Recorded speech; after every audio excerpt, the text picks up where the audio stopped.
Okay. Well, it's taking longer to start up the game than I thought it would. So I guess I can start doing stream things now. So we wrapped up the Sigurd playthrough in the last stream. There are still technically things that we could do to increase renown and stuff, but it's getting to the point where the streams are mostly just empty space. So even though those goals still exist, how much time should I really be spending doing that? And that's sort of the reason for ending it. Also, it's just less fun to do the late game stuff. So I think it's I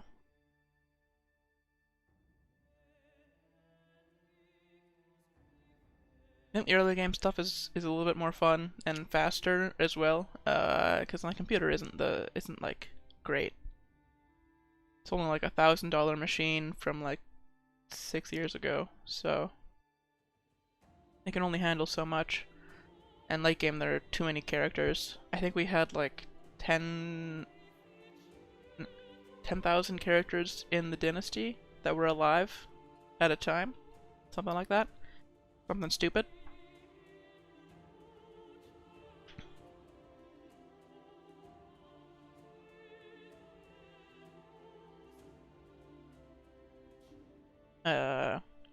Wow, this is taking a while. Oh, there we go. So this time, last time we did the Norse Empire thing, which is fun. It's a fun little decision. I think it was more fun for me because of my specific experience level. Setting up the decision to like get the most out of it. Now I probably didn't do it optimally. It's probably better to do it earlier, but I think it's more fun to do it as somebody who's very young. So this time we'll be playing as the Munso dynasty with Bjorn Ironside instead of Sigurd. More importantly, the concept for this run is to do the varangian adventure Casus Belli every generation. So the thing with the varangian adventures is the first time that you do it as a character, you get 200 troops per county, 200 event troops per county that you own in mainland Scandinavia. However, when you start as a new character, you can just do this again. Over and over again.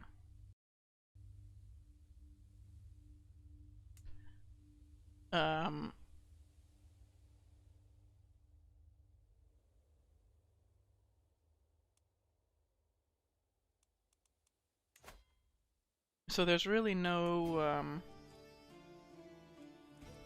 so I just kind of want to see what the limits of that are. I've tested around with it a little bit in debug mode, and you do get the event troops every time that you do it. And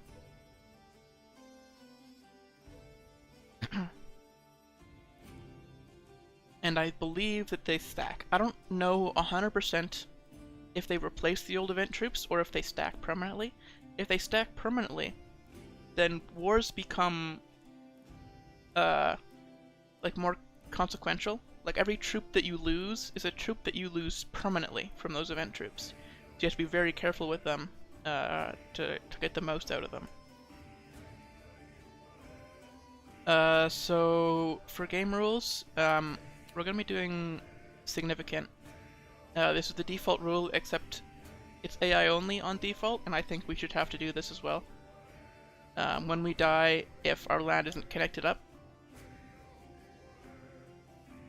and it's not part of our de jure territory, then there's really there's no justification for letting us keep it. The people in that land have no reason to follow us, so. Now... Murder schemes here. It's multiplayer, it's single player, it doesn't matter. All this stuff, regional heresies, I always like to put on relaxed so that we get more like crazy religions. Now we won't see as much of it because we won't be playing in Catholicism, but I think it's fun if you see like like a duelist takeover of of England or whatever. Casus Belli cost default. Everything is pretty much going to be default. I don't want to mess with too many things. DRA requirement on. And no special cases for the player. I think if we fuck that up, we deserve to lose our titles. And that actually happened in the last playthrough. We lost Estonia at one point because we lost all the DRA land for it. Though it wasn't our primary title, so I think Unlimited wouldn't have changed it, but whatever. You know what I mean. Custom kingdoms on. This'll have some fucked up DRA shit, but or you know what? Let's turn it off for this one. Because we're not going to be doing it, and I want to see the AI struggle. I think that last game, the Kingdom of Prussia was a real eyesore on the map, so we're gonna turn that off. Generate families, sure. It's not gonna affect us, so. Same-sex relations, doesn't matter. Sexual distribution doesn't matter. Faith acceptance. I'm not gonna do apocalyptic this time. We're gonna do frequent for AI adventurers.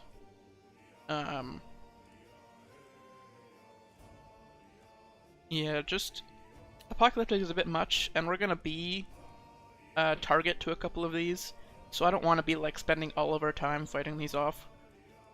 So I think frequent is enough.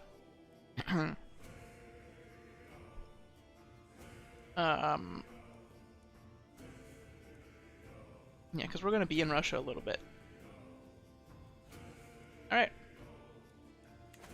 So close, we can start. We're Bjorn Ironside. The one thing that I don't like, you can see there was another save file that I did as testing down here, with like a custom character, and the main advantage of that is you can get the achievements for founding a witch coven and being a dwarf super early, but I don't see the point in that.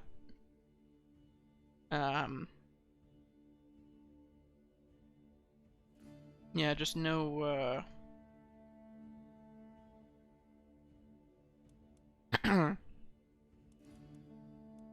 it just seems like sort of abusing the game's mechanics to make like an optimized custom character for this.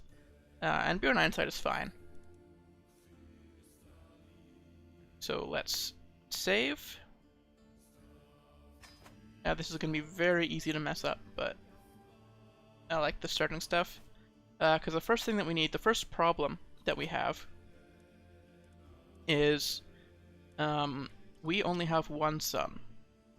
And part of the strategy for the adventuring thing is every generation you want to leave behind a couple of earldoms, at least one.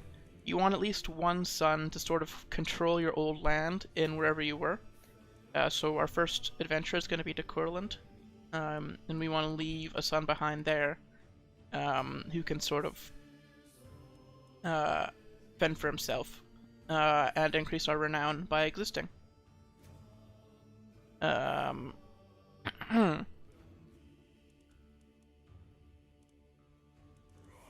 Alrighty. So to do that, All we need to do is get a divorce quick. Because our current wife is 45, so she's very unlikely to have more children. So let's, first of all, get an alliance if we can. And get some prestige.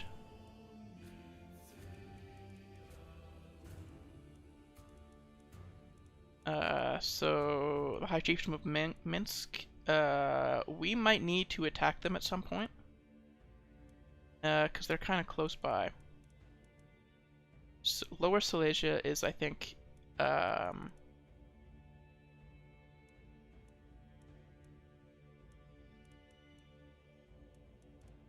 little bit more reasonable. Let's...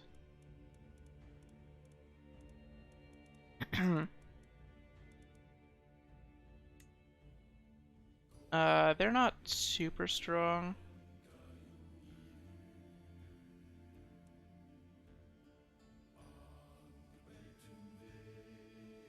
But also, stats are very bad. Diplomacy and martial are very important for us early. Diplomacy gives us prestige gain, and martial, obviously, fighting. Boring.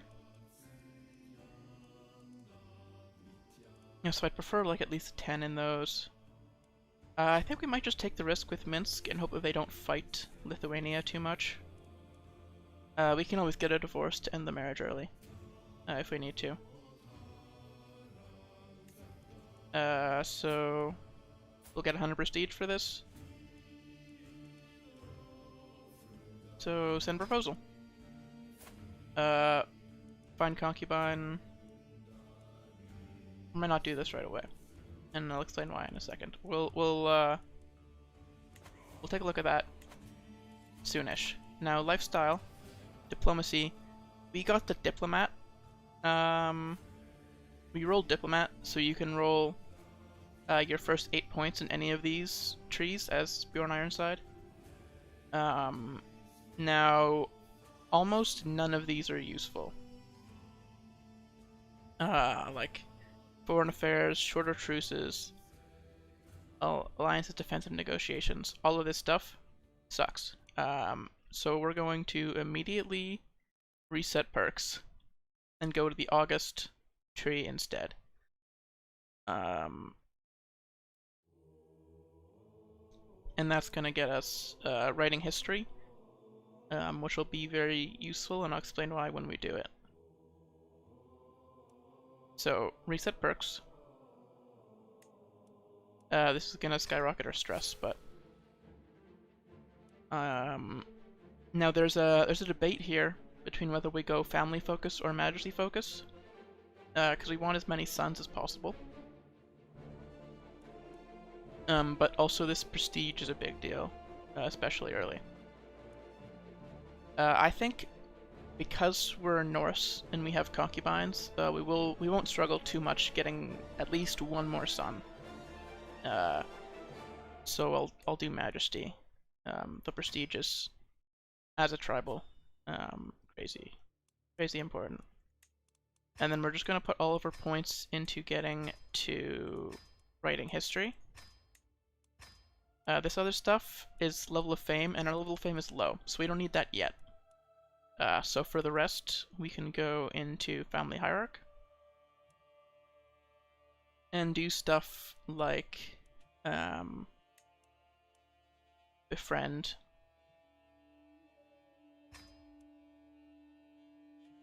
And I don't think any of these other ones are important right now. Groom to rule we want to get before we die. It'll give us more skill points. But August, the diplomacy +1. This is opinion.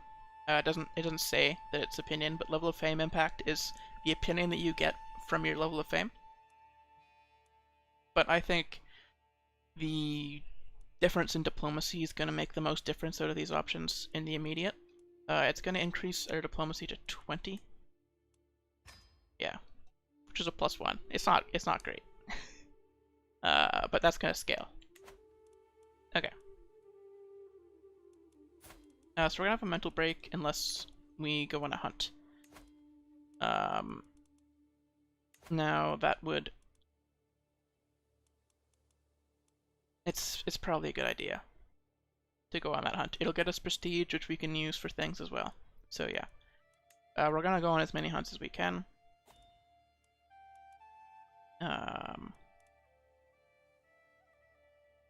Sound the horn. And that will eliminate our stress. Okay. Now, titles can be created. We never care about this. And you can declare wars. We can always declare wars. So we don't need to look at that. So let's go through the tabs one by one.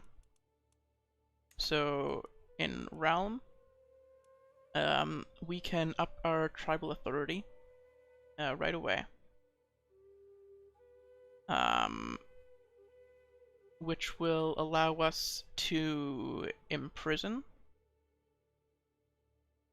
I think in general this stuff isn't going to affect us much early, so we'll do this at some point, but we won't do it right now.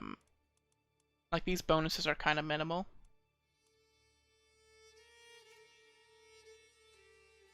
Yeah. And we're not going to upgrade our lands.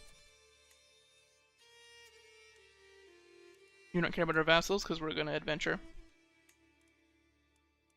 Okay. And succession, we only have one son, so he's getting all of our land currently. It's not going to matter because we're going to adventure and get new land, and we're going to have to think about that again. Your armies. So we will need a couple of men-at-arms. We need to get to Distinguished, the next level of fame, before we can do our adventure. And there are a couple of other things I want to do before we adventure, and as those come up, we can talk about those. So, for now though, we should get men-at-arms like the Bondi and the Bigman. I think the Bondi are generally better early, and they have high pursuit. They do better in winter. Plains farmlands, it's the pursuit that's a big deal, right? If you can wipe out an opponent's army. So we're gonna get a full regiment of those. And they're gonna help us go out raiding. And help us in our wars. Now we'll talk about the war that we're in a second. So council, notice that some of our councilors suck here, but we have two that are good.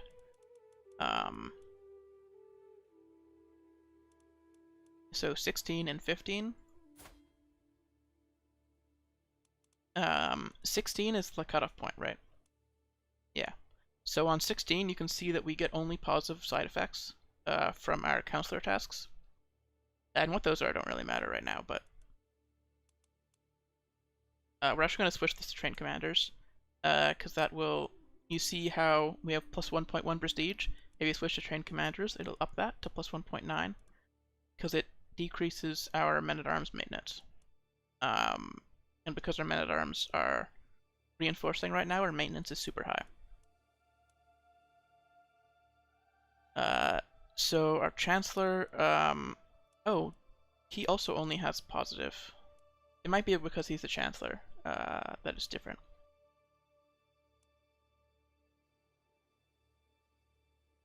But Foreign Affairs gets us prestige, so we want to stick on that.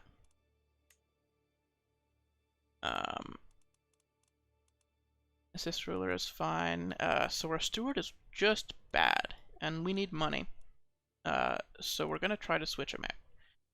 And we don't have any great options.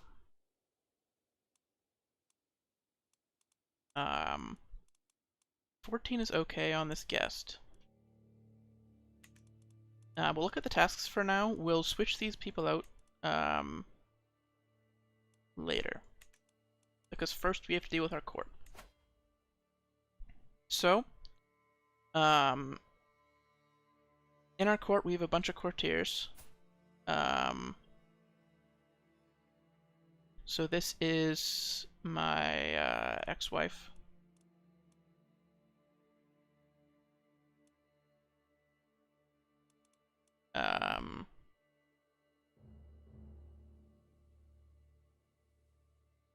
Who we will probably have as our Hofgothi and our physician. Now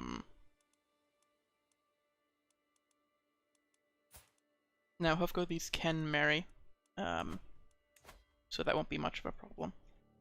So we can get her a marriage and have her bring somebody in. So with these marriages, if it's a matrilineal, so she would be the dominant partner, her partner would be forced to come here to us.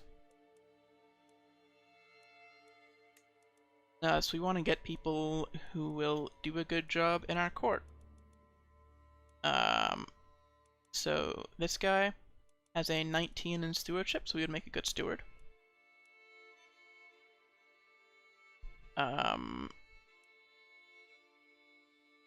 So we can start by bringing him in, and that'll help us get some money.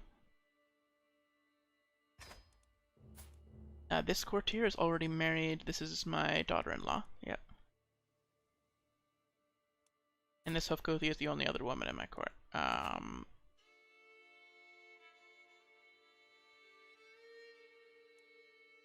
Now...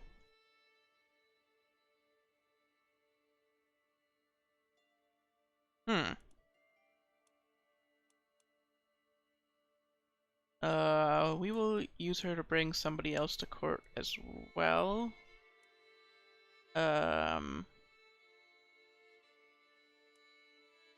We already have a good chancellor and marshal. So we would mostly just be bringing in knights. And I don't know if that makes sense. So instead, we just need more children. So we can take her as a concubine. There we go.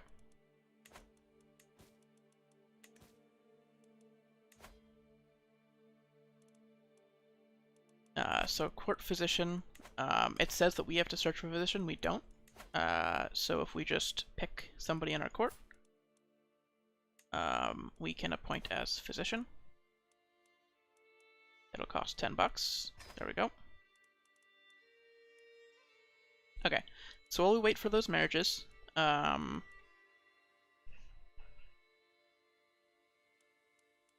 we'll fix our council after we get those that one guy into our court. Intrigue, we're not going to be looking at this much, probably. I don't have like a reason to do much intrigue. There are no factions right now because everybody likes us for the most part. And then we can determine a personal deity. This is a Norse faith thing. We can dedicate our worship to a particular god.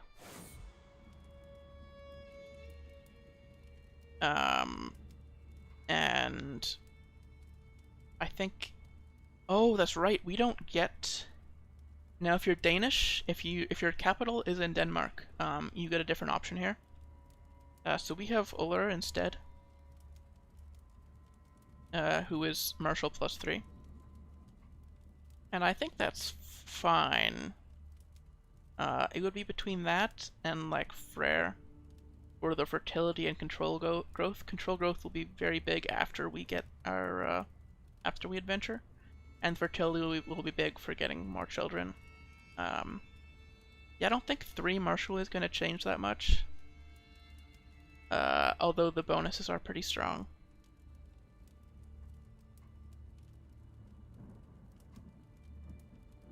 I think, ironically, even though we're going to be very warlike, we will devote to... Ah, fuck that. I'm not going to devote to Freyr when we plan on going to war. That doesn't make any sense. Do the one that makes sense. Devote to the god of war and honor. Makes way more sense. But if you were playing optimally, I think you would pick Freyr. But that's not the point. Alright. So that's everything. The one other thing that we're doing, we're in a war right now. We are called in as an ally for the Sons of Lodbrok invasion of Northumberland. So my younger brother here, Jarl Halfdan Whiteshirt of Jorvik, is invading Northumbria. And also, is that Lancaster? I think Northumbria and Lancaster at the same time.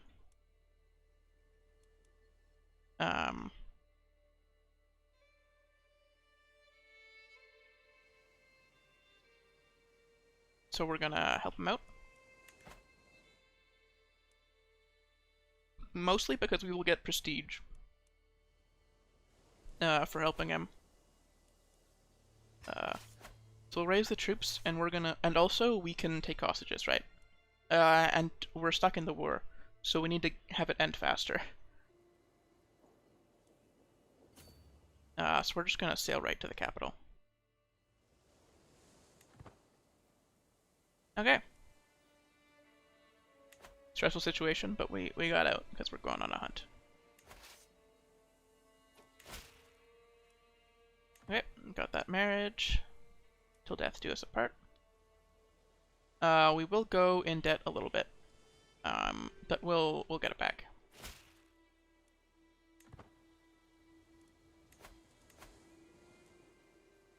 Okay, so we can get 50 bucks here for during the hunt. Quelling a beast. You think a creature from myth, perhaps a god disguised in animal form. It was the largest boar I've ever seen.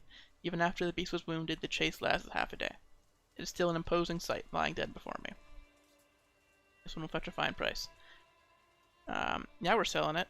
Who cares about our vassals? We're in it for glory. Okay, so our wife can help with either court politics or chivalry.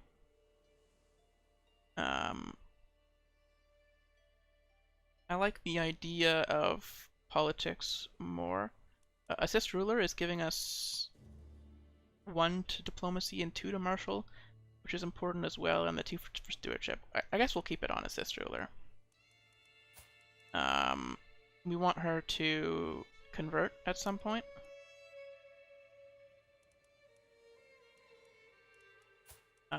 So I will actually sway her. We kind of need her trust.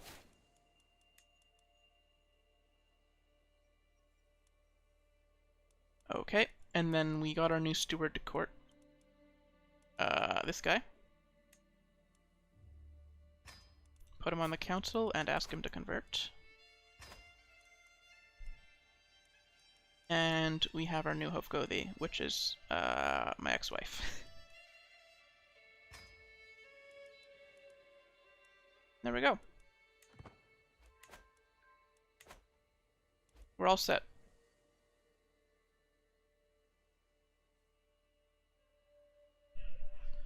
Oh shit.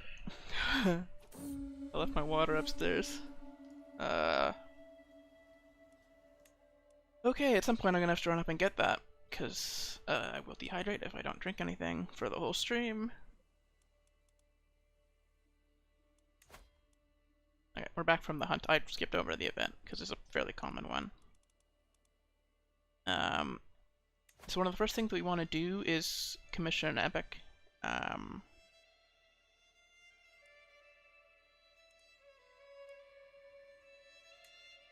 We'll do a shitty epic.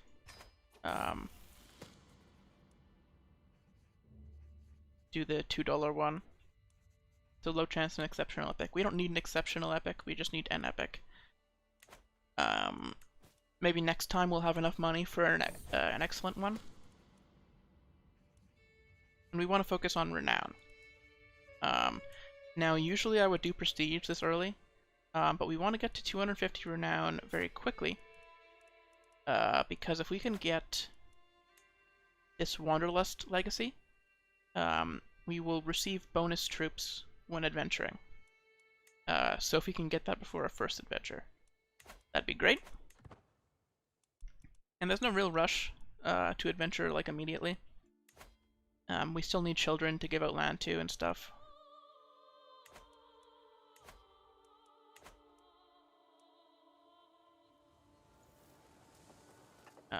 So here's our siege that we're doing.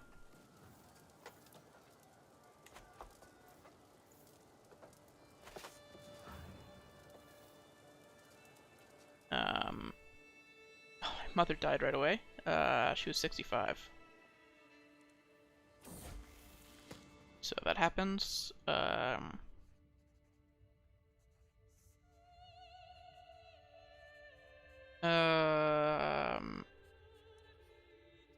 So we can get more prestige by losing opinion with my ex-wife. I don't mind that. I think we're doing fine for piety and stuff, so 150 prestige will give us opportunity for more men-at-arms, and we need 1,000 prestige for our Casus Belli eventually, so when we do that.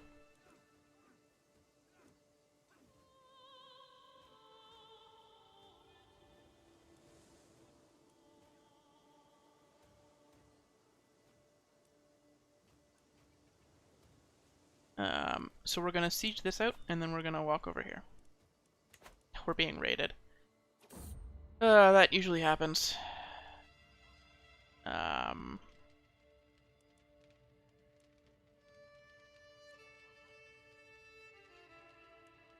So we can impress our neighbors. As a yard, my vassals owe me their allegiance. My word is law, but how much is obedience without devotion? Or how much is obedience without devotion worth? In this time of crisis, a slow response or a half-hearted effort can lead to disaster. Can I afford such a risk? So you can win their unyielding, or their unwavering loyalty, sorry, by decreasing their taxes and getting more opinion. Or you just stab a man. And I think we should just stab a man.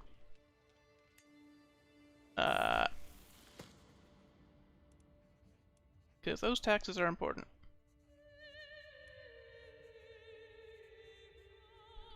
So you can get 75 prestige or 50 bucks here.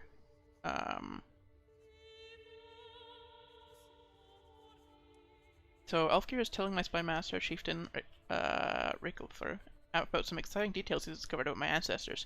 Now I believe the part with the magical sword might actually be true, since it's fascinating to be sure, but does he not have a grand song to complete? As for this particular anecdote,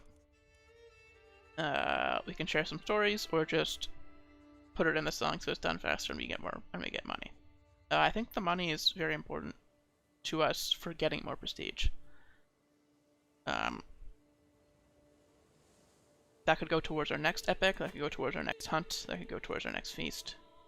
All that stuff is important.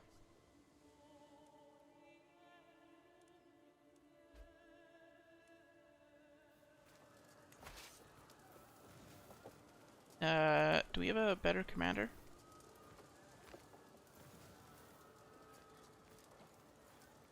My spy master? Sure.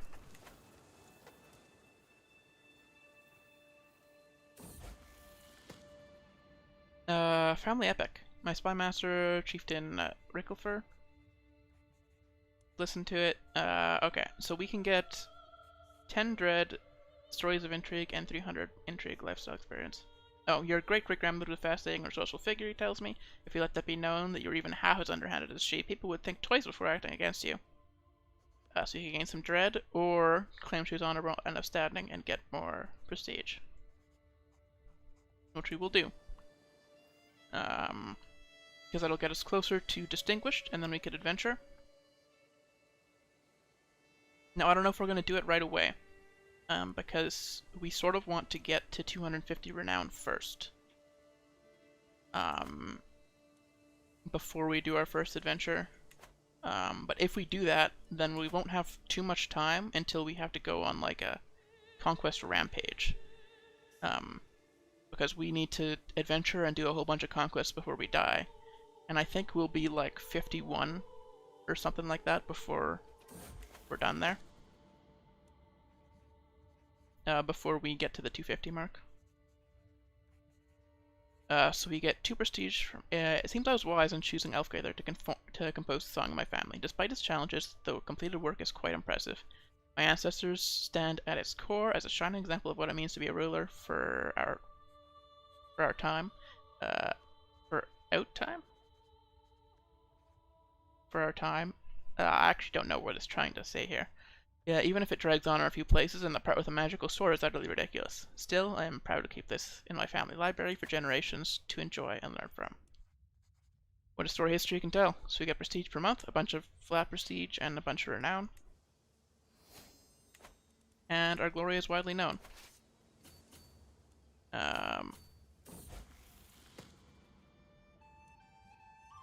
So the man who wrote it, we can keep him here. He wrote the thing. I mean, he's a decent fighter. Yeah, keep him around. Why not?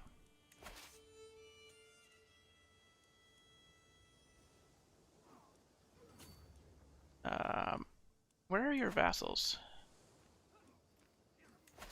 Here, in Dunholm, so we can capture a prisoner here.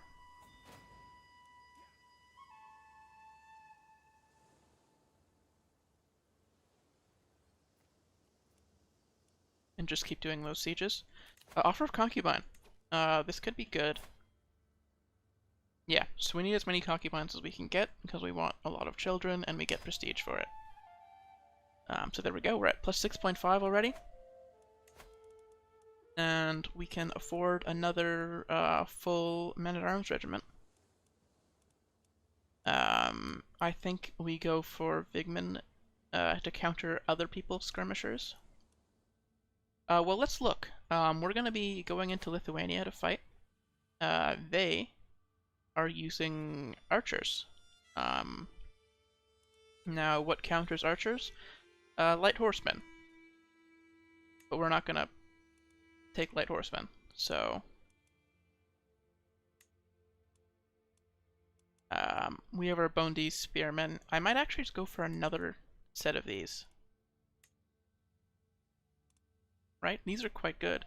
The pursuit, especially, in winning wars quickly. Because I believe battle war score is determined by how many kills you get. So having as many of these as we can will help in keeping our event troops alive by shortening wars. The screen only matters if we lose. So I actually want to get another full regiment of these. We'll get back up to 1,000 again for our adventure. So this will take around 30 months. So that's only like 3 years before we get our first legacy. And then after we get that first legacy, we're pretty much just going to adventure immediately.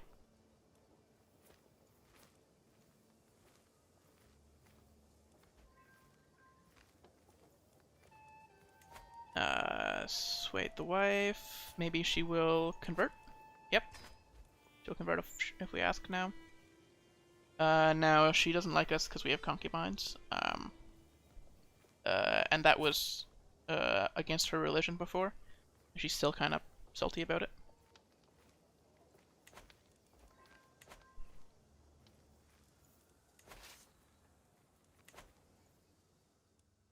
Ally joins war. One of the things that we can do is check up here. Because we have a bunch of siblings. We might be able to get them to... Are you kidding me?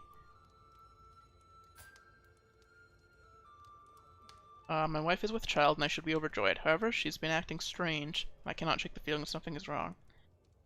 I have always worried that her insatiable appetite was a general one and not just for me. Could the child belong to someone else?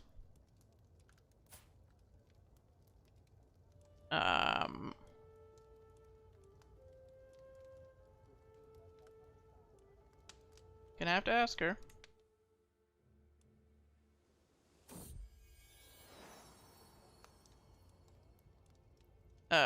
Now it's not a big deal, really. If she's cheating on us. But I wanted to... It doesn't matter that much from a gameplay perspective. But for the sake of our character Bjorn, I felt like I should ask at least. You know? He deserves to be lied to his face.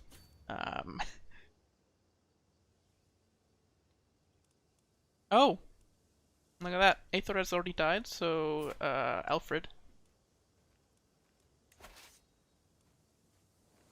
is now here.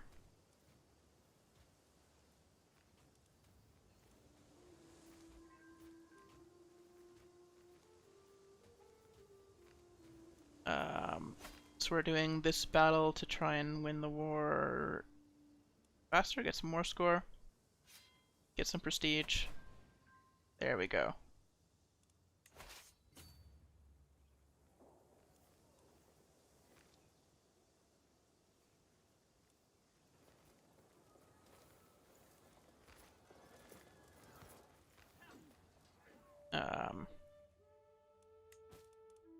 That's going well. Oh, we can ransom some prisoners. And any of the ones that we can get money for, we will ransom.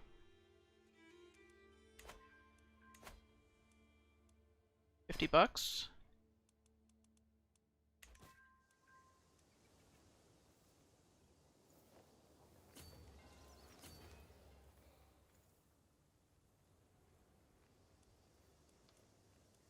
We're not going to be the fort leader, so we can't assault the fort here.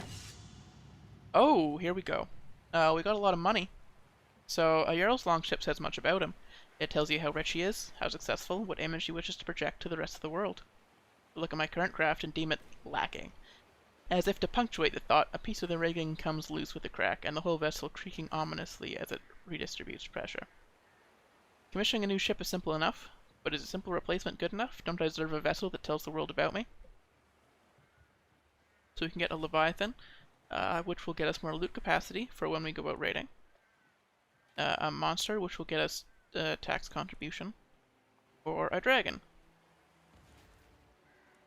Now the dragon will get us diplomacy, which will get us prestige. The Leviathan, loot capacity could be good. Because we will be going out raiding as soon as this war is over.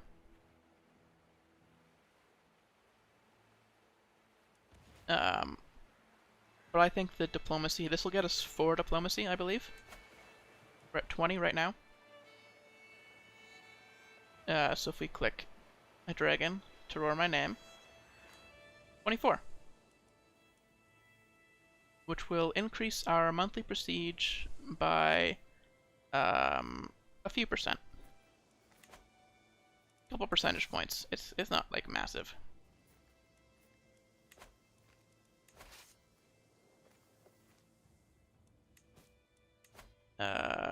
So we have to do this ransom before the war ends.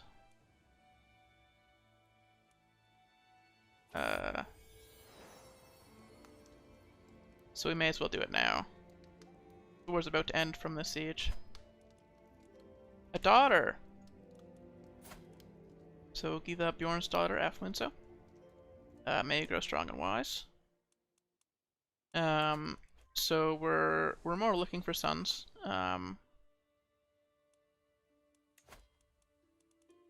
But first of all, let's host a feast. No, sorry. First of all,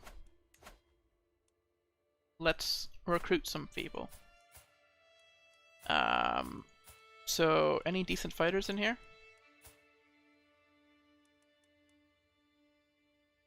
How much would you cost? $12.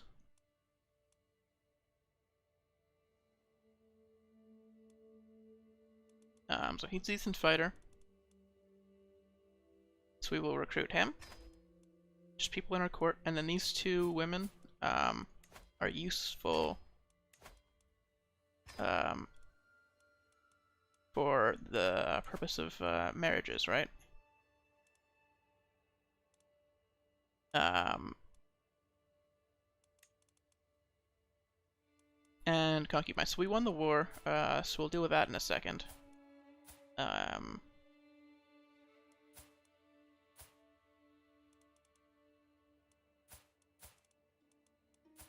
so we'll take one of them as a concubine. We don't have any prisoners. No.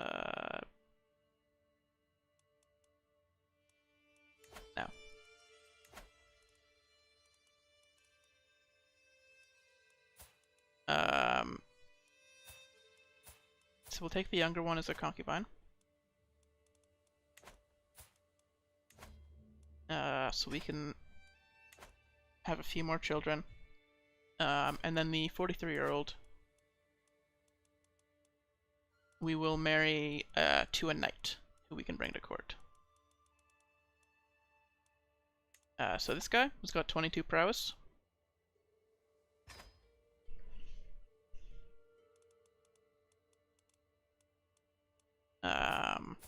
Then the other people that we need to marry off are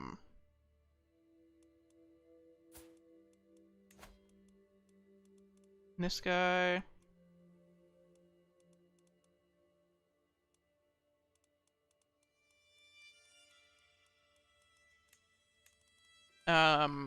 Now, the women that they're married to don't matter too much, but if the children get a trait like robust,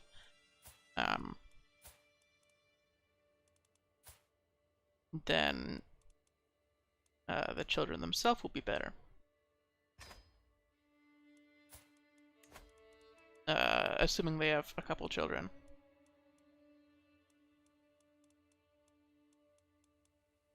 And then there are people like Thora here who has a base prowess of 15 and is just like, yes, please join my court, and we might be able to have her become a shield maiden later.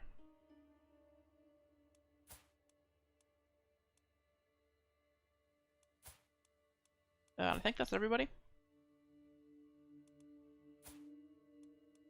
Yep. Oh, I should be educating this child.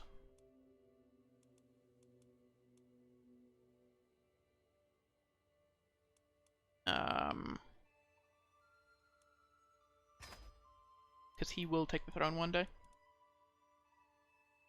So we can pick his traits and teach him about warfare. We have a decent martial, so we have bad learning, so we're not a great teacher, but hopefully that doesn't matter too much.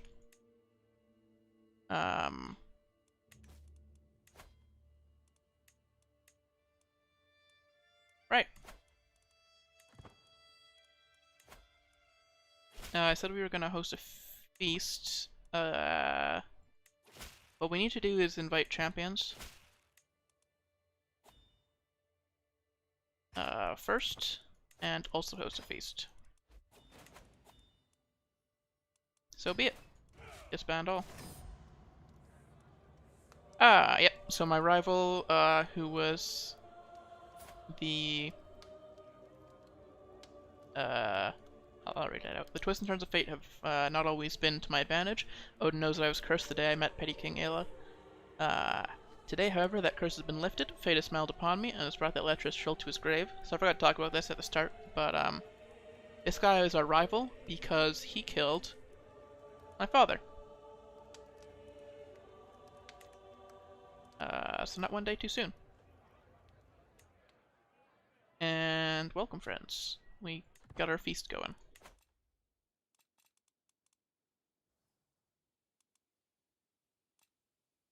Hell yeah. So now we can go out raiding. Probably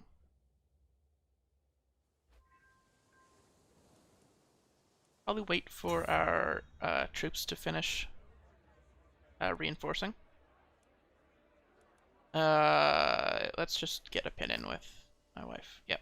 Okay, so we need to stop swaying her because we've got enough pin with her. Now we should do a seduction scheme to try to have more sons.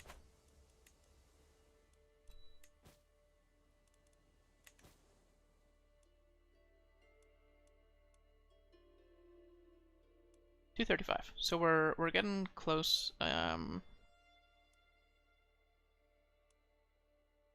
for raiding, like the north coast of East Francia and Lotharingia are fairly good.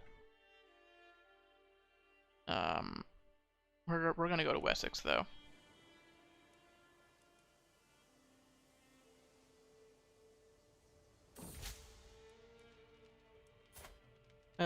There's something that happened I barely gave it a moment's thought, but my vassal chieftain Hrolf has grown bolder. His challenges no longer pass unnoticed among vassals.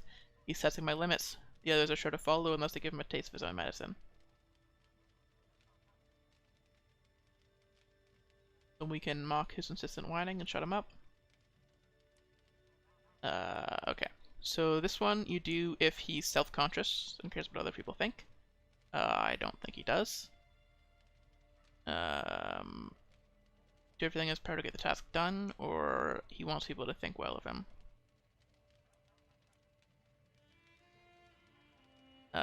I don't want to get outwitted.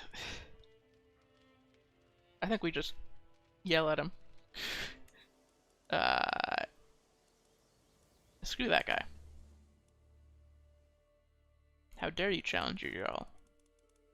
Oh, so now we can negotiate alliances. These are with nephews, so we don't care about those.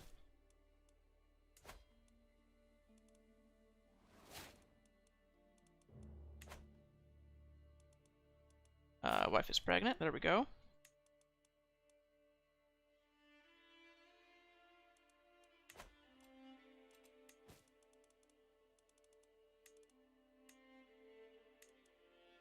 Powerful vassals expect council positions. They're not good at anything though, so they don't get council positions. Oh, well this guy is a better spy master than our current spy master. So I actually don't mind putting him in that role. Oh, we can challenge someone to a trial by combat.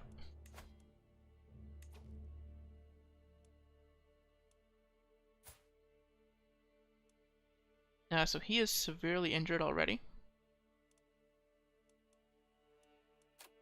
So I think we can beat him. We'll do this for gold. Oh, he won't accept. He won't do it unless it's to the death.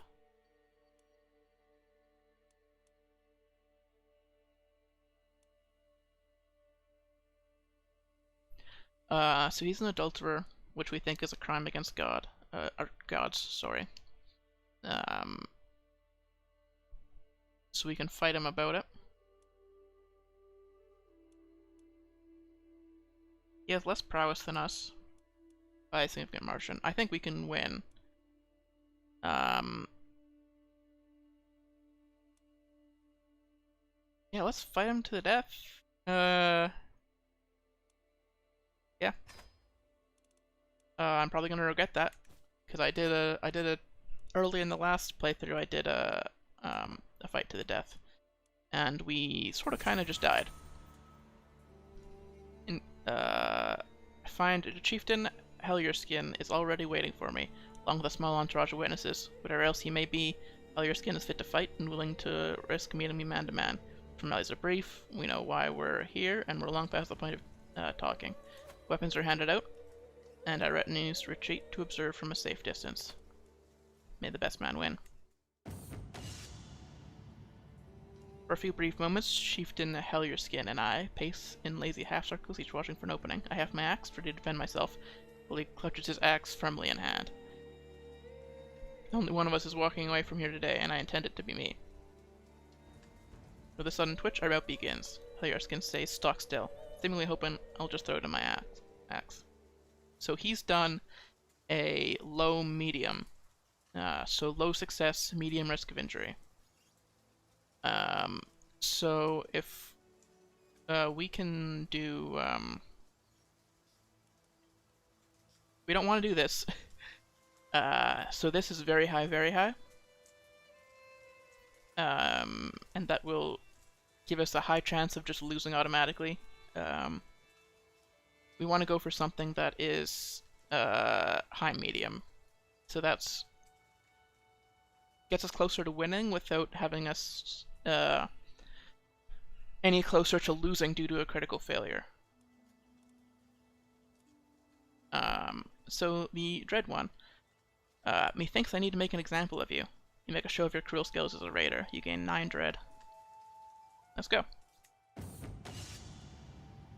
Can't count how many people I've cut down with my axe. Maybe Hellier Skin will be next. Will be the next. Maybe not. But my rain of savage blows must have him worry about it. Hellier Skin's axe moves into lazy defensive position, and he begins shouting me down. His tone what one would use for a misbehaving serf, not a jarl. My form is good, with only small errors, and Hellier Skin's stance is disaster. My opponent is reeling from me, victory so close that I can practically taste it.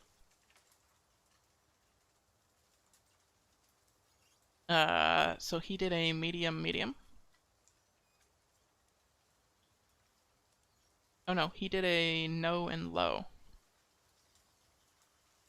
And gave us a handicap. So he's decreased our prowess, which is fine. We still win automatically as long as we play it slow. So we can do low no, and make it so that we really decrease our chances of critically failing and just dying.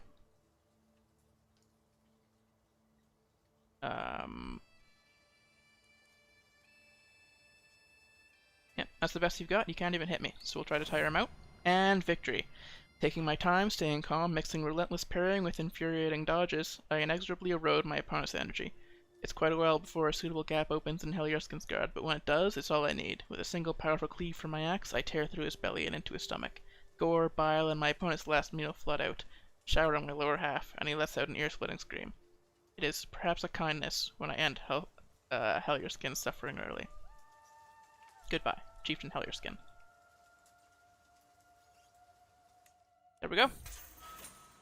Yeah, so he lost due to his injuries score, which means that he fought too risky.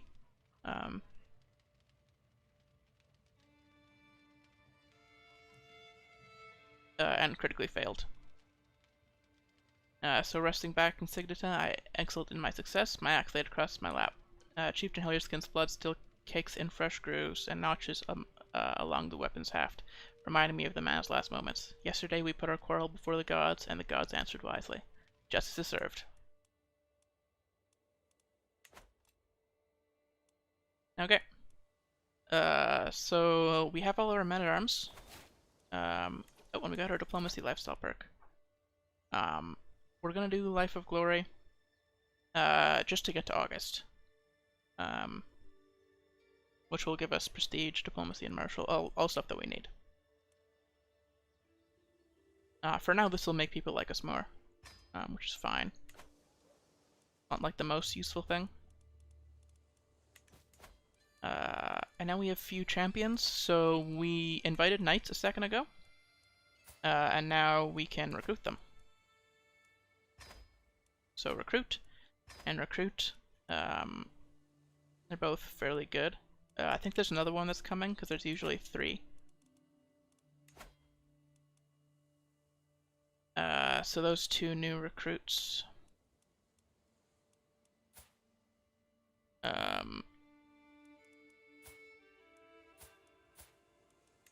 We can find spouse for.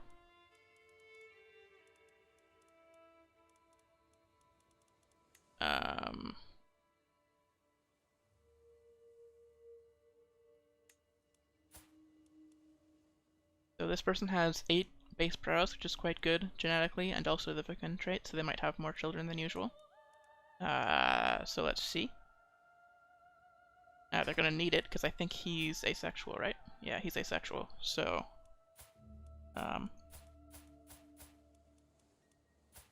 they're probably not gonna have many kids. And then this is the other guy that we just recruited, who has 17 prowess. Only 8 base, so not a lot of it is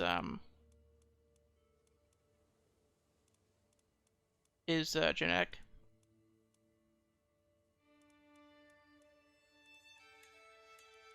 And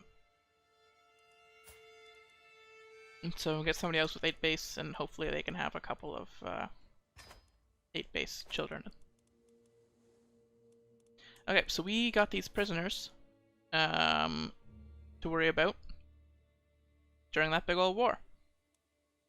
So this guy is not really useful for anything, but we can execute him for dread and faith. And he has one friend who wouldn't like that, but sucks to be him.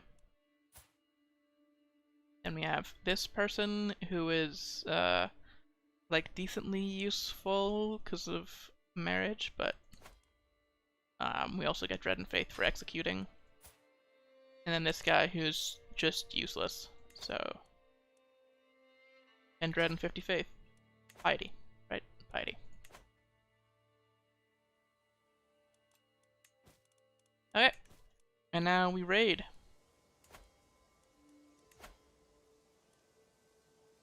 Face local raiders. And we go straight to Wessex. We just go to Canterbury.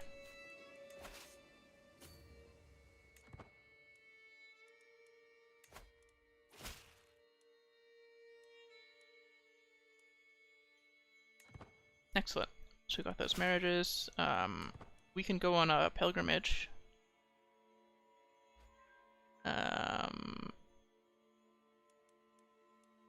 We can do that after the raid. So we're going to be leading the raid personally. So we can do the Bounteous Plunder event if that comes up. If we're leading it personally.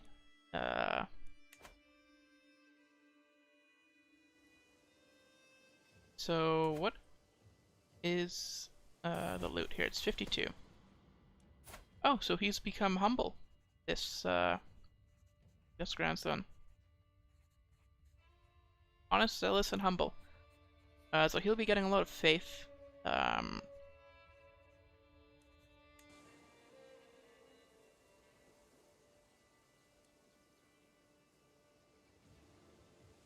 Yeah, he'll be getting a lot of faith, which I'm sure we can find a use for.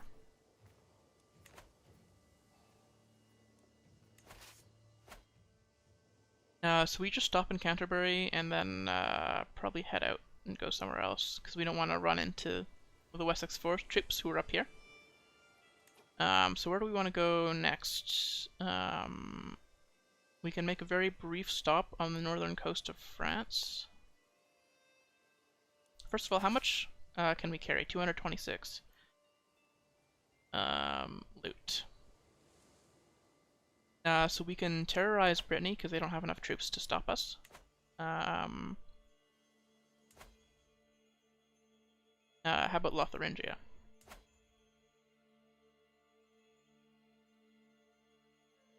I just realized it's called Lotharingia because it's led by Lothair. That didn't occur to me until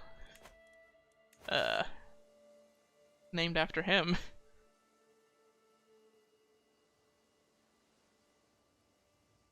I think we terrorize Brittany or terrorize Wales or Ireland or something. Because Wessex, everybody else can sort of deal with us.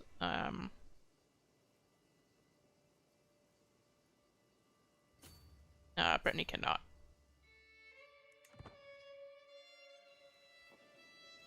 So let's head over.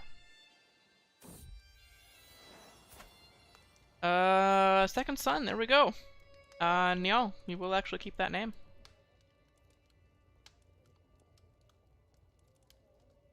Or actually, we don't have anybody named after my father yet, so we'll name after a family member first. Ragnar.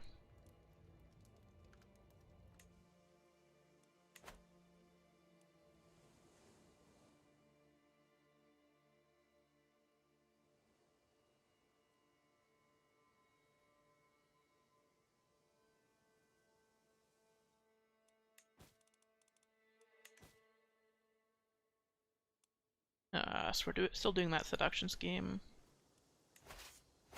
Oh, this guy joined court, so we will recruit him. Holy shit, we got the Dynasty Legacy already. That was fast. And then we'll find a marriage for him with somebody else with high prowess to hopefully pass on the high base. So available Dynasty Legacy, we already got Wanderlust. Which will give us bonus troops when adventuring. Holy shit. Okay. So we're just gonna back out then.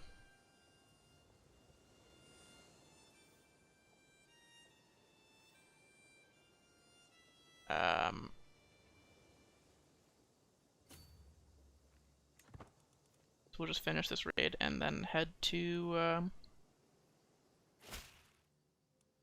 head back and then do our adventure. We're only 44.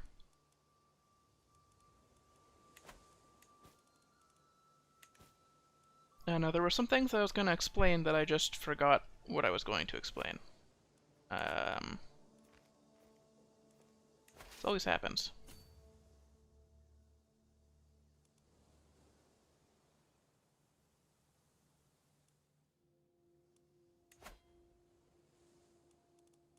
So that's my vassal, so we'll head there. Oh, really? They got to us fast. So I will switch to an unyielding defender.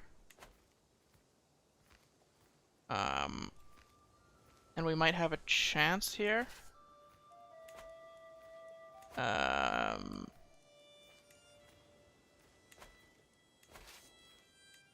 I'm tempted to lead it myself because I have higher martial, but I think because we have a chance of losing,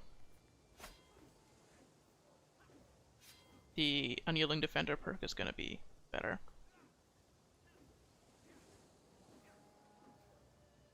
Ooh, it's close. Ooh, looks like we're losing.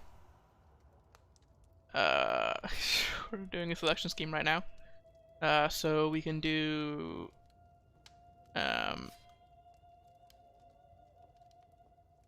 something pious. She's humble, so that could be good. Entertained. She's lustful, so that would be okay too. She's an insightful thinker, so a chance to learn. Honestly, any of these I could see an argument for. I'm gonna say religion. I think I'm gonna bank on that humble trait.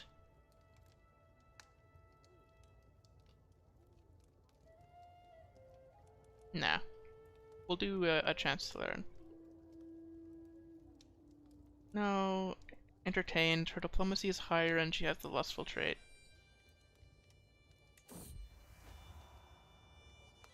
Alright, it was great. We got smolder in chemistry. Okay.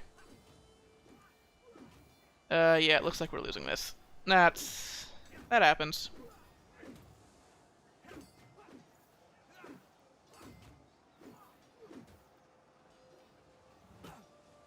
Ooh, our champion was slain. You're really gonna retreat to Montagu? Go say hi to Haston? Wow. Yeah, that's unfortunate. I don't know what it is about France. It just seems like they get to us so fast. When they raise their armies. Like, it always seems like Wessex struggles, and France just, like, is there immediately. So now we're united in heart. The servants' hall has been sent away. Our bed has been decorated with seashells. And reaffirm the devotion they sworn before Odin. As we're united in marriage, we are now united in heart.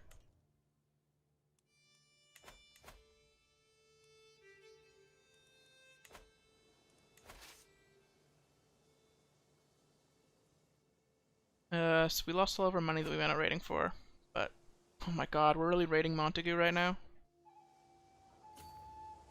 I should have turned always raid off. We literally retreat to somewhere and then raid it.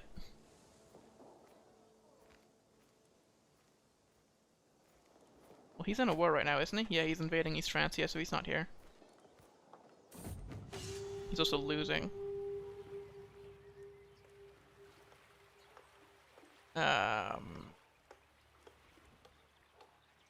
Yeah, we're brave.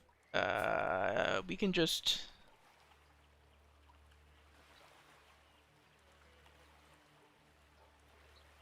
behold, I am Colbjorn the Unrestrained, bringing the tankards of ale, women, and strawberry compote. Lest you dare tempt my wrath, the man screams at the gathered crowd. Evidently this massive warrior is bored and looking to start trouble. Perhaps his rage will be put better use in my ranks? Is there no one that dares to face me? Cowards! What I wouldn't give for a good brawl. So we're gonna pay him because he's a better fighter than us. We will get stressed out because we're brave, but we're not stupid. We don't want to die in like a stupid injury that we get from fighting this guy.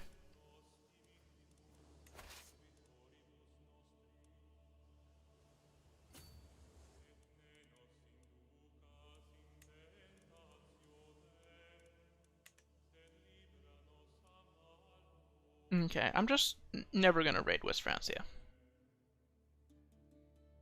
I made that mistake once last playthrough too. Just don't do it. If you don't have the troops to fight all of their troops, just don't fight them.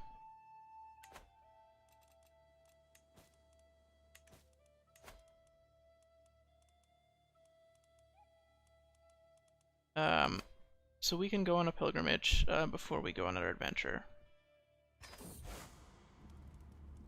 We will go to Jorvik, because it's the furthest away, and we'll get the most piety out of it. We've got enough for siege to go on our adventure.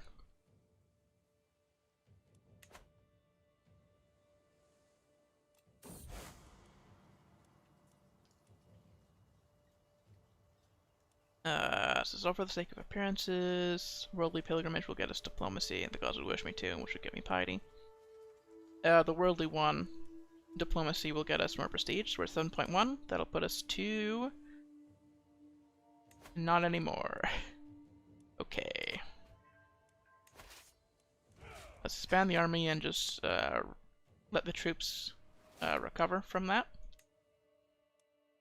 And then we will be adventuring to Courland.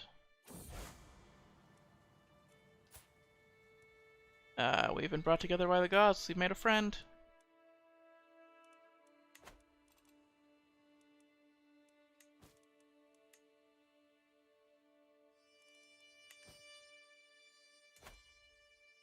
So we finished our seduction scheme. So we could get a concubine, or we could befriend somebody.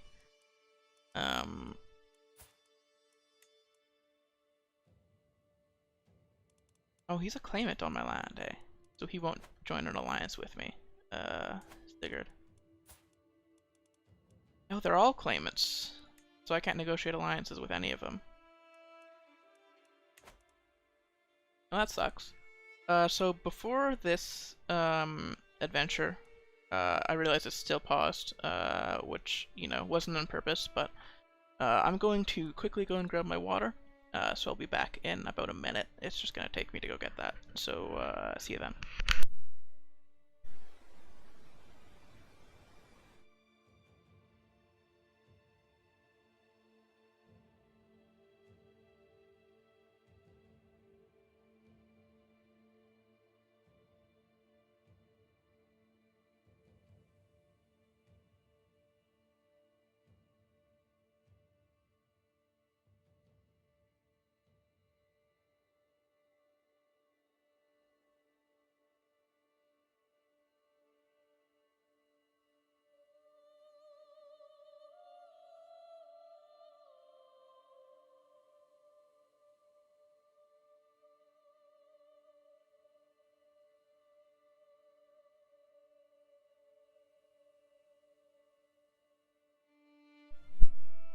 Alright, back.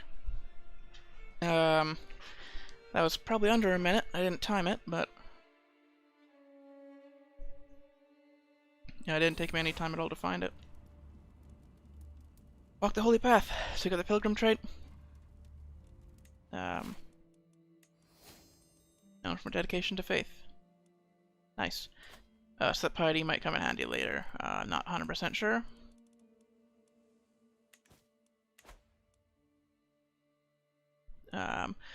So now we just wait for our soldiers. And we can do our adventure.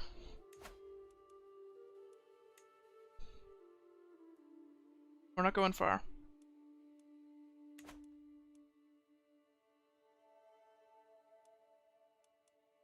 Just to Courland.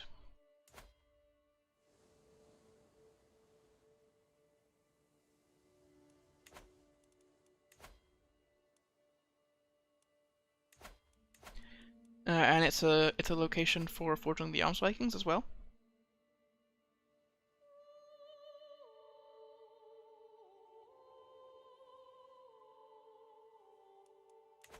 So we will do that.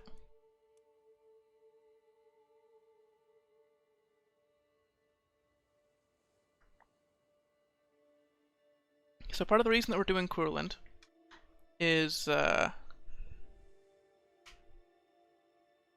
we can change to the Vitalist religion,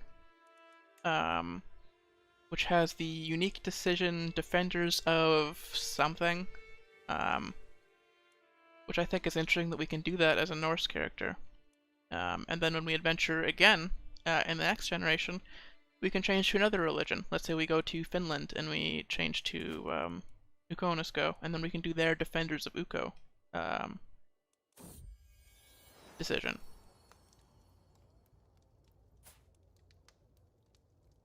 And we can just do this run where we convert religions all the time and take advantage of the religions that we're currently in. Like how we've been executing prisoners for piety. In Asatru. Asta. Not a bad name.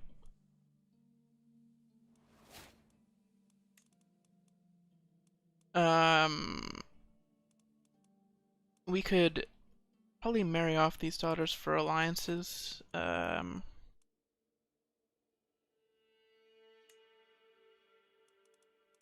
Like married to the Kievan Rus.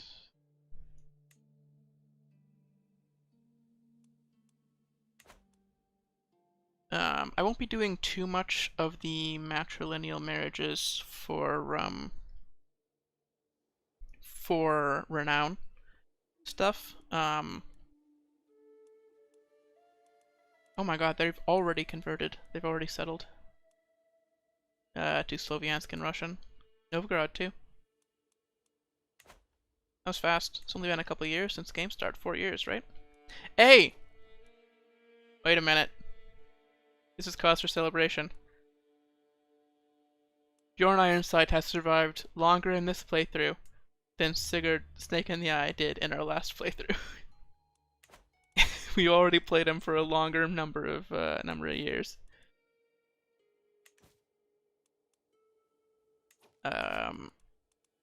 Yep, so we can either do matrilineal marriages to increase the members of our dynasty and just get more people who we can give out land to later.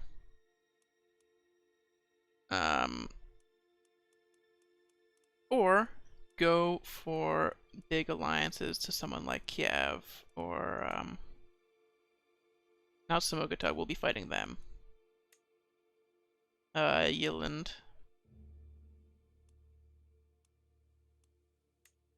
Like, can we do this matrilineally? We can. And he'll be inheriting a chiefdom as well.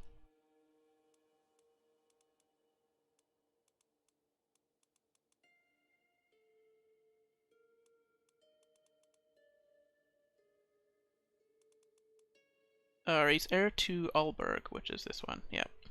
So he will be. Oh, there's a chance of inbreeding because this is House Evering. So that's my niece.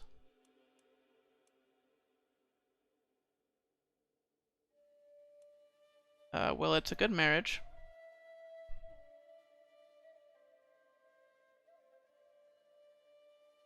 So I do kind of want to start with that.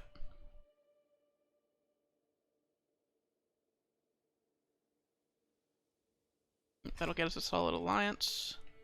And this one as well, we will do for an alliance. With my nephew. Kazan, where's that?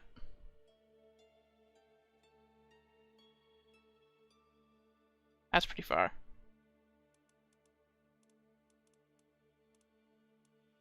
Okay, so if we do non-matrilineal, and go by alliance power, then we can ally with Kiev, which I think will also be a powerful one.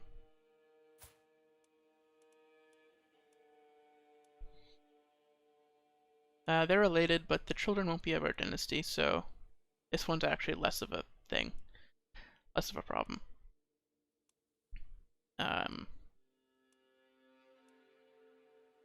Because we don't really care if the children are inbred, they're not our problem.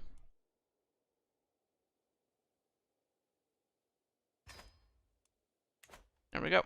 And that'll get us all the alliances that we need, and then the rest of the daughters can be used for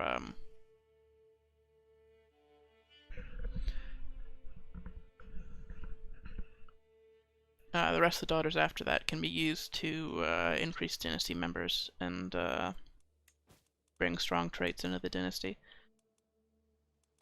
But yeah, so we just wait for those marriages, and then we can adventure.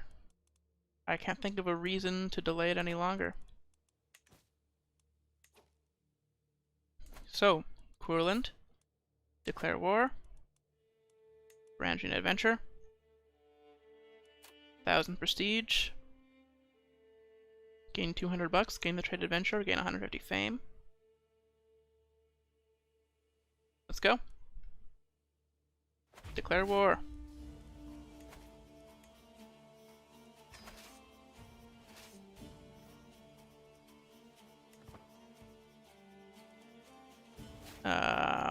So there we go. We've got our 5,400 troops.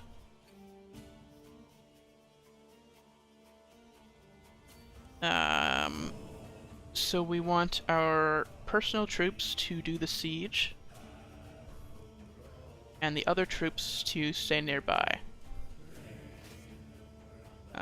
So the 1,000 troops will go here, and the 2,000 troops can go here. So we don't want them to lose supply.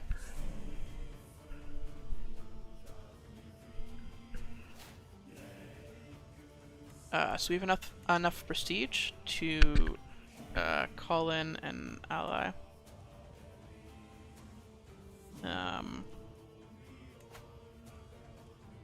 So Jutland or Minsk. Jutland is 1,800. Minsk is 1,700.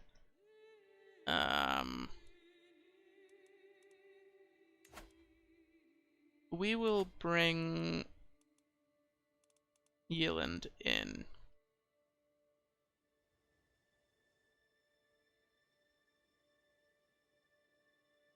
Yeah, it's only a little bit of prestige.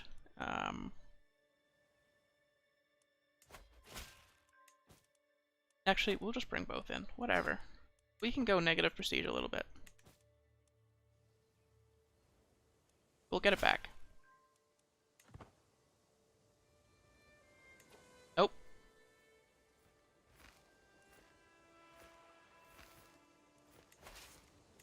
So let's make sure that people are leading all of these troops. So the 2,000. If we can win this fight with just our regular troops, that would be ideal. There we go. So then these troops don't have to lose any.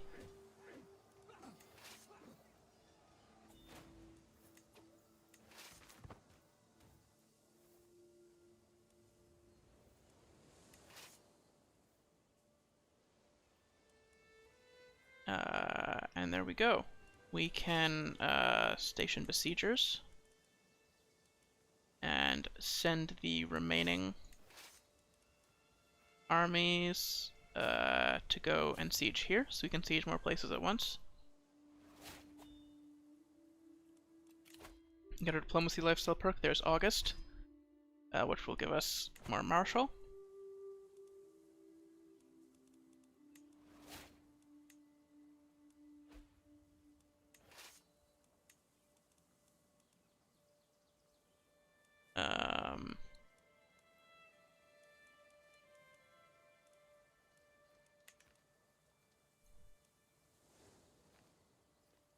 We're doing 3 sieges right now. Minsk is coming in. Okay, I need to mute for a second and fix my headset because I've been sort of messing with the mic. But oh, look at that! Another son. We don't have a Bjorn among our children, do we? We do have a grandson named Bjorn, though. But we get opinion for this, so I think we should do it. Yeah, lovely idea. Okay, so I'm gonna mute for a second and just fix my headset.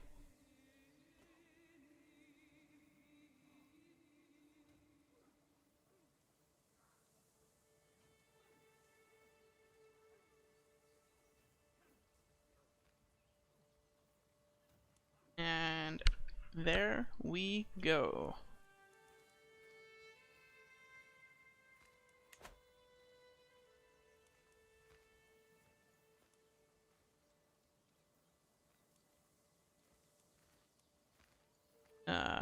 So once we're done all these sieges, we just win. Oh, we got another son. They also want to name Bjorn. You know what? Sure, that won't be confusing at all. We'll have two sons born at roughly the same time, both named Bjorn.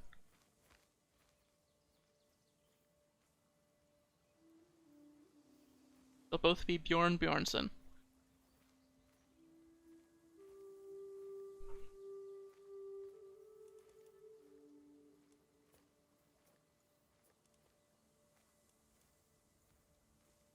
Okay, so we finish that siege, and then we finish this siege, and there we go, we win. So, when we enforce demands, we seize all of this land. I didn't even explain the varangian adventure, Casus Belli. But what happens is, we seize all land in their territory. Our primary title is destroyed. Landed family will receive spare conquered counties. Well, we don't have any landed families, so that's not gonna matter. All old held titles will be destroyed and given independence. All old landed family titles will be destroyed and given independence. All old vassals will be given independence.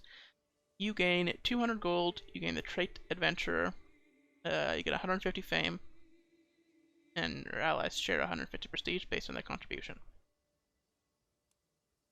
Enforce demands.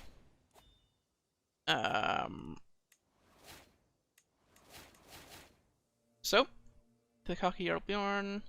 Yep, so be it. We already read all that stuff. So we will disband all.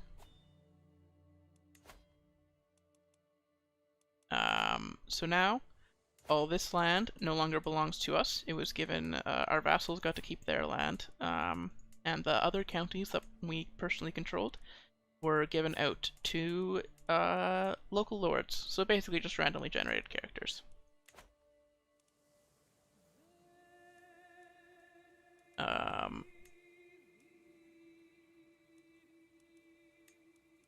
Yeah. So now we will do manage domain focus for a little bit.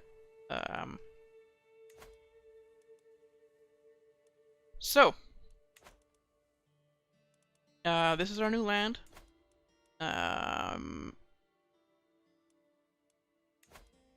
Our military, we got to keep these 3,000 troops and the 1,000 men-at-arms.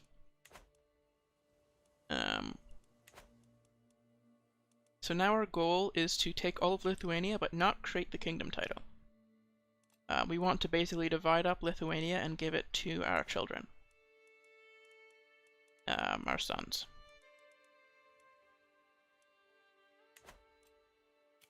So, empty council position. Let's deal with this first. So we need a new chancellor. This champion is fine. We need a new marshal. This champion is fine. We need a new spy master. This courtier is fine. And everybody's better than they were before, except for the chancellor. But, you know. Marshal, we need you to increase control.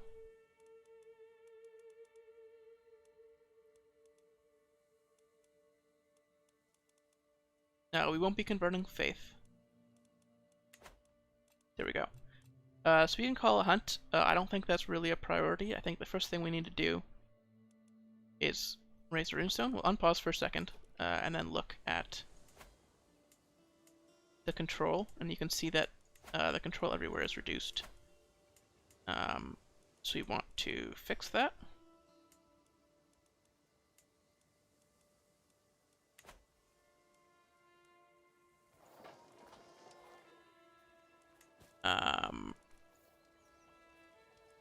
You can negotiate alliances. See how they're no longer claimants, so we can negotiate alliances with our brothers now. So Jarl Halfdan and Whiteshirt of Jorvik, we can negotiate an alliance with, and Sigurd, Snake in the Eye, we can negotiate an alliance with. We're on line to inherit titles, so if those people were to die, we would get their titles. That's not really a big deal.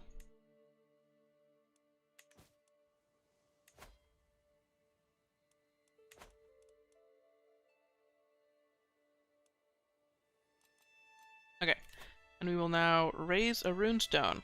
So it's customary among the Norse to erect carved monuments to commemorate important events, the death of a loved one, the settling of a dispute, the acquisition of land, and so on. Perhaps I could benefit from such a rock.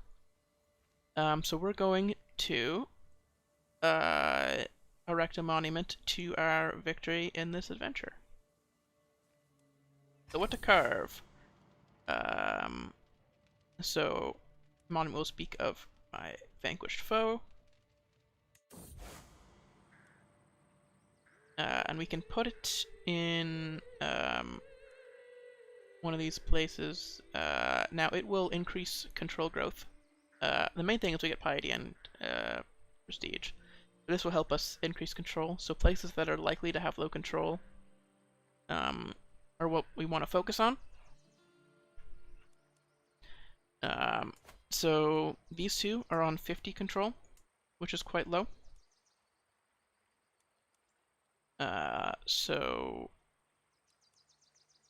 Let's do this one, Vanamain, because this one has more control, right? This is 75. Because it is plains, so we do get. I think it's slightly better. I don't remember if being plains matters this early. During like tribal, probably not, but so Groban would be a good place. Or no. Vanamain? Vonimane? I don't know. But that's the place. So you can convert to local culture and do all that stuff. We're not going to. This is our land now. So the trait that we got was Adventure, which gives us martial and prowess per level of fame. We are distinguished, so that's 2. Oh, nope, 3. Sorry.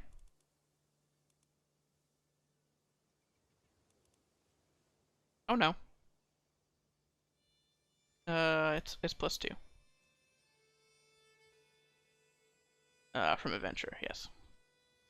Our men-at-arms maintenance goes down, so we're getting more prestige from that. We ignore negative culture opinion. You know, negative opinion of other cultures. Yep. So basically, these people don't hate us as much. Though because we're an adventurer, we're still disliked by everybody. The other thing that we need to do is call a hunt, which we will keep doing at every opportunity.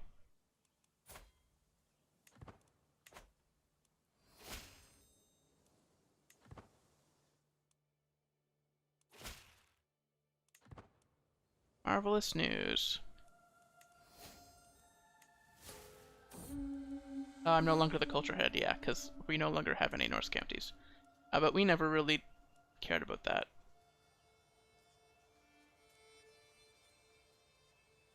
Will you do a generous donation here and aid the peasants?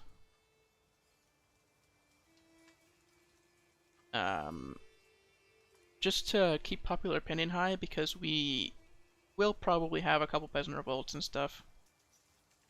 But we want to try to minimize that.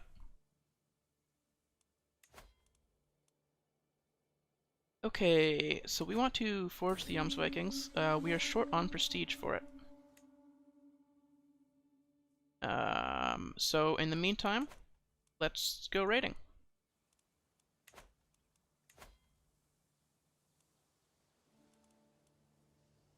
So we can raise local raiders. Oh. A meeting between our heirs.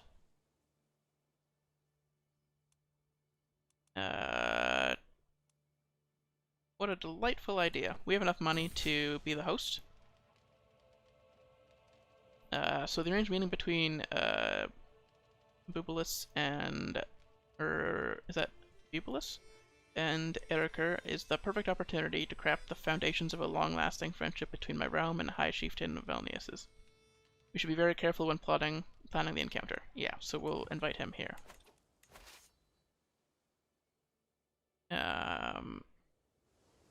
So Canterbury isn't open. East France is a little bit weak right now.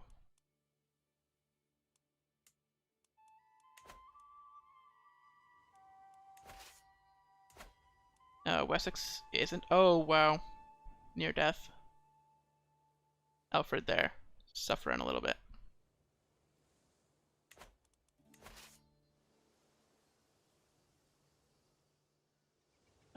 So we'll go to Brittany again. Because they have a bunch.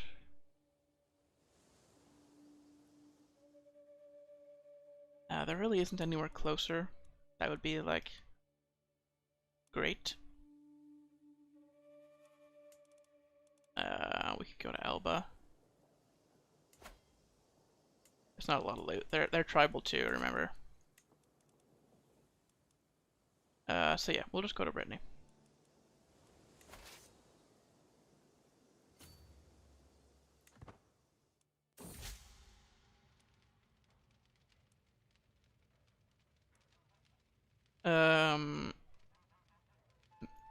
So Bubulus is met with all the pomp and circumstance appropriate for such distinguished guests. He will remain in the chiefdom of Selpils for a few weeks, during which he and Erica will get to know each other better. We will help the son and heir. We get more diplomacy lifestyle experience for this. He was impressed, so we gain prestige and only lifestyle experience. We should try this again sometime. So yeah, he gave us a gift about equivalent to how much we paid to set this up. The two have become inseparable, so they're friends, and we get a diplomacy lifestyle perk. So Grim to Rule will upgrade all of our kids. And then I think we honestly have enough in diplomacy. So I think authority focus is more appropriate for now. Because our control is fairly low in all of our land, so we want to up that.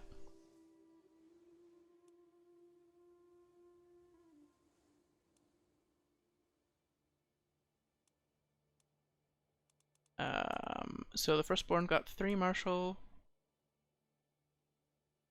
My daughter, who is over here, I can't negotiate an alliance because different faith. Yeah.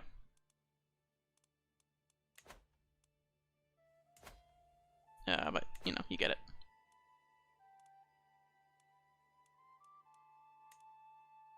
Oh, and then we just got it for this son as well, who got 3 martial when he hit 3 years old.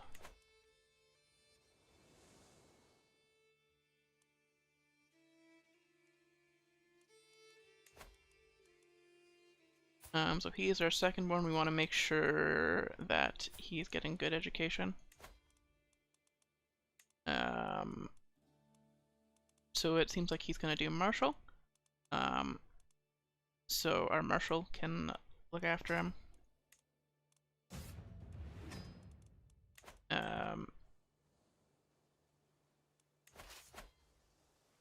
Okay. So we're doing this raid. This raid is fairly safe because Brittany can't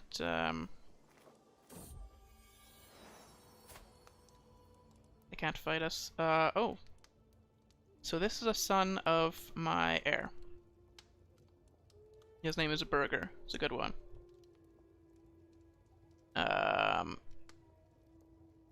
Yeah. Name him Burger.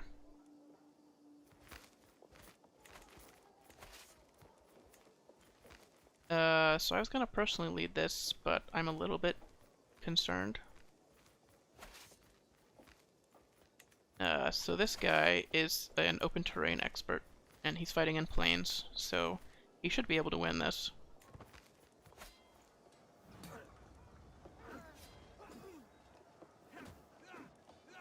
And there we go. we just stack wiped them.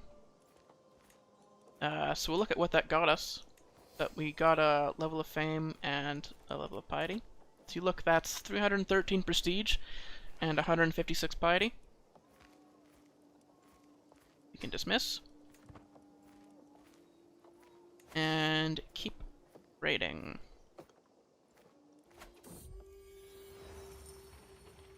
We can get a truce and get 10 loot.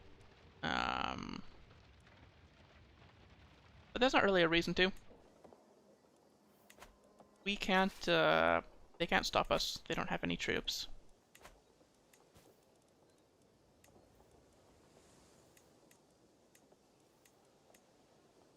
You can declare wars, we don't care about. A few champions, that's an interesting one.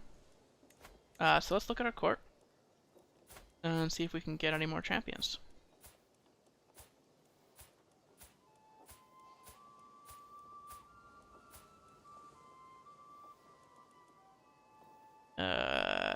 Thordis can remarry, so bring somebody with high prowess.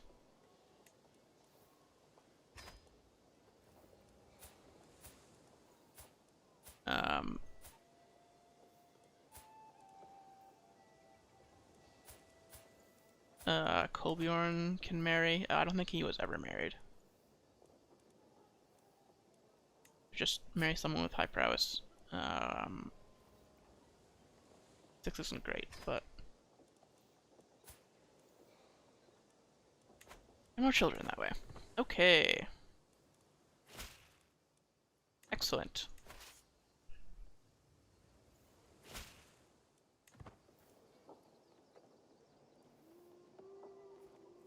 So we're about to hit the prestige number for Bounteous Plunder. Yep, we're gonna do this option as much as we can.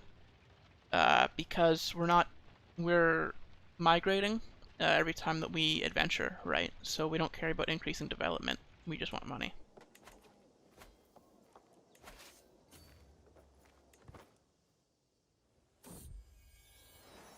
Daughter, Alvor Bjorn's daughter. Good name.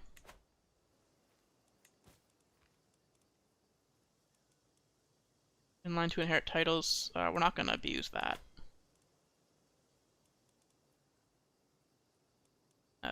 Few champions. Well, we can invite champions. Oh.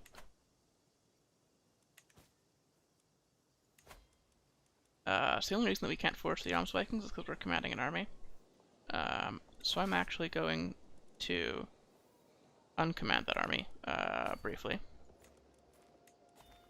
To forge the Jomsvikings. So old ways are dying. Daily Abrahamics lure away our small folk with promises of eternal life for all.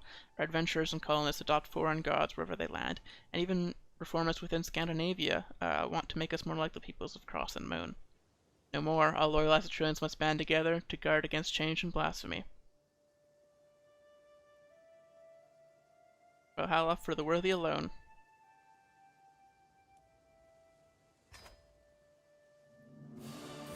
Bam, bam, bam. So, my power and prestige, I've gathered a band of the most vicious, zealous Asatruans in all of Scandinavia and tempered them into a warrior brotherhood.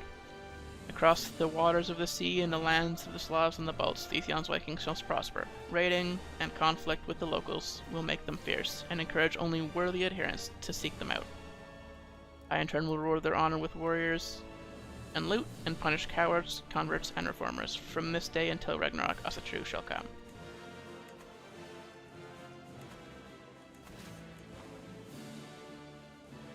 Non nobis domine.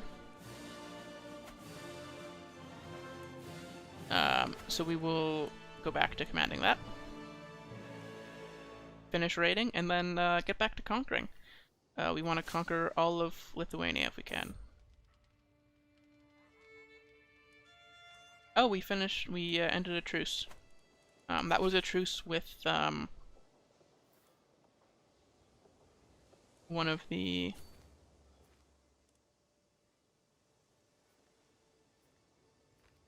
who were they? One of the people that got our land, bring Bounteous Plunder. One of the people that got our land before. Um,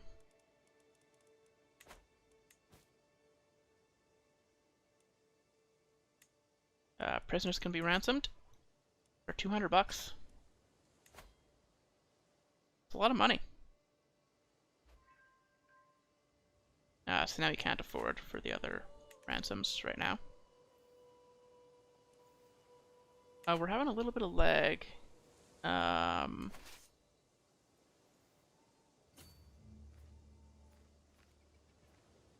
Hope it doesn't continue to be a problem too much.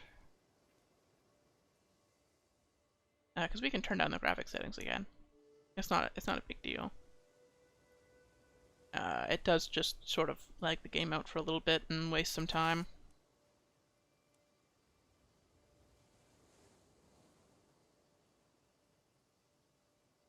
Ooh.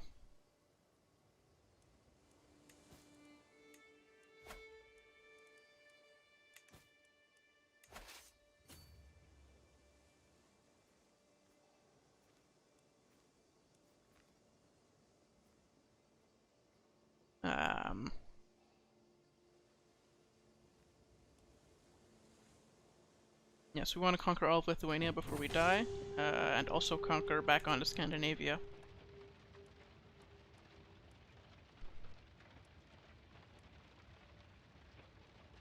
Bring me bounty of plunder. So we're really racking up money now. We're using that mostly for hunts and stuff. Hunts and feasts, to get us more prestige. But we can also use it to buy mercenaries, should we need to.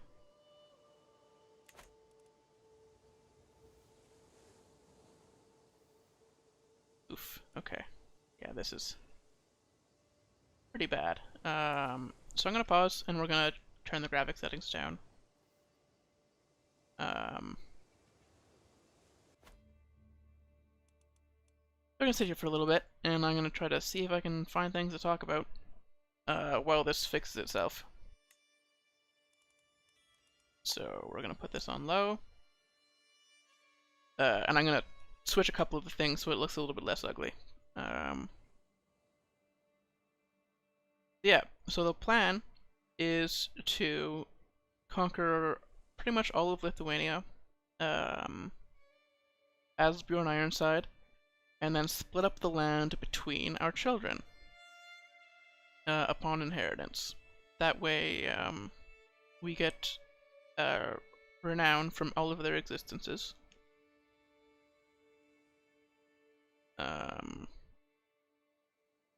And we can go off and adventure again and conquer somewhere else and do it again.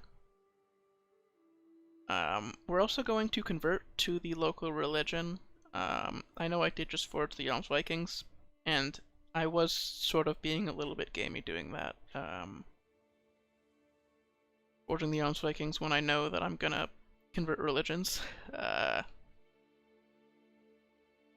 Now I've heard that you can pay the price for doing that, and we might see some events regarding that.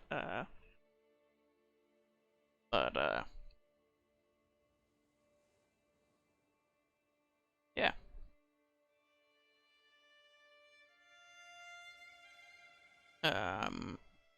We still get the event troops for founding the Jomsvikings and everything.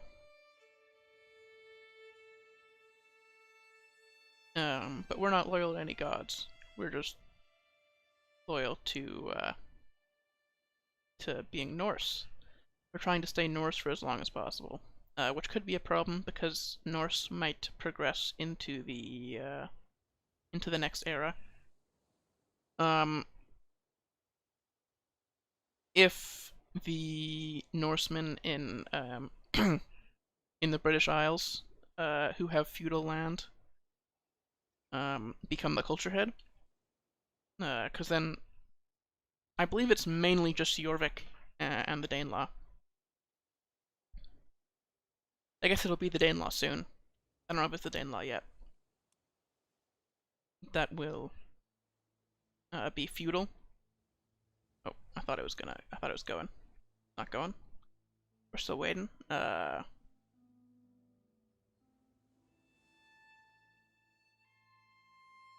Yeah, so they'll be feudal and they'll be able to progress to the next era, while the Norwegians, the Swedish, and the Danish won't be feudal. And that culture split happens at around 950. So we may have to convert to one of those religions to keep adventuring. One of those cultures to keep adventuring. Which is a shame, because I'd rather stay Norse. Because then we can found the Normans later if the Normans don't exist, and that'd be neat. Now I should also check. So there's some.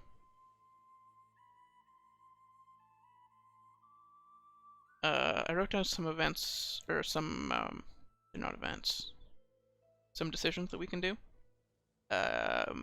Doing this. Now the main ones are found the capital of the Rus,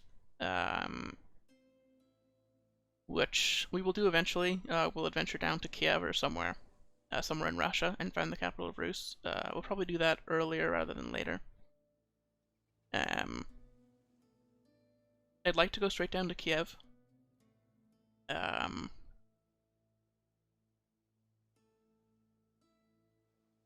And because there's a holy site for the Slavic faith down there, so we can also do the Defenders of Rod decision as well. Which they're not super interesting decisions, but I think it's fun to do them at least.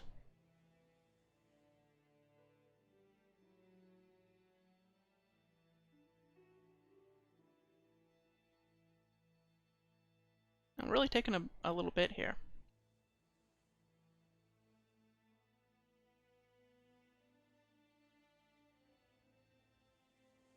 So those decisions require you to have like 3 powerful vassals who are at least count level.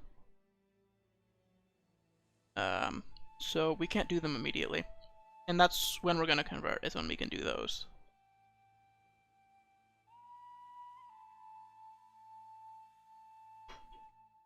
Just so it makes a little bit of sense, right?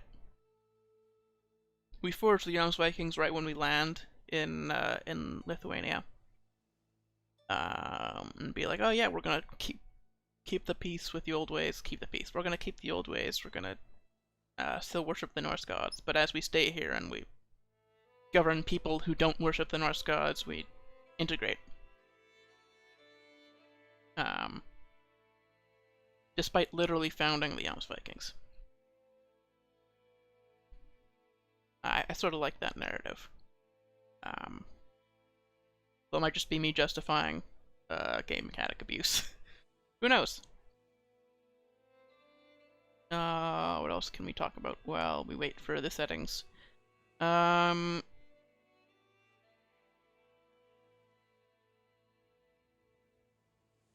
Yeah, those are the main decisions, are the defenders' decisions.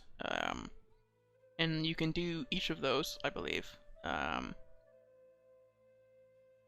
One as the Ukanusko faith, which is in Finland and Sapmi, and some other places to the east that we don't really talk about much. And then Defenders of Rod for the Slavic faith, which we will do when we go down to Russia, probably. And Dievas, which we will do as the Bjorn Ironside, Defenders of Dievas, in the Vitalist faith, which is all over Lithuania.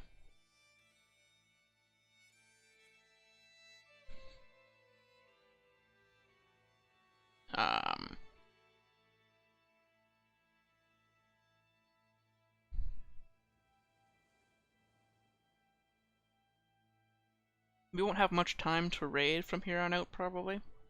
It's gonna be like repeated wars, trying to conquer all of Lithuania, and even like a little bit out of it. We also want to conquer back onto the Scandinavian mainland.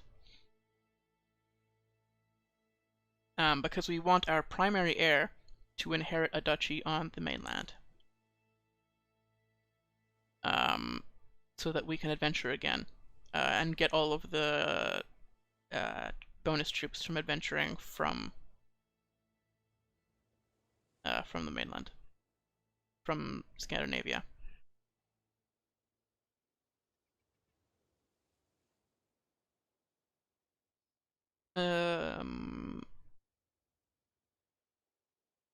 What else is up? Oh, FPS is dropping on stream right now. It seemed to just be a minor thing. Just a minor bump. Ooh. Every once in a while it just suffers for like a good second.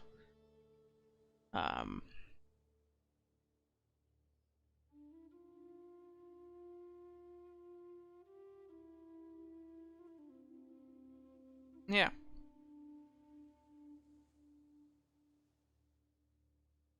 So we're gonna expand south. I can't really show where the DRA land of Lithuania is. Basically, we want to conquer all of the land of the Vitalist religion. And out of it a little bit, just to get land for every son. We want 1 duchy per son, perhaps 2 duchies, if we can. But you know, if we do 2 duchies for a son, then we want 2 duchies for the primary heir. And 1 duchy for everybody else.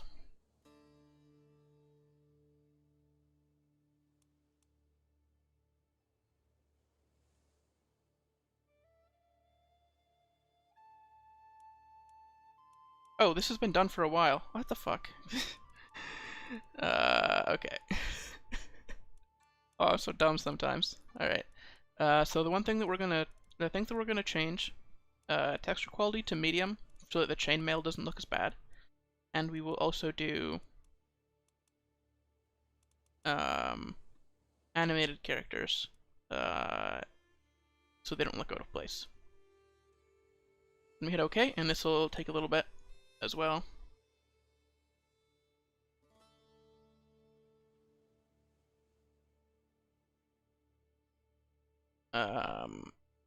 Yeah, we won't have a ton of time to raid because we're just going to be doing straight conquests. Trying to maintain our event units for as long as possible, as well as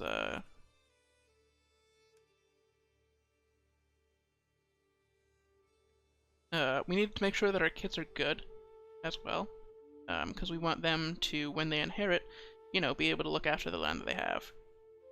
And if they fight, because they'll have claims on each other's land, if they fight and they like all merge together under one of them, and then like form the kingdom, that would be ideal. Because then we just have a kingdom of our dynasty that's probably going to last for a very long time, and just be this constant source of renown. Now, I'm not sure if we will stay as the dynasty head.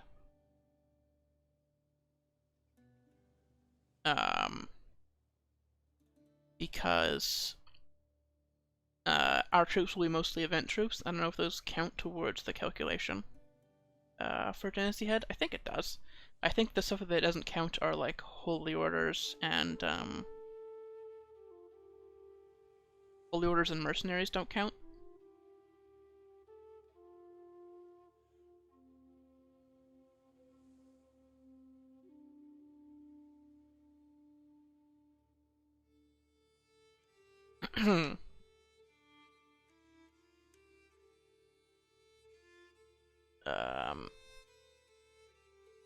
Yeah, so the other thing, what else?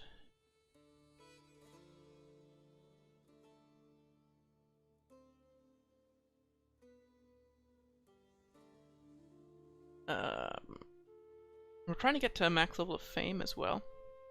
Would be nice, because Born Ironside starts at very low fame. And he's fairly old. So I think it's sort of an interesting challenge to get him to like Living Legend as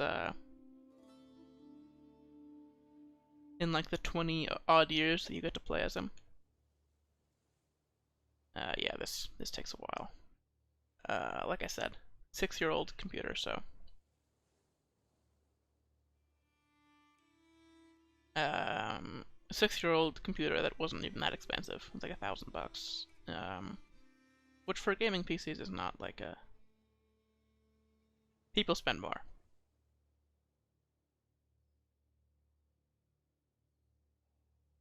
We're not upgrading our land. I feel like I should bring this up because we're going to be migrating all the time, right? If we adventure every generation, then we never really make back the investment of investing in our land. Um, so I don't really see the benefit to doing that. Um, if anything, we could invest in it so that our children have a better time. But I think we just leave them to the wolves and see what they do.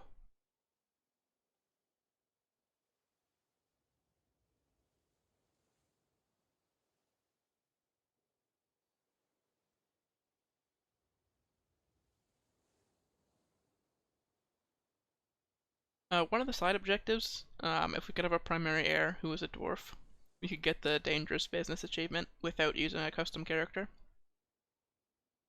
We could go for that.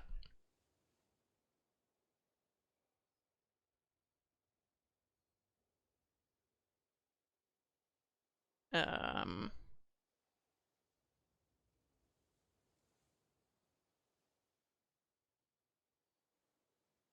hmm. Really run out of things to talk about while this goes. Uh,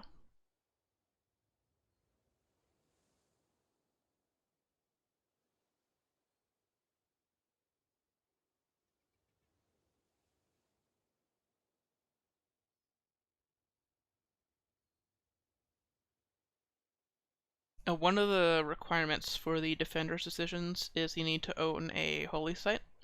And that was part of the reason that we took Courland, is because it has a holy site for vitalism. Um, that we can directly control.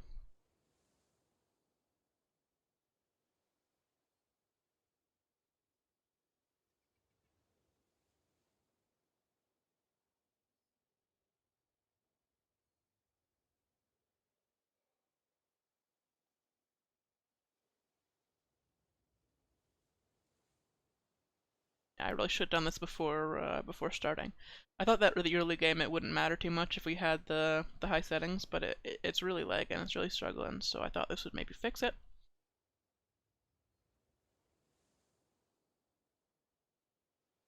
Um. Okay.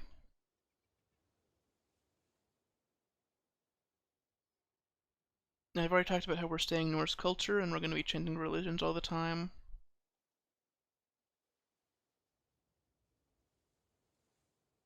Um.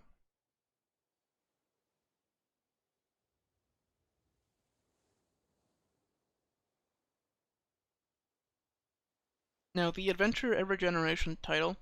Um.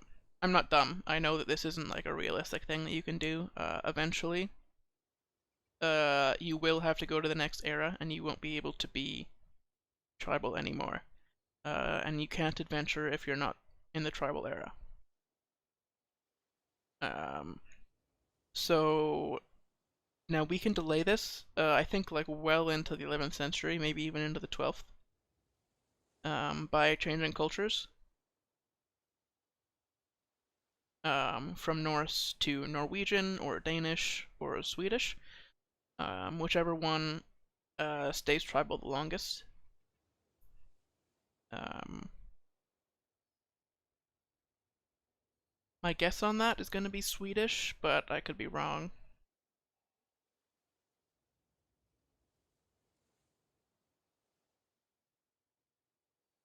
I wrote down some goals in the YouTube description. Oh, I heard a sound. Are we done? So I can check that quickly.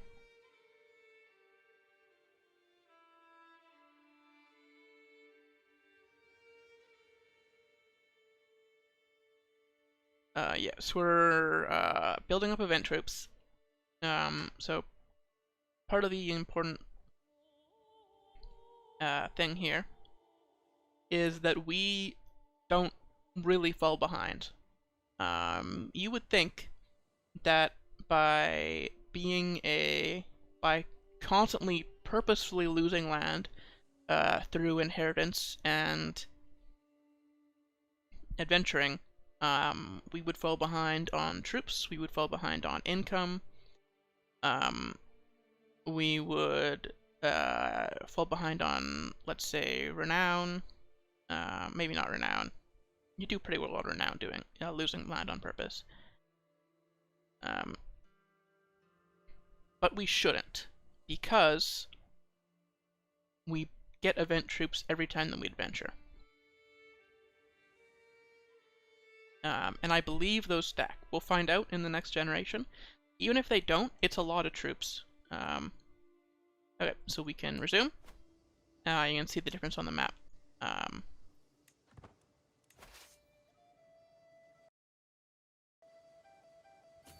And it's still transitioning a little bit, so it's gonna lag for a little.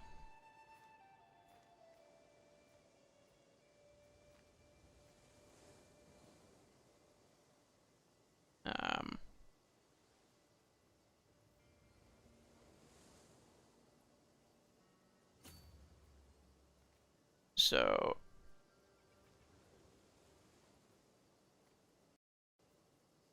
I closed Twitch. I need to keep that open. Just in case, you know. Need to keep track of, or I want to have it open so that I can see a message if a spam message comes in. Mainly. So I can just ban the bot or whatever.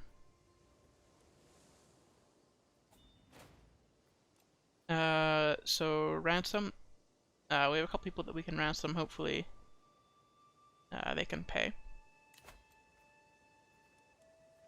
Yep, $50, that's the full price. 44, 47, 10, that's the full price.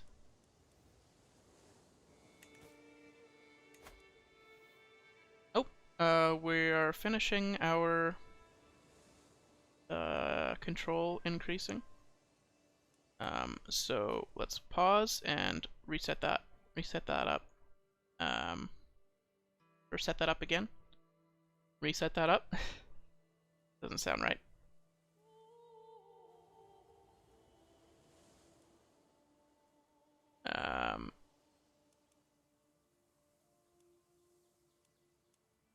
So increase control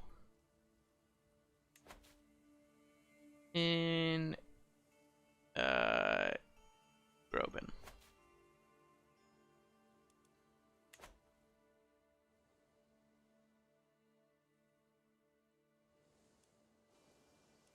The game's still adapting to the new settings, so it's gonna lag a little bit.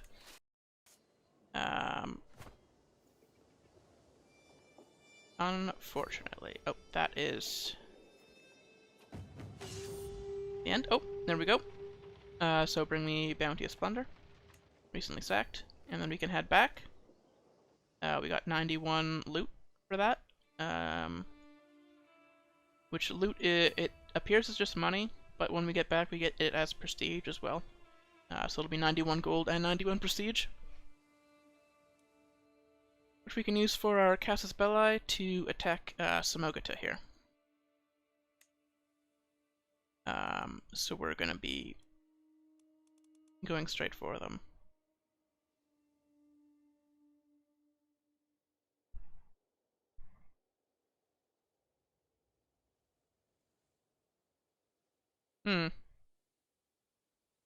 Oh, we might see a game crash at this rate. Which might be a good thing. Restarting the game might fix the problem. So there's the de jure land of Lithuania. And here is the Vitalist territory. So there's an argument to take the Latgalians first and attack Livonia here.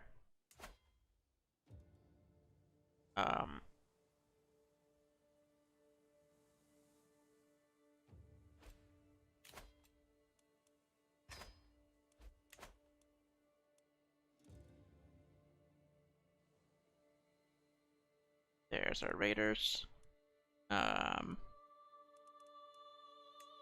We can play slowly. I might just turn the speed down just to give it a chance to catch up.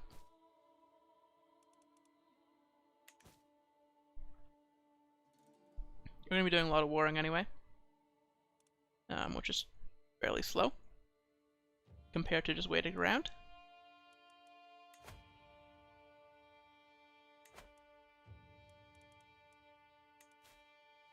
So one of the things I did was move my wife to manage domain as a temporary measure. But our second son here will be inheriting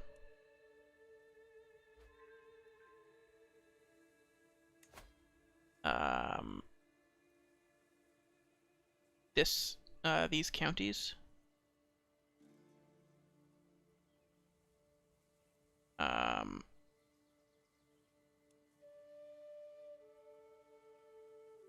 So I will give him land for now, and he can start building up prestige and stuff himself. And then we're no longer above domain limit, so we can go to assist ruler.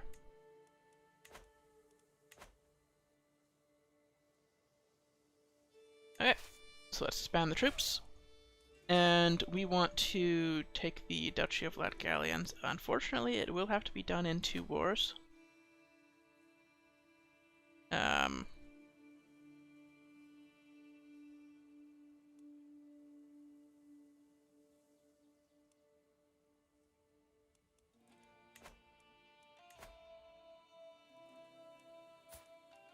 But it's not like a massive deal. So let's conquer 1 county to start.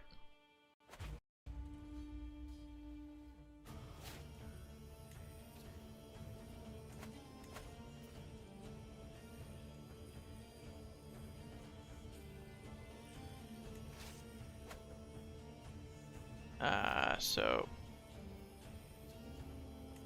here's local troops. We want to split off hired soldiers and special soldiers.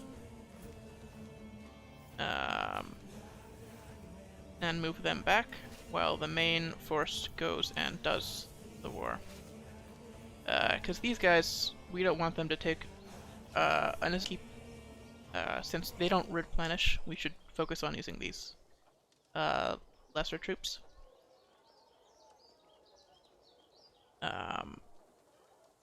Nope. Concubine's pregnant.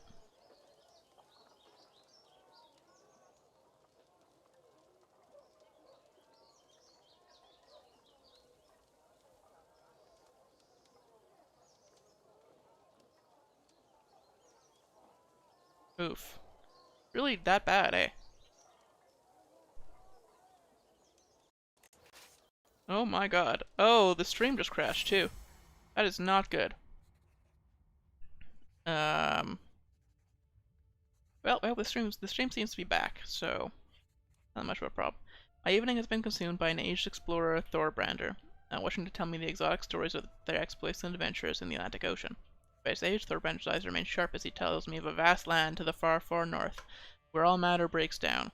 Men breathe the water and earth as easily as the air. Monstrous whales swim through the ground and sky, and all distinctions become academic. Yet the air grows late. Thorbrander seems more than willing to carry on if I wish. He's a 77-year-old man. So he can tell me the mysteries of the Atlantic. We can gain, I think that's intrigue. He's deceitful, so I don't really trust him. Fascinating. Please, tell me your stories again from the top.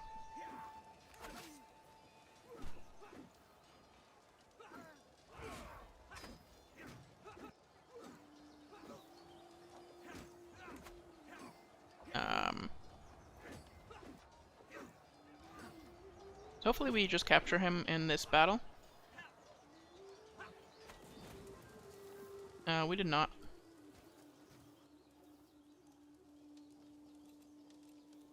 In the meantime, we can host a feast.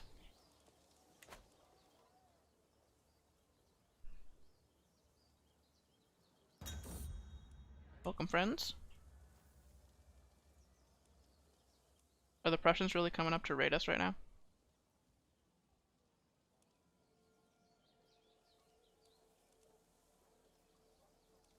Let's look at the current situation.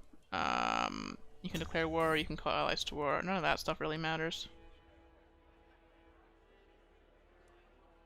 We can do higher standards of courtesy, which will get us more prestige. We're not too worried about maintaining a good relationship with my daughter, who's in Novgorod right now.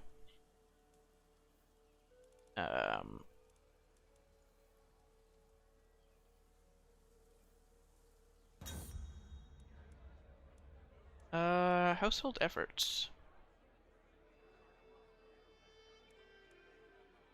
A vassal pain doesn't really matter. Yes, I have done a great job, haven't I? Just giving no credit to my wife.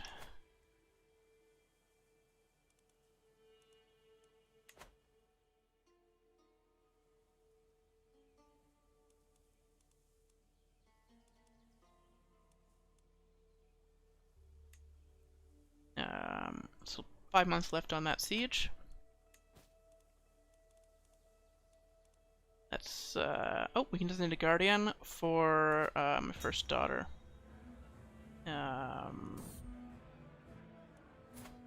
She's doing learning focus, so my chancellor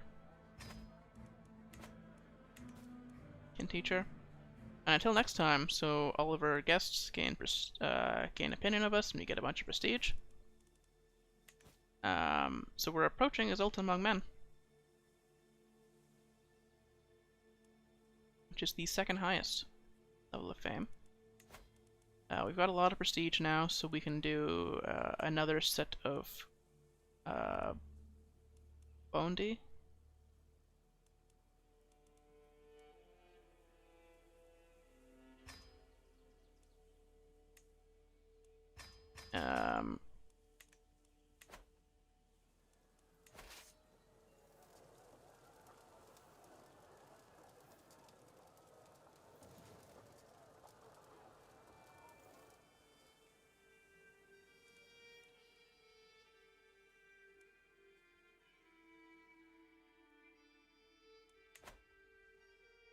Alright.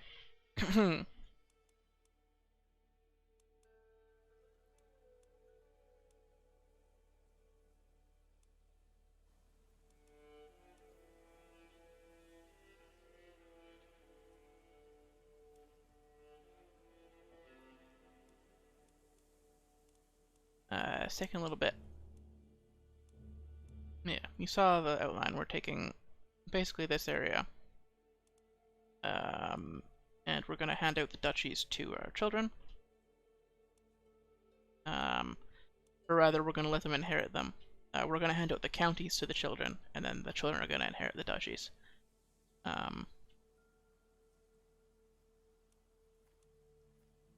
They're fighting. They're not leading the troops, though. Oh, my brother died from... Oh, Ivor the Boneless died from illness. I thought he had a longer beard than that. So we won that battle, didn't get us much, but, you know. We have low champions, so I'm gonna be notified for when we can invite more.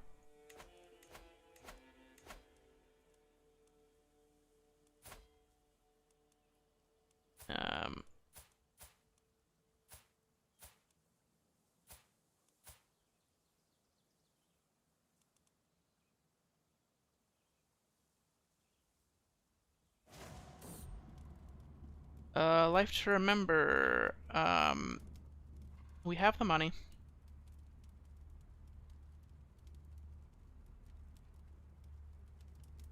He deserves the best. Let's take a look at his land. Yeah, it got split up between his children. So we'll check on him periodically. Check on the borders at least. Radius, another daughter.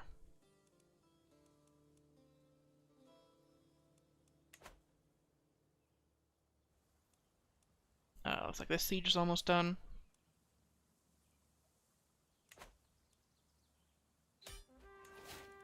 And there we go. Enforce demands. take the county for ourselves. We will grant the county to one of the younger sons.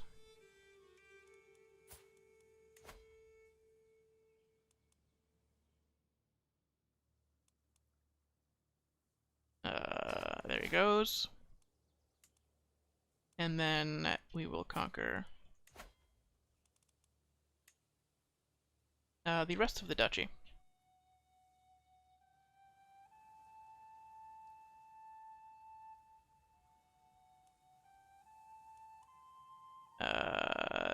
So we can declare war.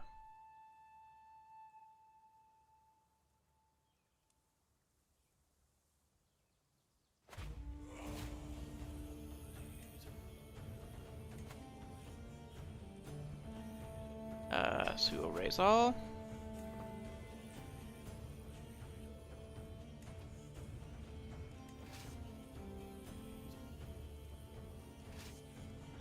We will split off the hired soldiers.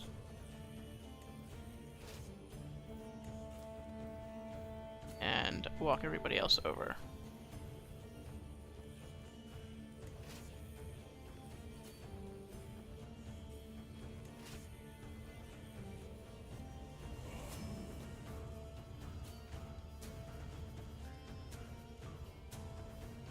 Have everybody just kind of chill in the area while we do this siege.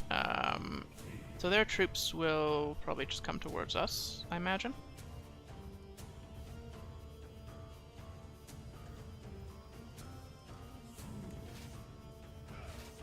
So we can merge this sieging force together. The development here is, sorry, the supply limit is fairly bad down here.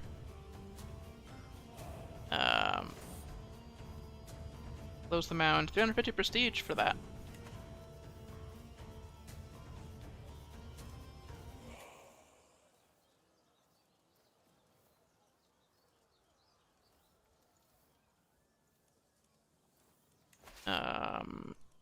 So we can station besiegers.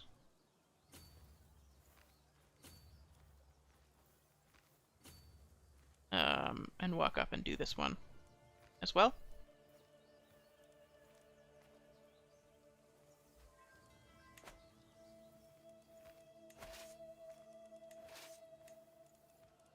Bring another commander. Supply duration one, maybe. You're pretty big, you need a supply duration. There we go. We don't want them starving.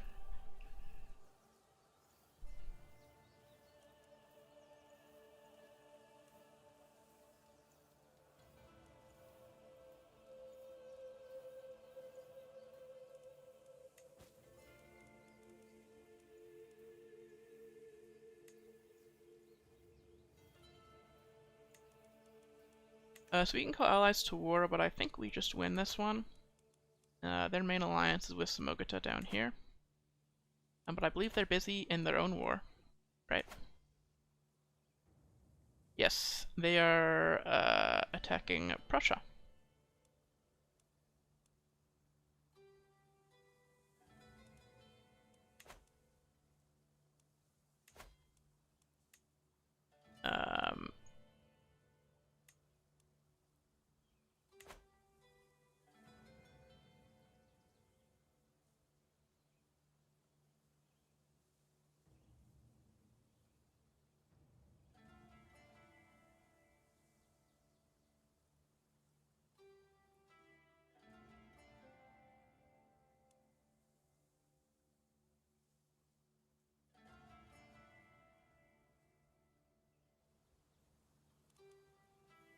Da-da-da-da.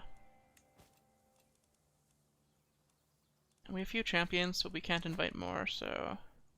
we can go through our court, though, see if anybody is unmarried. Then we can invite more people to court. There's this grandson.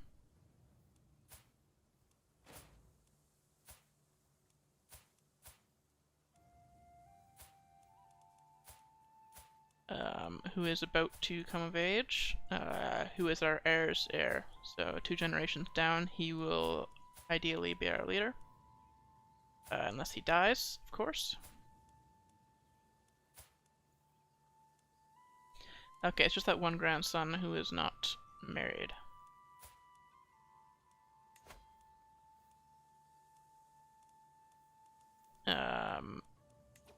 So we're not really gonna go for alliance power with him.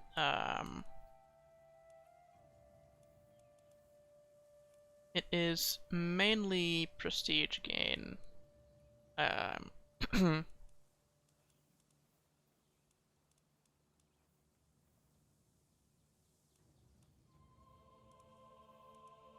So this marriage will get him 200 prestige. Which isn't a lot, to be honest.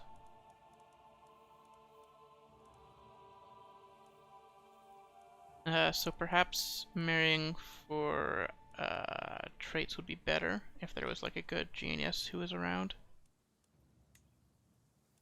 Not really. Okay.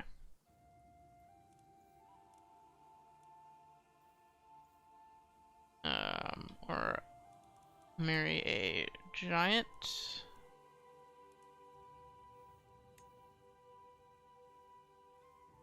Don't lose any prestige. Have a chance of getting the giant trait.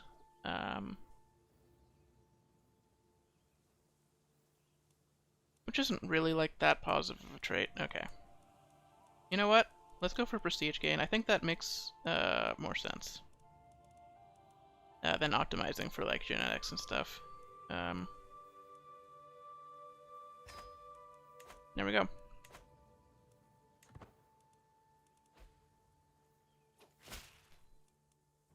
Excellent.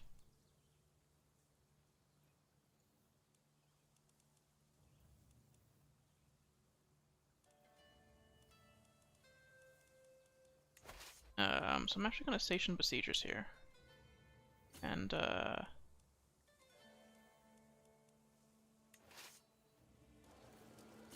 we're gonna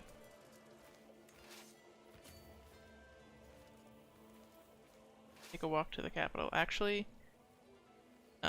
we might just obliterate them with the event troops here to try to end this war faster.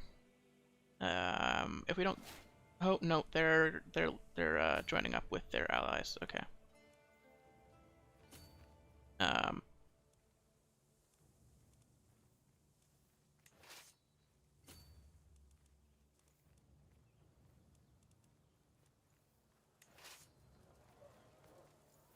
Man, the station besiegers button is so bad. This is an army of just our bounty.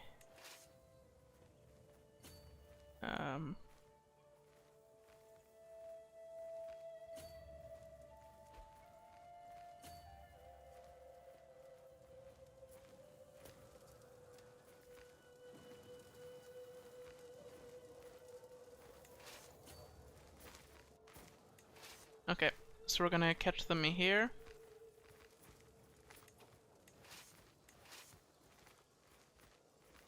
So the army of 629 is the one that's gonna get there first. They're an open terrain expert, that's perfect. So they will lead the fight. We will take some losses at the start, but then the event troops will come in and basically just obliterate them. Hopefully we can take take the leader as a hostage, since he's leading his own troops. Oh no, that's the leader of Samogata. The real leader is down here. Well, if we take the leader hostage, which we did,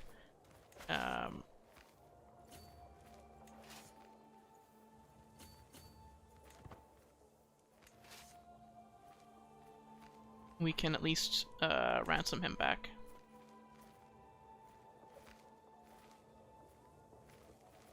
So we got a martial perk. I think control growth is most relevant to us right now.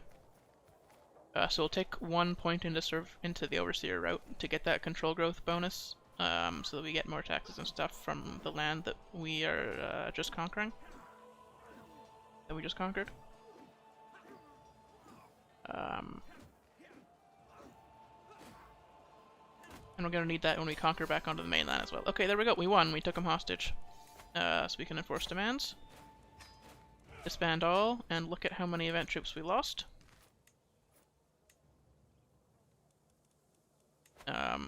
Military. 20, 60, like around 100 event troops we use for that war. Grant titles. There you go.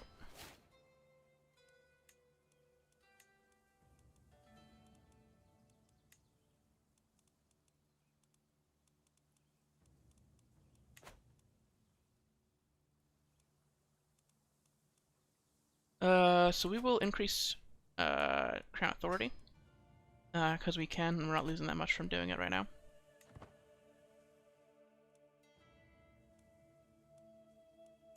So now, if we look at our succession, you can see that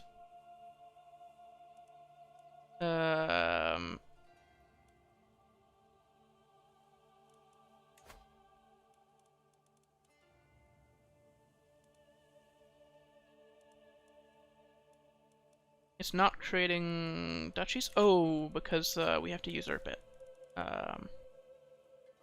Oh, we can usurp it. This will get us prestige, so having more duchies, just in general.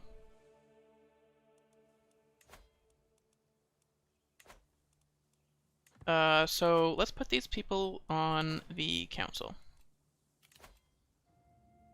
You want to ransom? Yeah, sure. So you... grandson, Dogger. Third son of my heir. So we need a better... one of them was a good chancellor, right? Nope, neither of them. One of them's a good spy master, and the other's an okay steward. Okay. So he can be my spy master, and the other one can be my steward.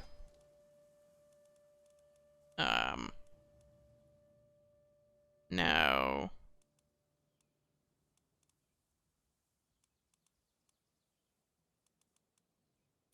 now they like us more, so we can demand, we don't need to demand conversion from them. So now we have the, oh my god, I gave away the fucking holy site. So we're gonna convert to Vitalism. And all of our vassals will convert with us.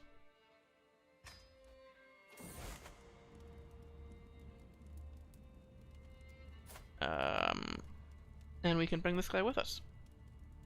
At least I have Helgi to guide me.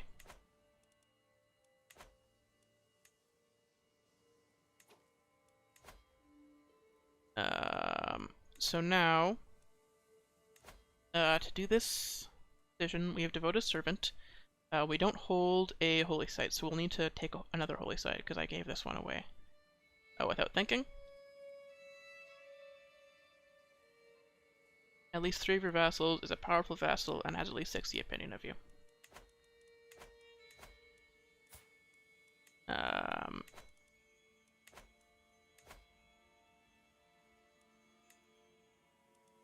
Alright.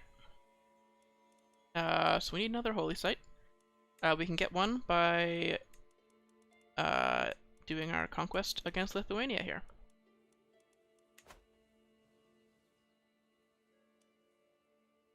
Can't believe I gave the only county I needed to keep away. Oh, that's funny. So you just conquer that duchy.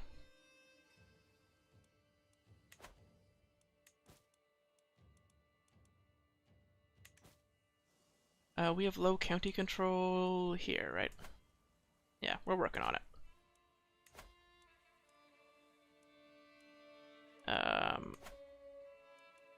Now, how's our popular opinion? It's we're still not losing too much from offensive war. So I'm gonna keep warring.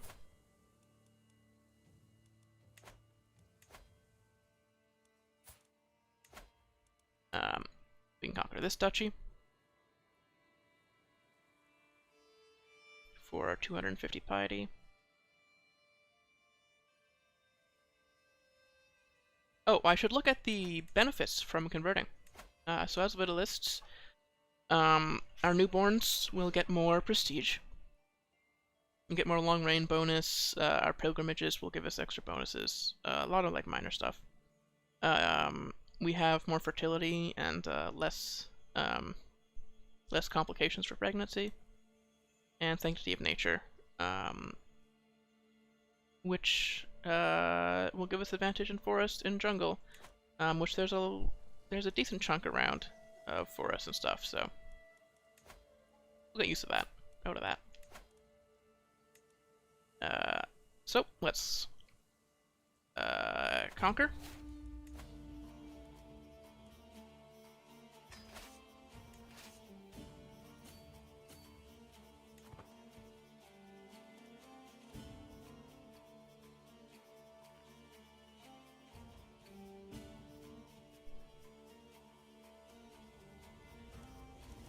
Actually, let's go around straight to their capital.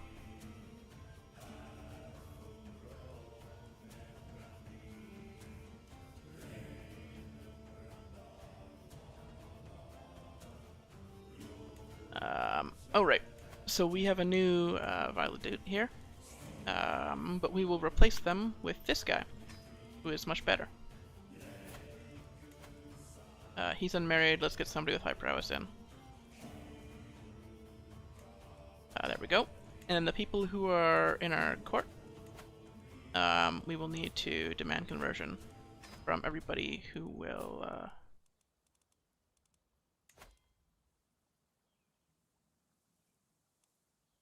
he's zealous, he doesn't need to.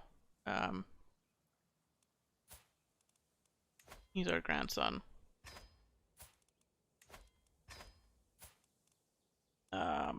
Because he will need to convert at some point later. Hey, cherubs. It's going all right. No like major hurdles so far.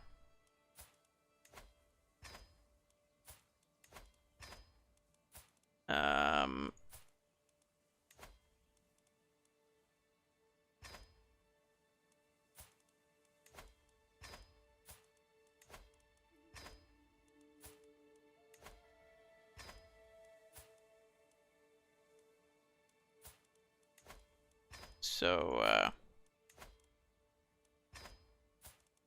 good all around.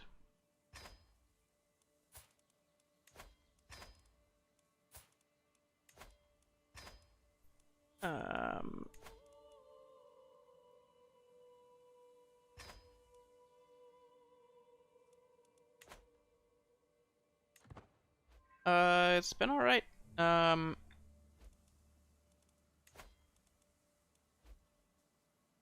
Like, mostly not a lot going on. You're doing the domain focus, so let's offer guardianship. I kind of relaxed today. I probably should have, I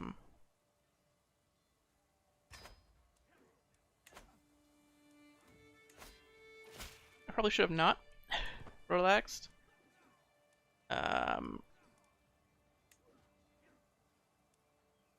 Because, you know, I got stuff to do, but,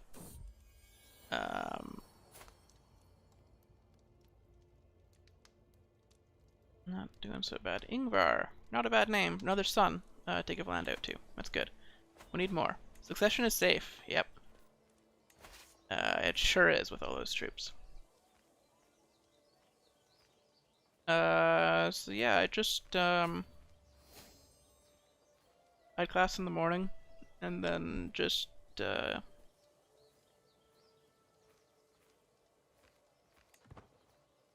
kinda lazed around.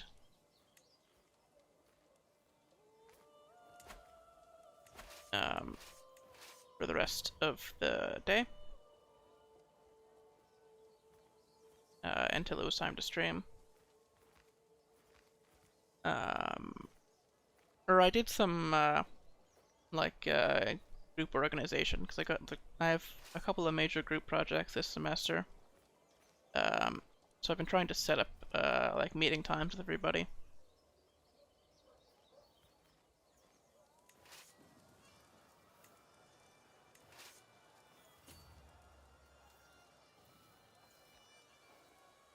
So once we do this siege, we pretty much win.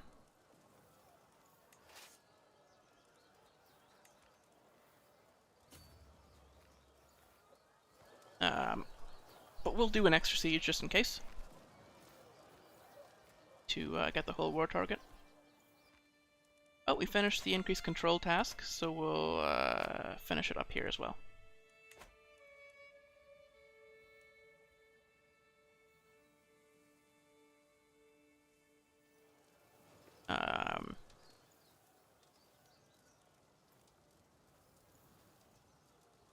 Yeah, gonna be some long sieges here.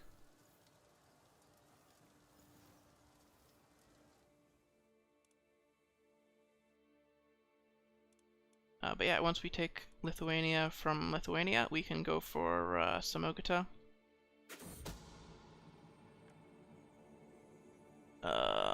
My brother Jarl has accused my brother King Halfdan of having an extramarital affair with the Liber Freya. Wow. Give us will judge these sinners. They're pretty far away from us right now, so it's not like the most relevant news.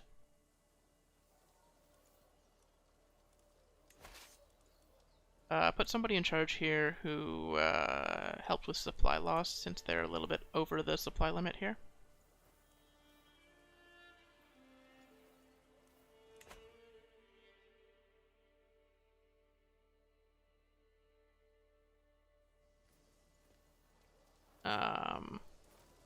There they are. They're not being led by the High Chieftain. So we can't really get much out of fighting them. But they're gonna come and fight us anyway, looks like. I'm leading the troops, so like maybe there could be a problem there if they like injured me.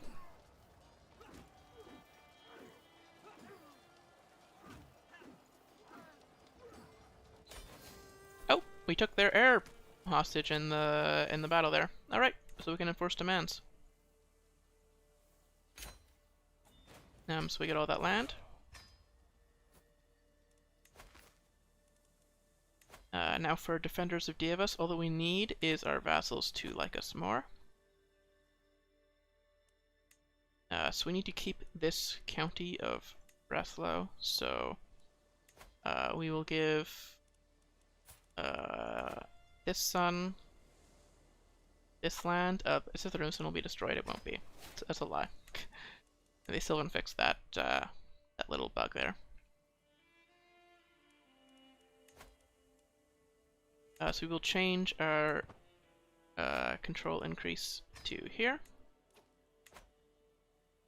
And actually, I think we will grant him a third county. No. He only has the domain limit for 2, so we will give this lower county to another one of the sons. Yep. I know what happened. I have a bad habit of dying in this game. So that was the right county. Yep. I give the right county away. So we need one of these vassals to like us more. So this guy, let's just send him a gift. And there we go. We can do the Defenders of Dievas decision. So we get the Hall of Heroes special building. We increase fervor. We get a Defender of the Faith. So that's prowess +1, and a bunch of opinion with same faith. We get the Holy Warrior trait, and a lot of our troops will become Holy Warriors. So let's fortify the holy site.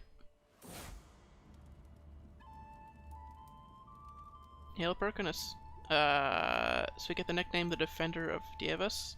We were already Ironside, so I wonder if that's going to replace it. We become a Defender of the Faith, become the Holy Warrior. Yeah, all that stuff that we just talked about. Under my leadership, the clans have united to raise a great war hall in Breslau. Within its thick stone walls, we prepare for war. For generations, foreign scavengers have had their eyes on our lands. Let them come, I say. Let them test their might against our brave, vitalist heroes. Let their blood soak into the earth and color the rivers red. Hail Perkinus. Yep, we're the defender of Davis now. Okay. So moving on to the next war. Samogita. We want to do this war. It doesn't really matter how early we do it. He's not going to die before we declare war on him again. Oh, we can do some ransoms though. Oh, he still can't pay. Okay, so we'll wait. 50 for that one. 50 for that one. 25. 42, sure.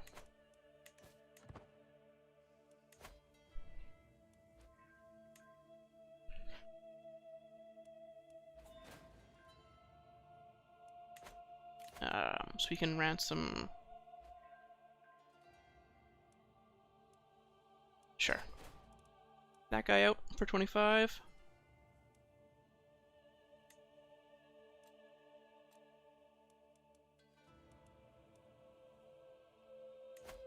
And we've got lots of money. Do you look at a personally held domain? Offensive war, we're at -8, which isn't a big deal. Hall of Heroes, what does it take to upgrade this? $247, eh? And we get... Oh! I could use more people like you. We get a free knight, look at that.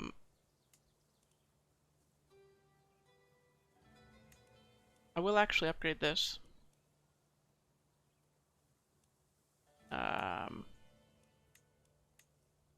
For the knight effectiveness bonus. We'll only have it temporarily because we won't keep that county forever, but it'll stay in our dynasty for a little bit at least after we pick the bucket. Okay, so let's conquer the Duchy of Samogita.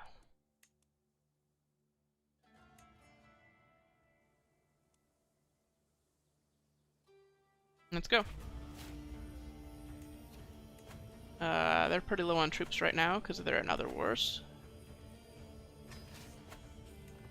So what are they gonna do to stop us?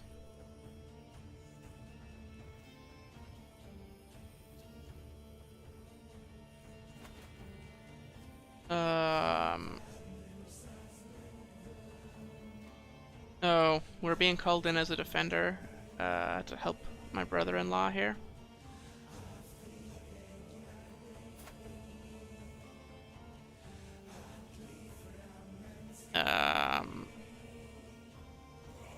Right, because I'm married to his sister.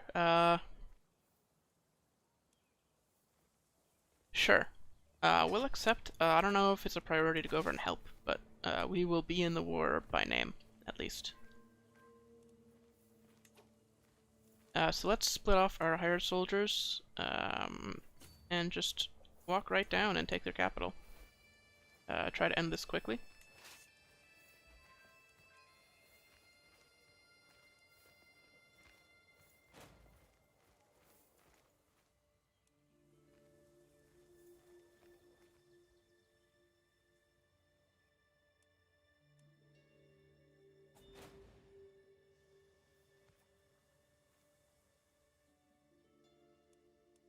Oh. I should be looking at the duchy titles. So with Yatvyagi here, we want to take the Duchy of Lithuania off of them, because they have a big county in Lithuania. Maybe we'll just do a county one then, if they only have 2 counties. Oh, so we can commission an epic again, because we're 51. It's been 10 years. Let's do that. And we'll spend extra money on it this time. Hey, Bandana, welcome. Yeah, he gets caught up in his own war, and then complains to me that he's losing a big war. So let's pay an accomplished storyteller. We've got the funds. Let's split our special soldiers in half, and yeah, let them chill. They will come and help us. with the siege if needed. He's down here. He hasn't taken any of the land that we want. That's the thing with the Russians. They seem to only expand within Russia. Like everybody here is trying to like form the Empire of Russia. So they're like they pick their conquests based on how close they can get to becoming the emperor, the Tsar. I don't remember what the title is for Russian emperor. But you can see Novgorod does it as well, where they don't usually conquer out this way. So I don't think they're going to attack us, mostly because we're stronger than they are. But we want renown. It's early, so 75 renown is still big. We can get to that 750 mark at some point in the future and get another dynasty legacy.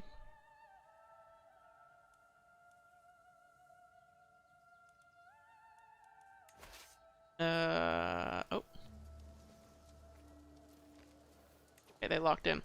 So I'm gonna split off an army of levies to continue the siege and send the main force over to intercept them.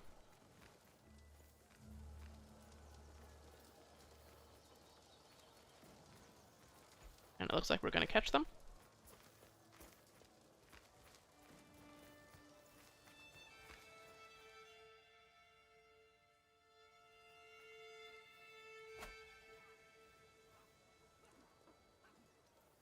We're being sieged by one of their allies, it looks like.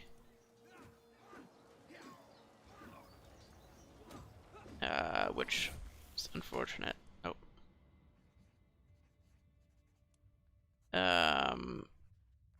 So my Chancellor Eminder is listening to my family epic as it is slowly coming together. A lot of it is not very plausible, such as the part with the magical sword, he tells me.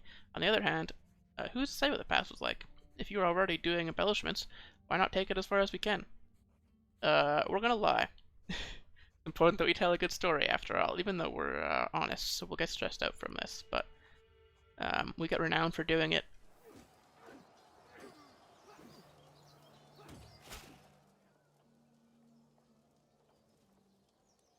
My brother-in-law wants me to help him with an ambush.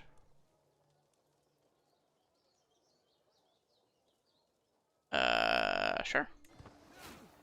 Hey, and I captured him.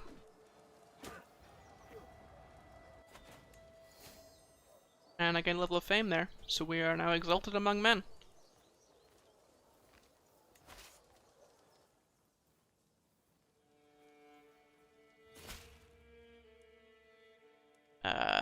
The pleasure is mine, so we get 75 gold for that. There we go, we helped him out in that little ambush.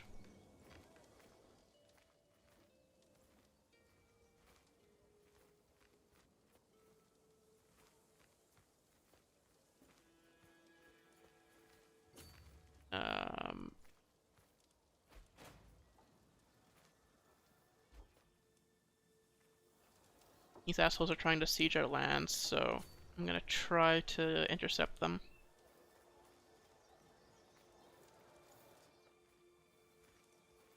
I'm trying to keep these guys out of the sieging stuff. They're more like emergency backups.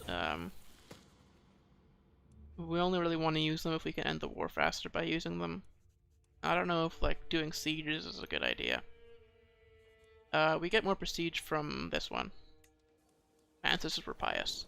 We had that event already earlier, so I didn't read it out, but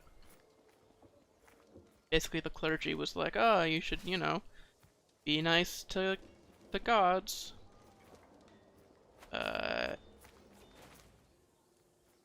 Victory! Oh yeah, my brother-in-law must have won the war already by himself. Look at that.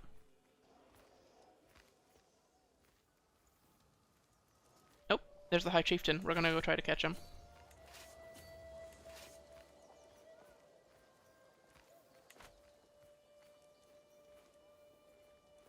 If we can take him hostage, we win instantly, right? So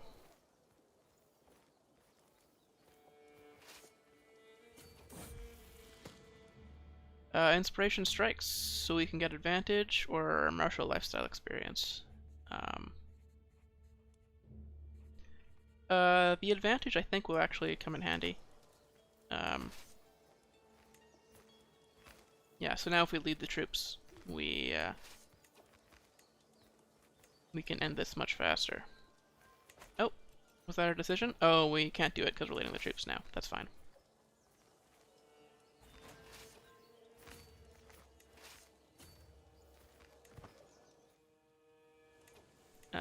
So we took SNI there.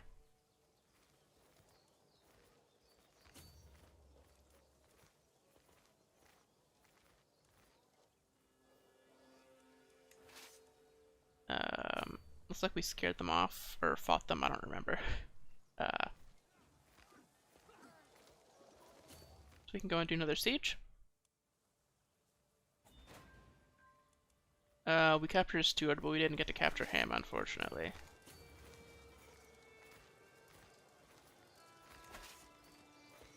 So now this little sieging army can siege Memel.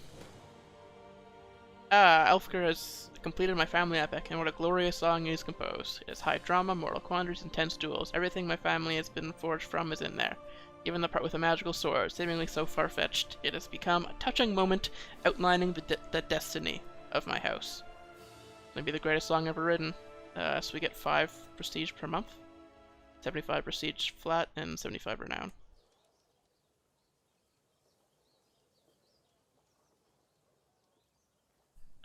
Oh, 9 p.m.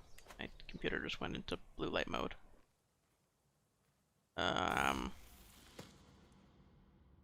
And the person who wrote it can stick around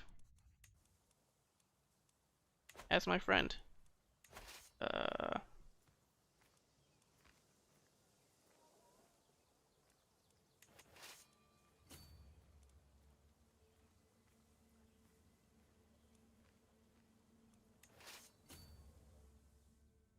Yeah, the drawn-out nature of these wars, I should really be spreading my my main army thin, and doing as many sieges as I can at a time. To try to end these faster.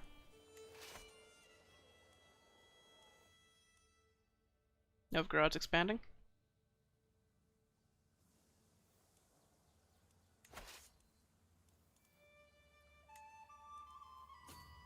Send the other half over to siege there. And keep our reserve troops back here. We've already lost a decent chunk of them, and we kind of want to keep them around for as long as possible, because the point is to stack them, the event troops, that don't replenish. It'll help us defensively, because people won't want to attack us because we have so many troops.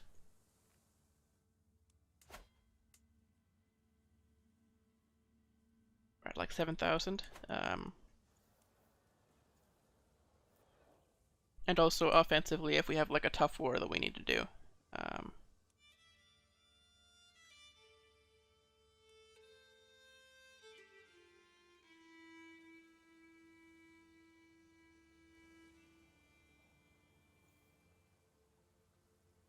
Alright, so this war is pretty much done. We can designate a guardian for this daughter. She's doing learning, so my chancellor can be in charge.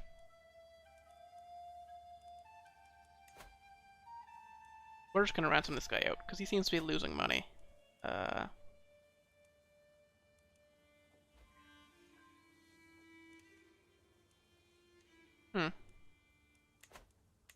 Oh! They're fighting us here.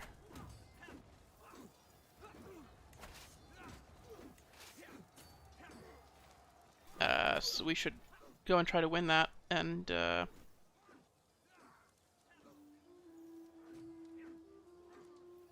potentially end the war instantly if we can capture him. Take him hostage. Oh, okay. Wishful thinking.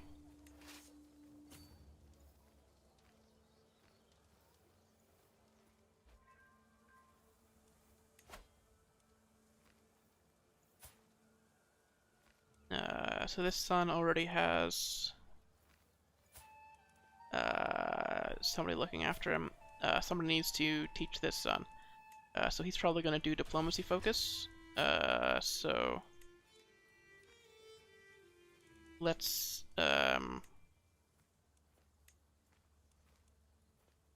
offer guardianship.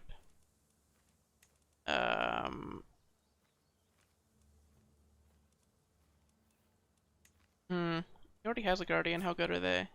Oh, they're better than who I have. So they can teach him.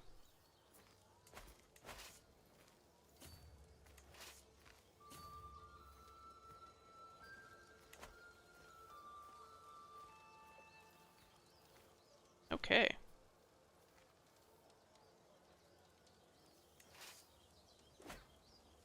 I'm trying to do this quick battle before we win, because we can capture some hostages, maybe get some money here.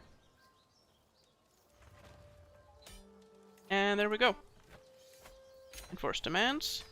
So be it. Disband all. So Memel is owned by this person. But we can give this son all of that land.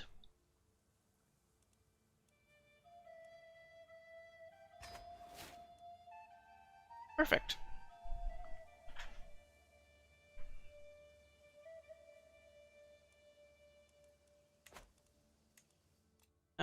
Now we can call a hunt.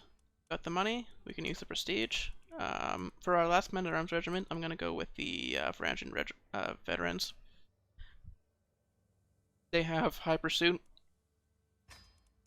They're expensive, but we have like excess money. Prestige, so I don't mind. So now we can create the Kingdom of Lithuania. That's not really a priority. What we want to do right now is look at our succession.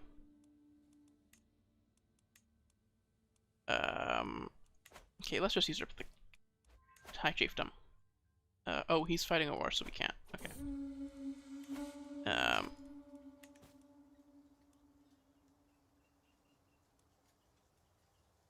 So we can help this guy.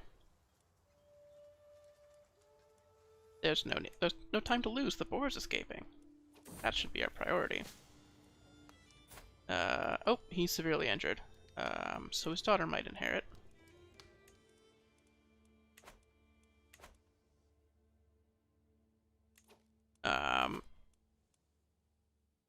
So now we need to conquer back into Scandinavia.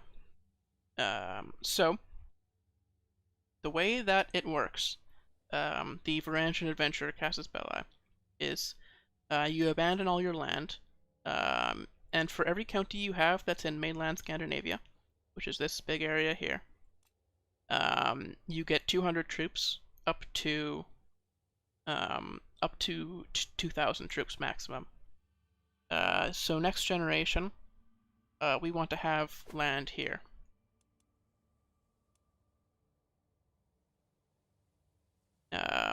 So we will take small land, and then we will go into Vaster Gotland and perhaps further up. But we want to establish sort of like a capital in Smallland. So that's where we're going.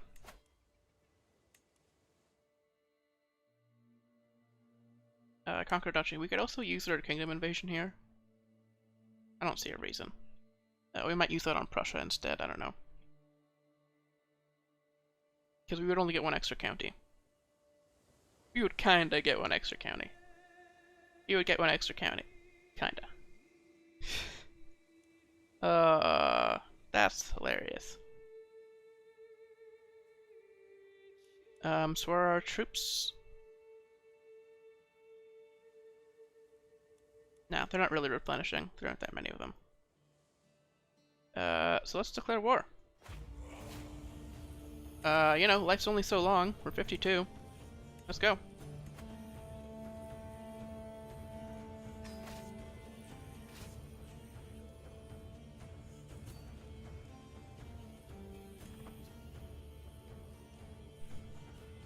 Send everybody over to get more land.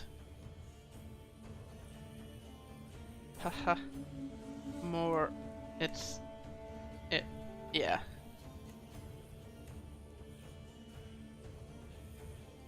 Can we usurp this yet? No. How long is this guy's war gonna go on for? Looks like he's gonna lose pretty soon. So importantly, we can create the High Chiefdom of Livonia. We don't want to, though. The Kingdom of Lithuania. What am I saying? It's very important that we don't do that.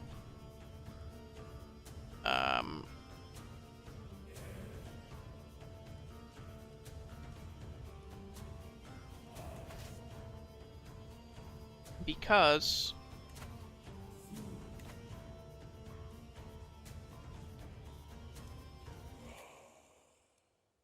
actually, we don't even need our capital be over here. Or no, we can. It's very important that we don't do that, because if we create a kingdom, if we are a king, then we can no longer adventure.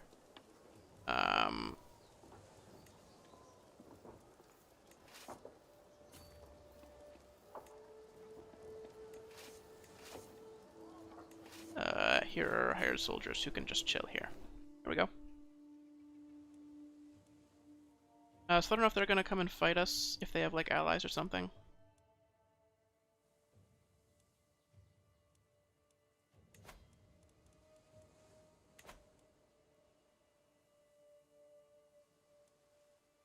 They're in a war though, so.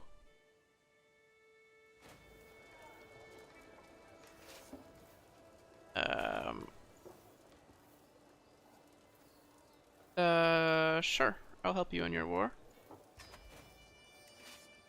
I won't, but, you know, I'll say that I will. 725. Oh. And this 725 can go here. Oh. And we can then siege 3 counties at once.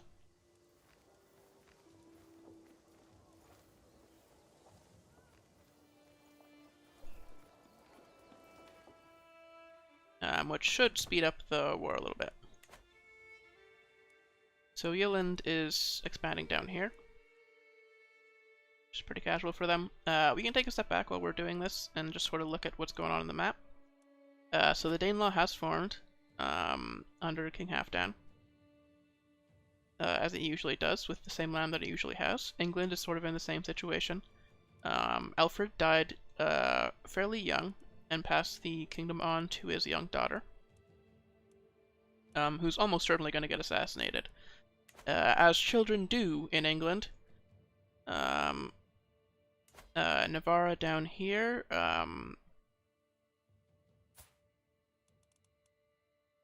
Yeah, somebody in the line of succession is Muslim, so they might just become Muslim. And then they usually like combine the kingdoms. Limiod is still together. Asturias is just doing Asturias things. They're attacking Montagu. It's funny.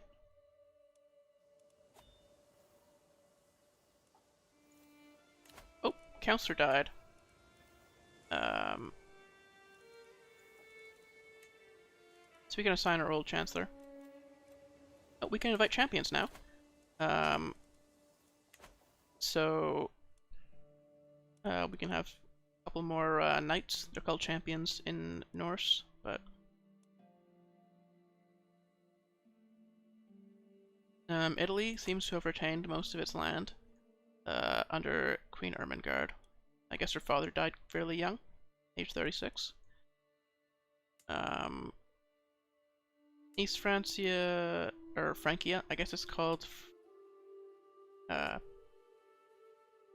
I guess it would still be called Frankie at this point. Is split with Bavaria the usual way. Bavaria is attacking into Bohemia, so they might get a second kingdom title if they create the Kingdom of Bohemia.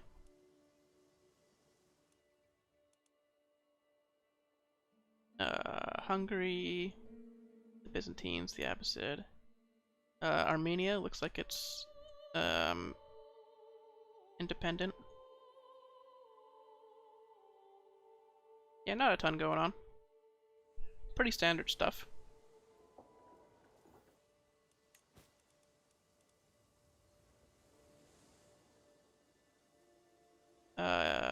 So we can usurp this. Still, we can't. They're still stuck in their stupid war.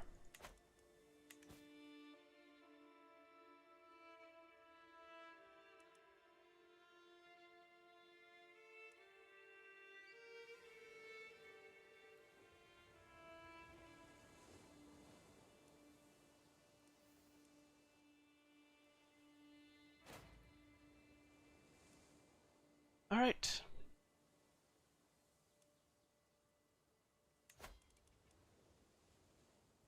We're losing prowess from old age now. So there's a dispute at camp. My son and his son, my grandson, are fighting. We're just gonna deliver a speech. We're stronger when we stand together. There we go. So we get a martial perk. This stuff doesn't really matter as much, so... Bellum Justum is useful. We are running out of faith for Casus Belli's. So we'll get that first, and then maybe we'll go for Stalwart Ward Leader after. Although we don't really need to lead the troops ourselves, to be honest. Alright, so we've taken a prisoner in that siege.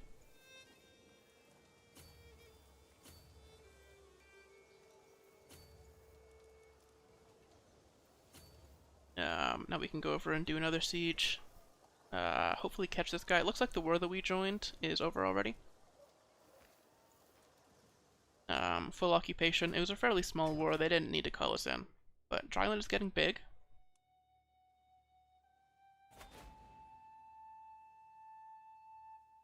Another ally is calling us in. Oh, it's the same ally. It looks like they, the people that they conquered were in a war and they inherited the war. So we'll accept that as well, but I'm pretty sure they're just going to win it on their own. Our allies are strong, for the most part. We chose them as allies because they are strong.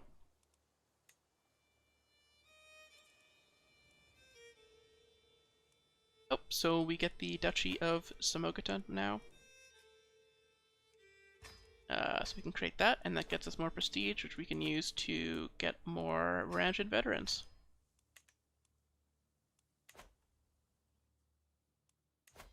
So now if we look at succession, we are losing more than duchy titles still.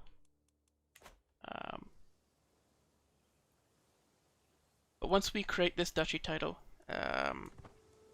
we should be good to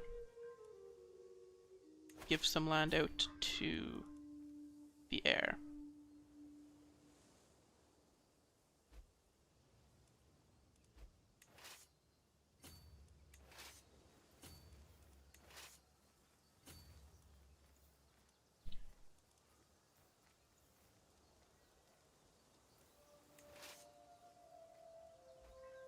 Alright, let's head up.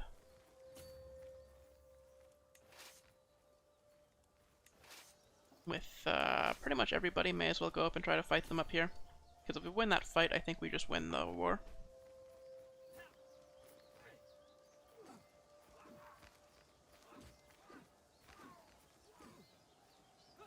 Oh, they hired mercenaries who intercepted us.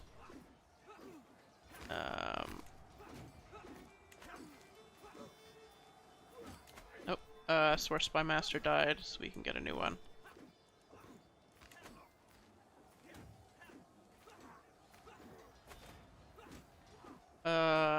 We're being called to another war as a defender. We can join in name. I don't know if we're gonna contribute.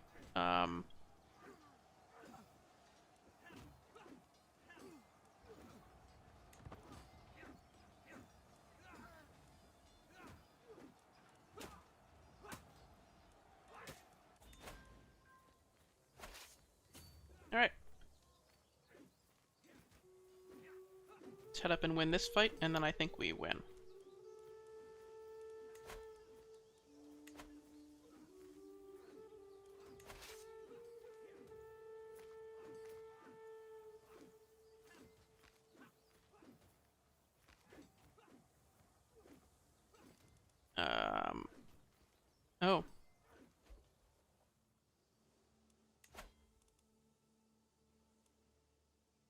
Looks like somebody else is also attacking them. And we might inherit that war.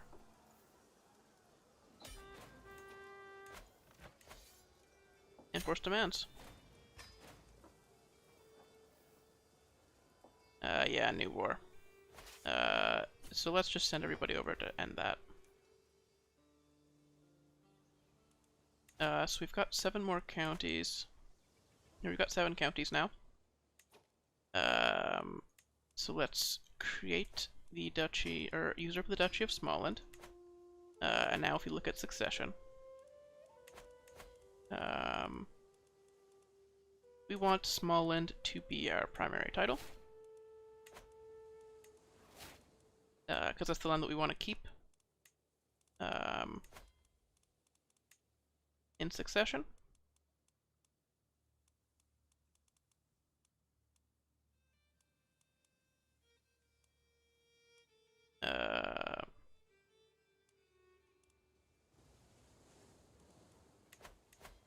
And now we can give some of this land to our heir.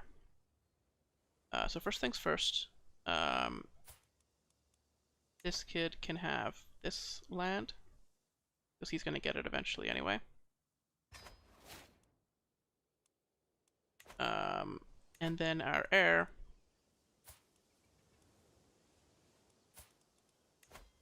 will get, oh, my grandson was killed. So he won't be inheriting. This grandson will be.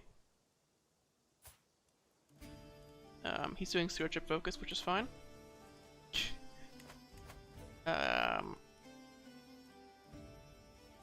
Unfortunate that we lost a grandson in the war.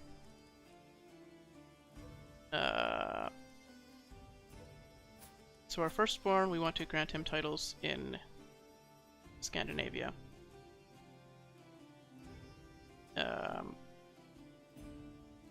you can have these 2 to start. And we'll give him more later.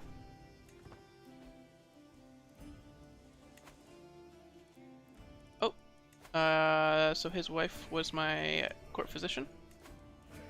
So we'll make this man our new court physician. Our priest. I'm sure the skill sets are basically the same, right?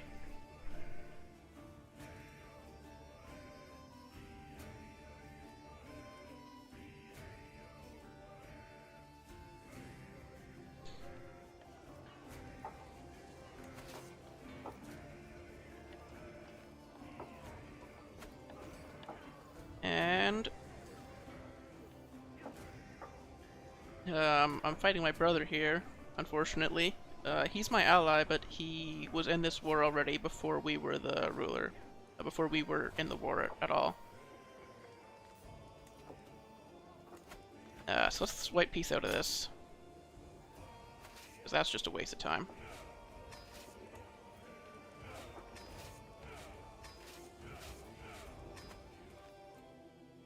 And let's host a feast to celebrate. Hell yeah.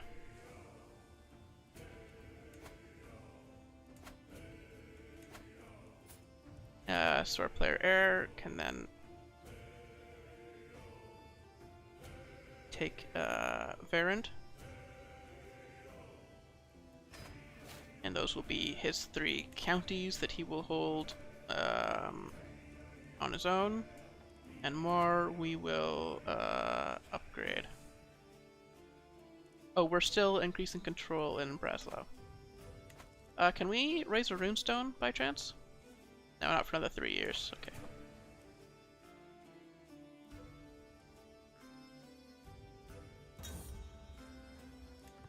But there we go. So if you look at the succession,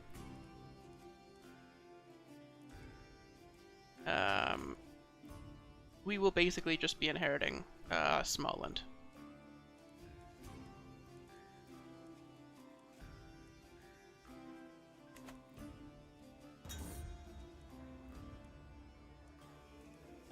We could be friends with her daughter. That's nice.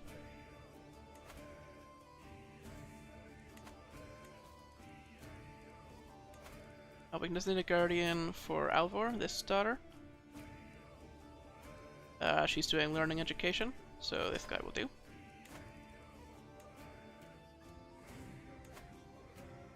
Prisoners can be ransomed. Prisoner and friend. Ah, the Grand Master of the Jomsvikings. I guess he was against us.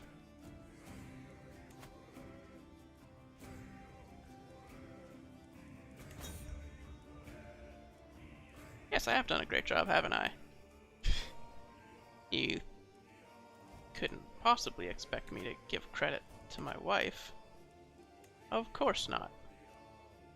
I'm too prideful for that shit.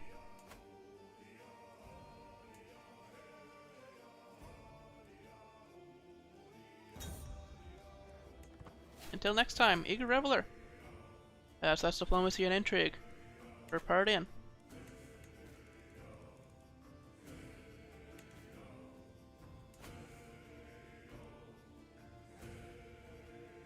So my son here has an aggravated wound, so we might be skipping a generation. He got wounded, unfortunately.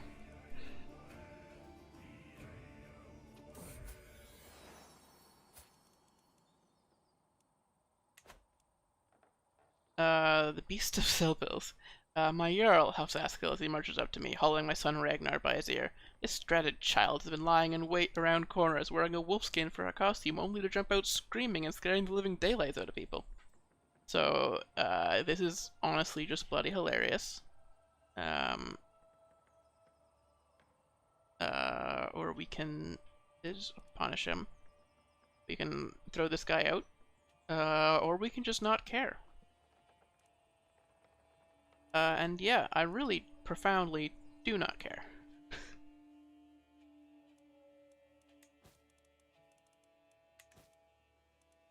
It isn't important, is it?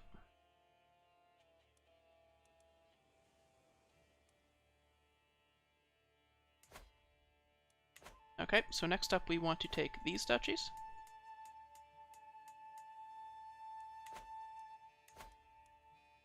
These counties, sorry, that are in the Duchy of Lithuania. So we can give them to this son.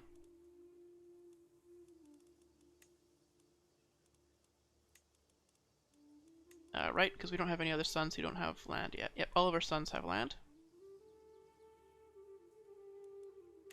So now we just want to expand the duchies that we already have taken. So I think it's been 2 months, so our troops have probably returned back home, and we can go to war.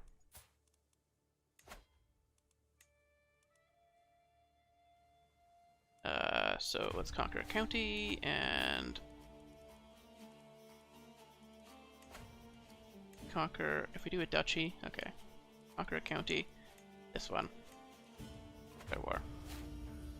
I'm doing 2 wars at once here, just to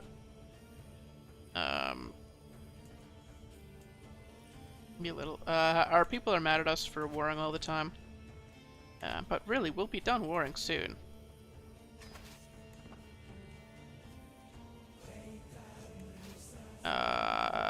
It's an advanced technique there called lying.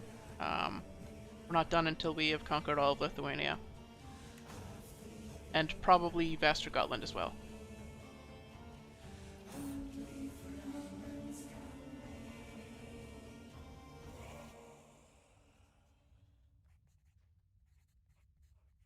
The smell is completely unbearable. It's been held months since Vinland brought down that blasted wolf while hunting, and he's still carrying its head around with him. Everyone's sick of it.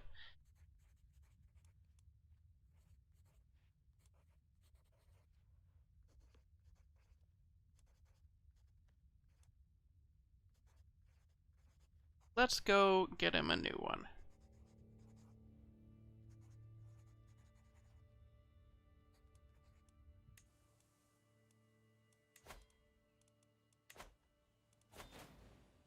We're being called at another war. Sure.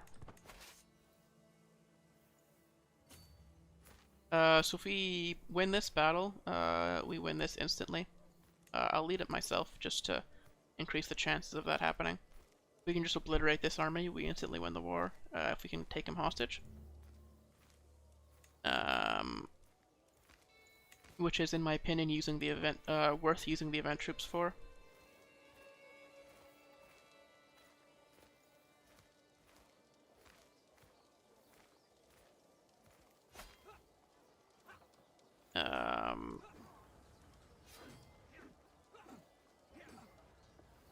Oh, they have very high.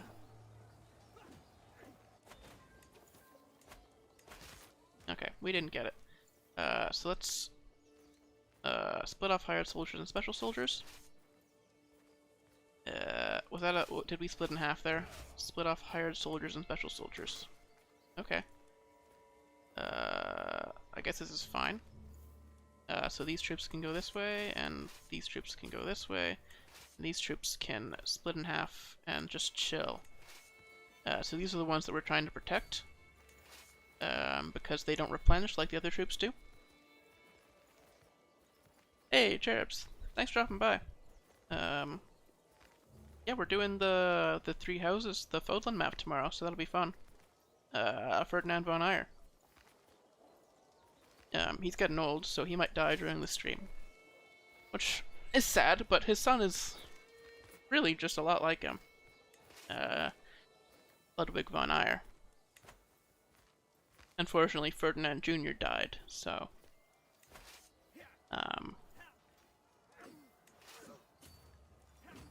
we're stuck with Ludwig von Eyre, who is not as cool, but takes after his father at least, so...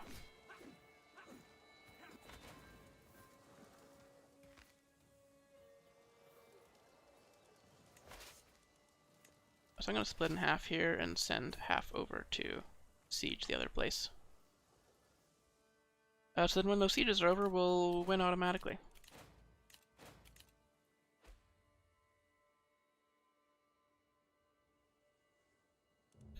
So where is Vinglemork anyway? It's up here? It's not part of Västergotland, okay.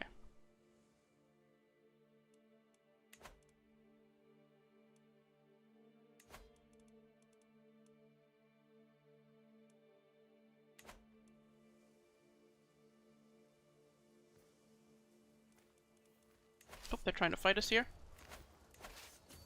Send the troops over, see if we can end the war faster.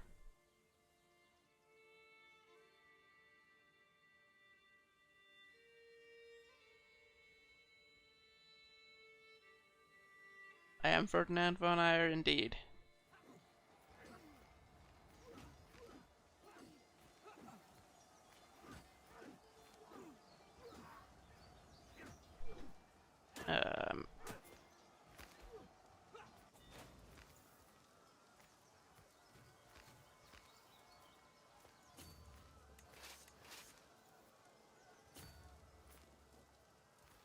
Let's back out and continue our sieges. We didn't capture anybody important there. Oh, we have a lot of prisoners though. Do you wanna get out? It costs me piety to execute you, so... let's see if there's anybody worth recruiting in here. This guy. Let's recruit him. We can recruit you.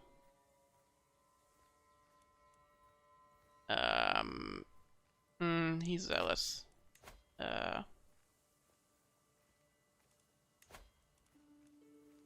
We gain dread for killing him, so... this guy's not a good fighter. We can just gain a weak hook on him. This guy's a better fighter, but he's kind of sick right now, so let's let him out and maybe he'll recover. Negotiate release. He's sick because we left him in prison for too long. But, so it's our fault. So let's give him a chance.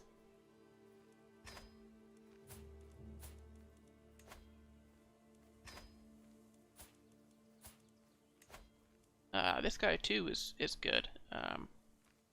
He's just injured.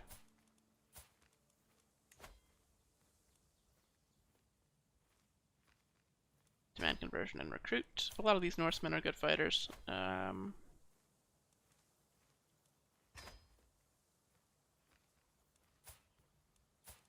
No, this guy's a good fighter despite being old. Look at that. He's only got -1 from old age. Which is crazy because he's 55.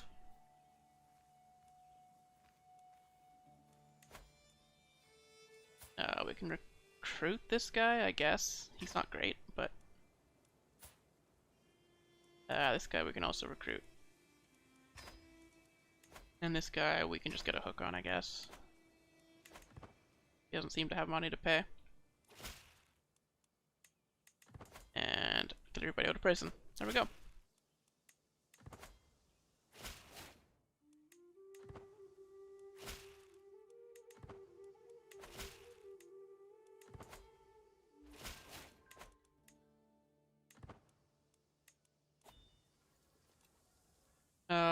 We're being raided over here.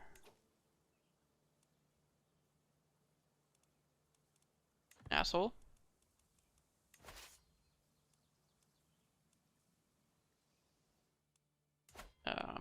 King Rurik. Can we, like, negotiate an alliance with him? No. Different faith. We're at war. Yeah, I just have to hope he doesn't capture my son here.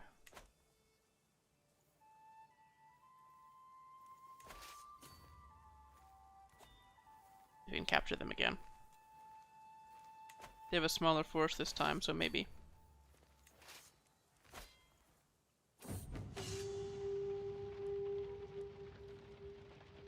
I curse these meddlesome savages.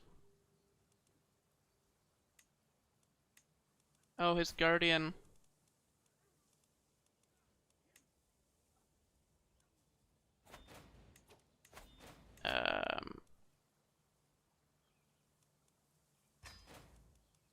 Oh, so we have competent fighters here, because we invited champions earlier. We can recruit all of them.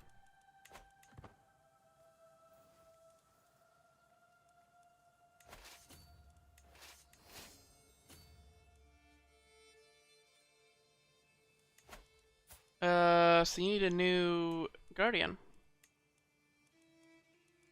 Offer guardianship. You're doing stewardship. This guy is great.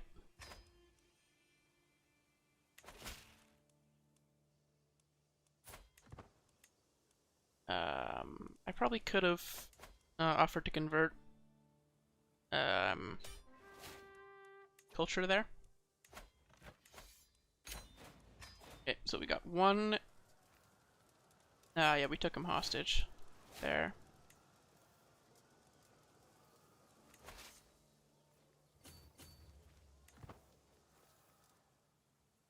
And then we'll be done here as well. Let's just disband everybody. Since this is about to end. There we go. So be it. Disband all. You can't disband yet. But this son, let's give him the land that he's going to inherit.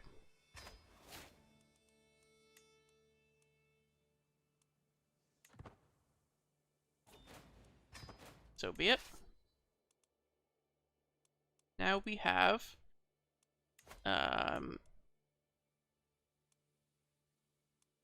we're just losing Breslau in inheritance.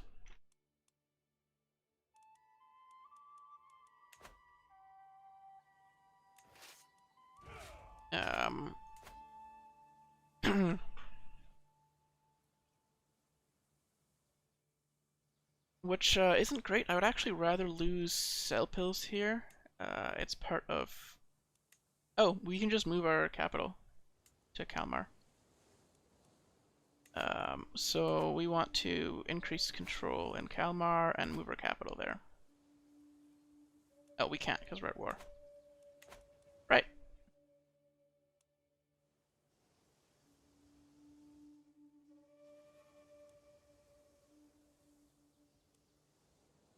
We could try to end this war faster.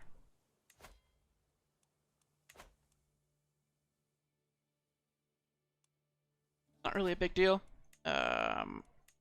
So we're probably going to use our kingdom invasion on Prussia.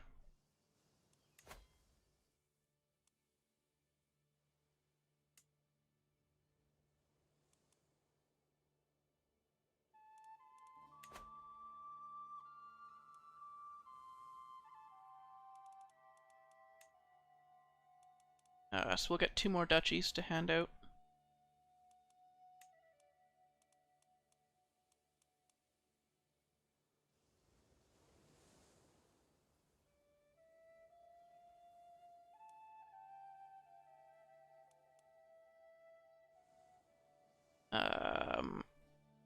But we're not going to do that yet. The first thing that we're going to do... Oh.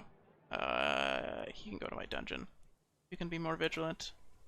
Our spy master likes us, so I'm not too worried about any schemes against us.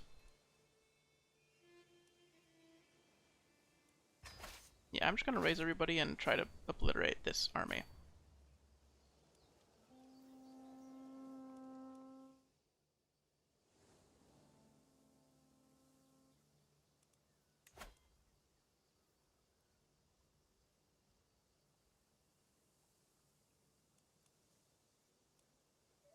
Yeah, looks like he recovered from his wounds.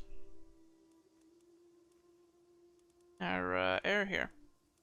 He only has 2 sons, but his concubine's quite young, so he's probably going to have more.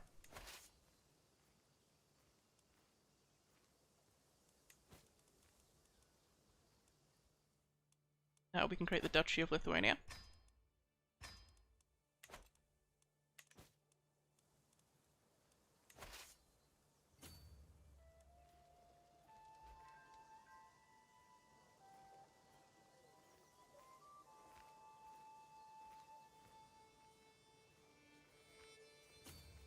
It'd be very nice to just end this quickly.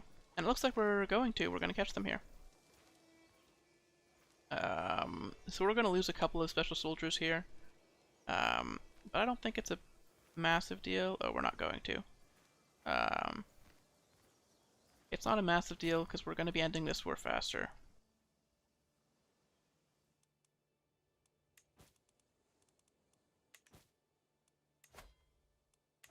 Which is important. Because we want to take Västergötland as our next target, because that is the land that we will be keeping.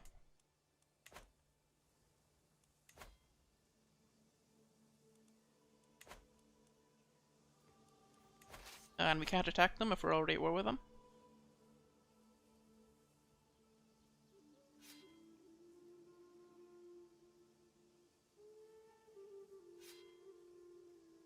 And then after that we can invade Prussia.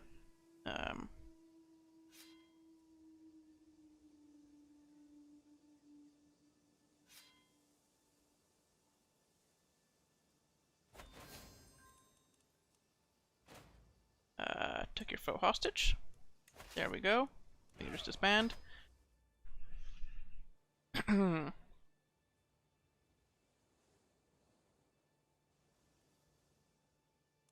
And the war's about to end.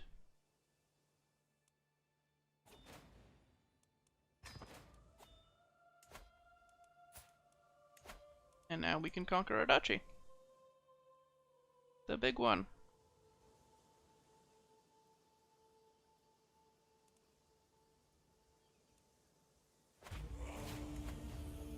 There we go. We just eliminated all their army, so what are they gonna do? That's gonna take 2 months to gather because I didn't unpause before I started gathering. God damn it.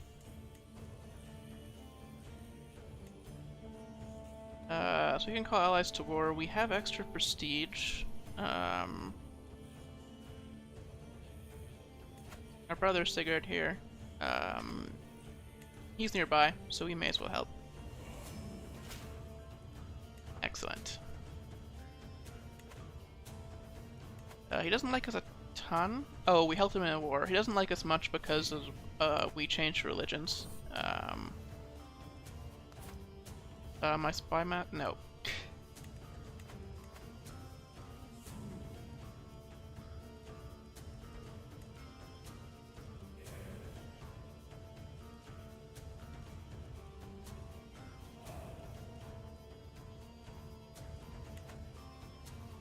Alright.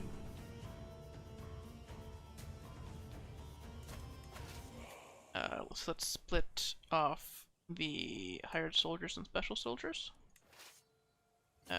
who will chill in the area, and everybody else will sort of split up.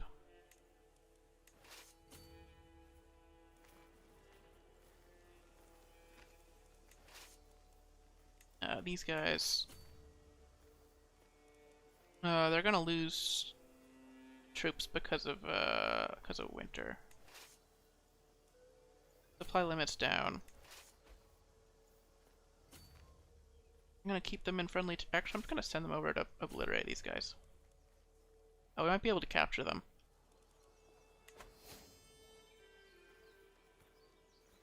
Which would end the war right away. Note for dedication of my faith, Paragon of Virtue. Look at that.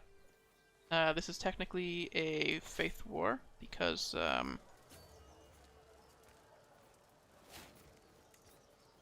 we're fighting someone who's of a hostile faith to us, so we gain faith for doing it. Let's do organized march for the movement speed.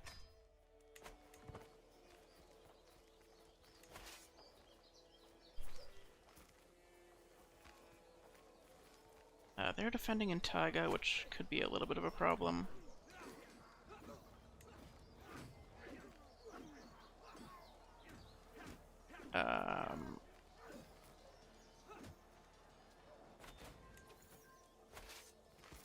Okay, we didn't capture them, but that was pretty much a stack wipe. Oh, they called the Jomsvikings in against us. Of course they did.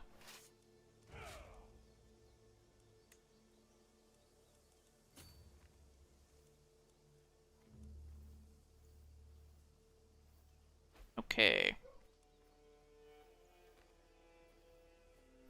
The peasant rabble. Looks like the opinion is starting to rise because of these offensive wars. Interesting that this Asatru county gets the offensive war penalty. I thought they'd be happy about that, but I guess not.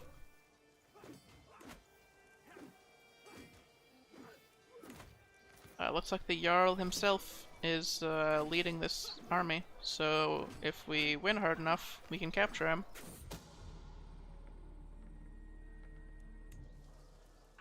And win the war. Not quite. Oh, my nephew was killed. That was the firstborn of my brother here, Canute.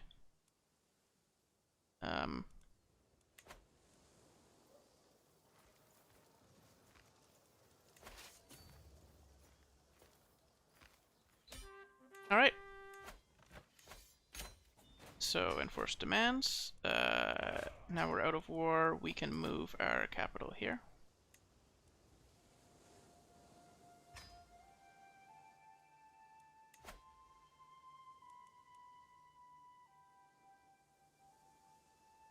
And there's really no need to give these counties to this our son here.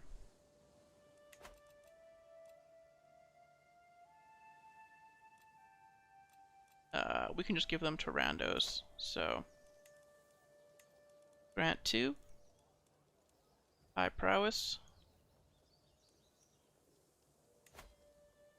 This guy. Grant 2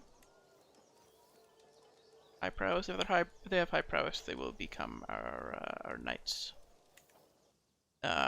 Oh, the only exception is we should have one county in it, so that we're more likely to inherit the duchy. Look at the succession right now. He's gaining that duchy, yes.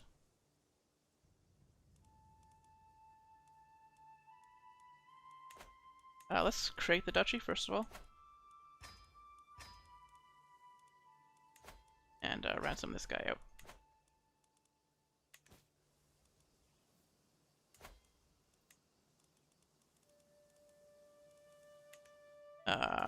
Now, to make sure that he's more likely to get the duchy, we will give him one county inside of it. And then we will give the other county to some dude with high prowess who can act as a knight,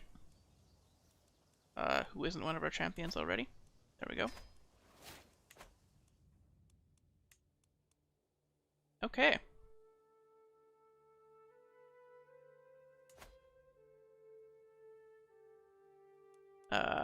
So next up is our kingdom invasion of Prussia, and that will get us really most of the land in Lithuania, which was our goal for Bjorn Ironside, is to conquer all of Lithuania and divide the land up for his children.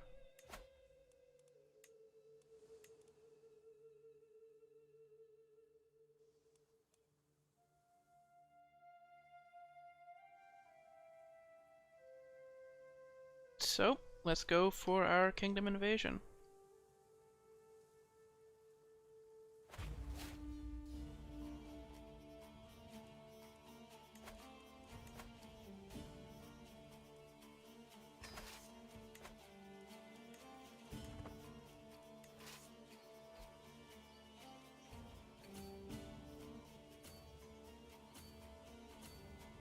So we'll go straight for the capital to see if we can end them quickly.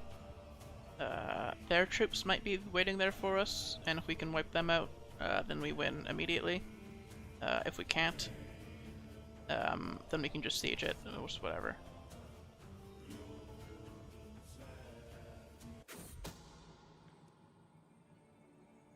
Oh, my brother is having an extramarital affair. With this lover.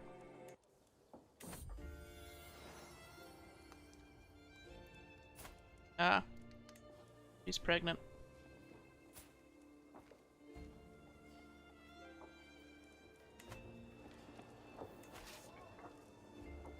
So let's split off the special soldiers, and we can move them up.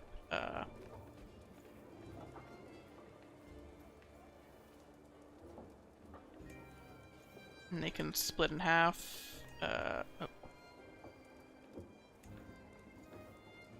And chill over here. These guys can split in half.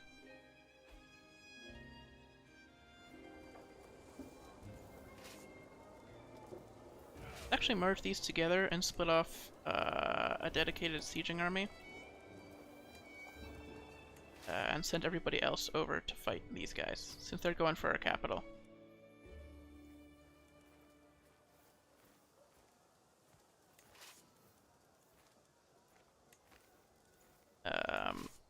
Nope.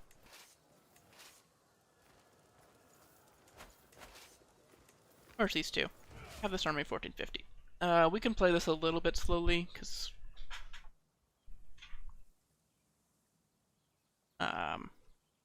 we don't know how much we're going to get out of this battle up here.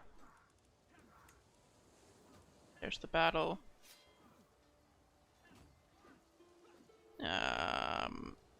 We're winning pretty fast. Is it fast enough for a stack wipe? Not really.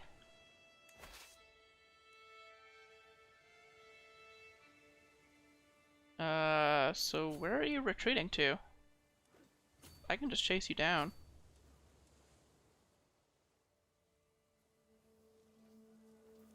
Hopefully we can take one of their children hostage. There we go, we did it. We took his heir hostage, and we can enforce demands.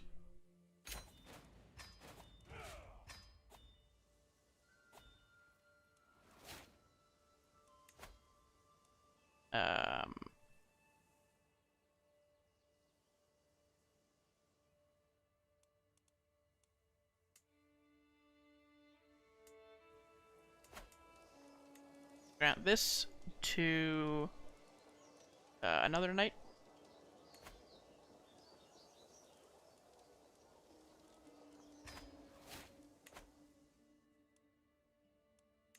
And then those vassals will be split up.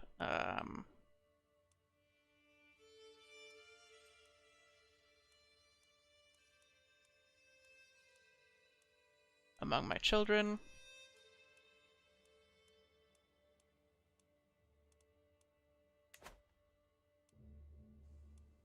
Perfect. Yes, then we just have a couple of extra county wars to do. And we're done. Oh, we have too many counties, eh? Oh, I didn't think we'd hit that point. So...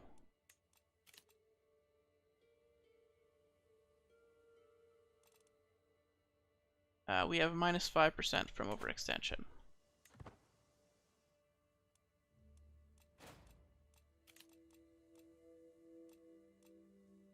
It's not like a massive deal. So let's raise a runestone. In the capital. It's still on low control. Yep. Glory is widely known. Yep, living legend. There we go, we did it. So I won't conquer anymore, just so that we don't suffer overextension for too long. So we'll wait a little bit. We can gain the flexible leader skill, sure. So let's call a hunt. As a celebration for our conquests. Yeah, we do have too much land, don't we? For a duke. Bring it down. Get the prestige. Not that we really need any more prestige, I think we're mostly good. He doesn't need a guardian for this daughter. She's doing intrigue. So this bymaster can do it. We return home reinvigorated.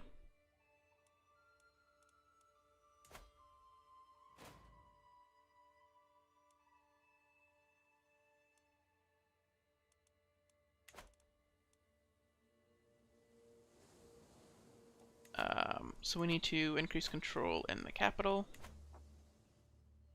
And then continue increasing control in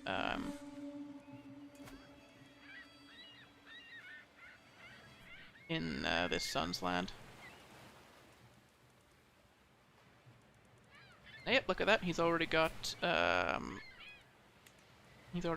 another son.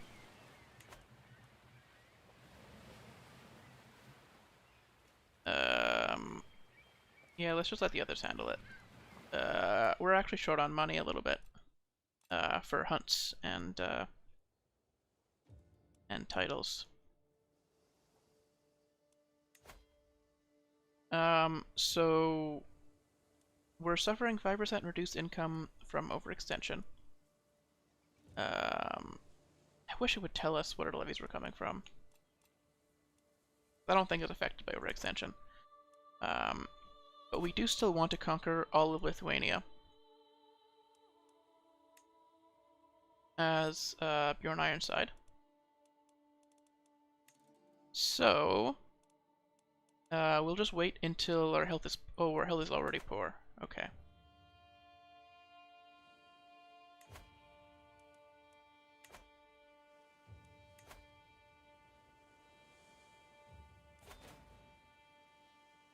Oh, call to war.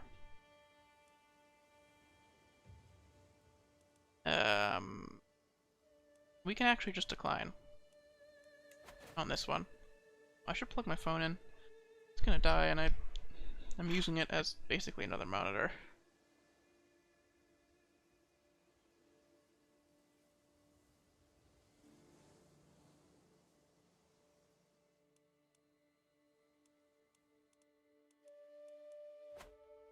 Alright.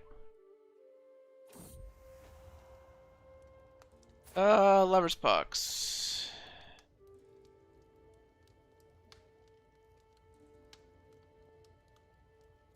I have to reject her from the marriage bed because she cheated on me and got Lover's Pox. Yep, get on my bed.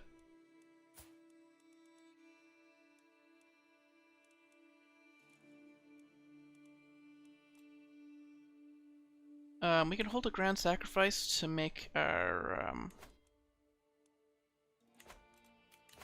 people happier, the Norse ones anyway. Which we may as well. It just costs us prestige.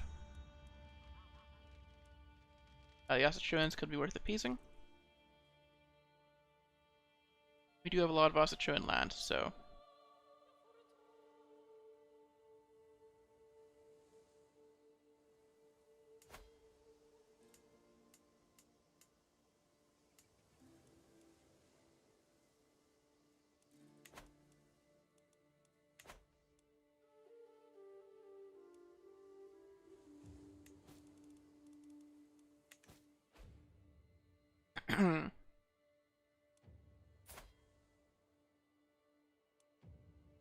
Ah, right. So this kid's now a ruler, and he's betrothed to my daughter. So we have kind of a subpar alliance with him that we don't really want. Looks like Schleswig and Jylland have split up.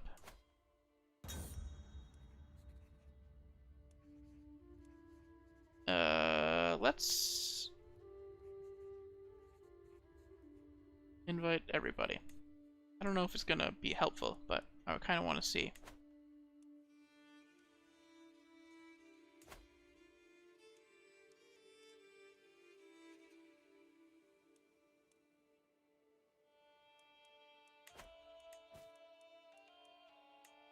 You can declare wars. We're not really up for war right now.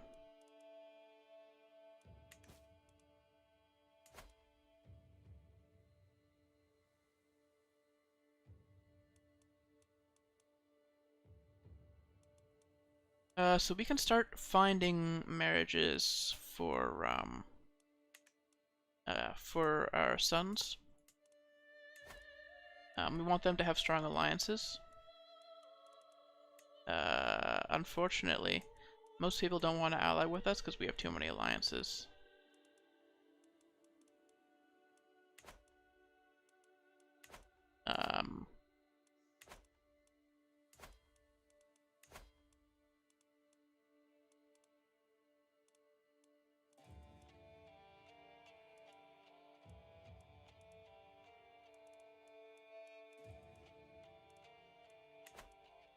So I don't know if that's a priority right now. They might be able to get a better alliance, and they're allying with each other. To take a trek through the taiga of Moor, I arrive at the site of my family's runestone. Though it seems I'm not alone, my guest Gator is here too. How'd she find this place? It's not what it looks like, my Jarl, she claims. The fact that she's half naked in the process of vigorously rubbing herself against my family's runestone tells me that it is, in fact, exactly what it looks like. So I can kick her out. I can gain some piety and imprison her. I can just reprimand her. Or I can get a secret.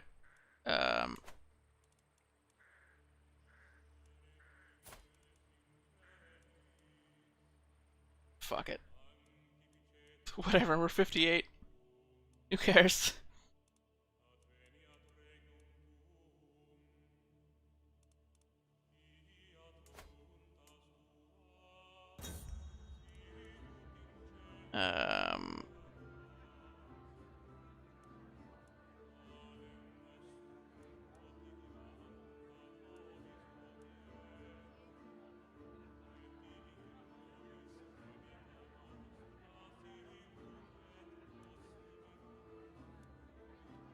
Let's pay the extra money and just see what happens.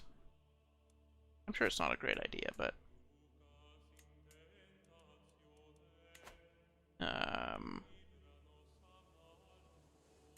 we're obviously only doing animal sacrifices because we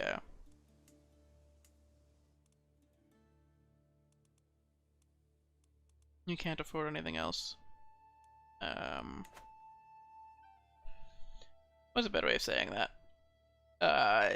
Our people don't like human sacrifice, most of them, because we are vitalist now.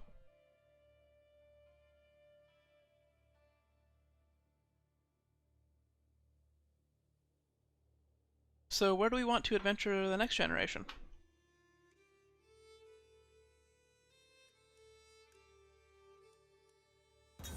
Um,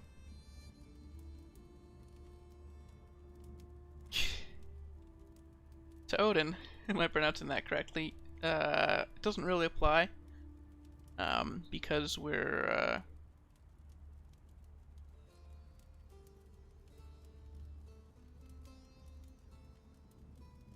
we were Asatru, at one point. So you know who Odin is, Bjorn Ironside. But went to people's grand sacrifice. We get a huge chunk of popular opinion, which might help us with this faction. More now likes us because of the people's grand sacrifice.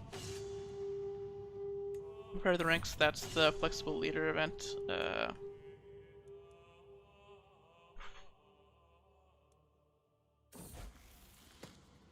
Grow fast. So we should set up marriages for these daughters.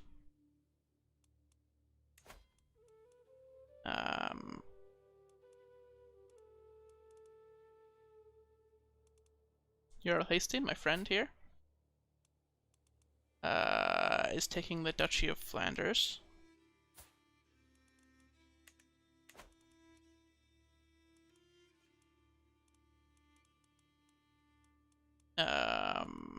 As a Northman army. Seems to be winning against West Francia.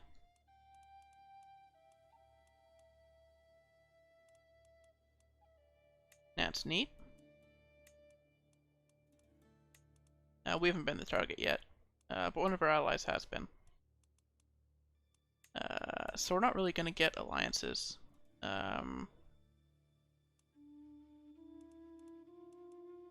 We should get more matrilineal marriages with inheritable traits to get more people of the dynasty who are competent as fighters and such.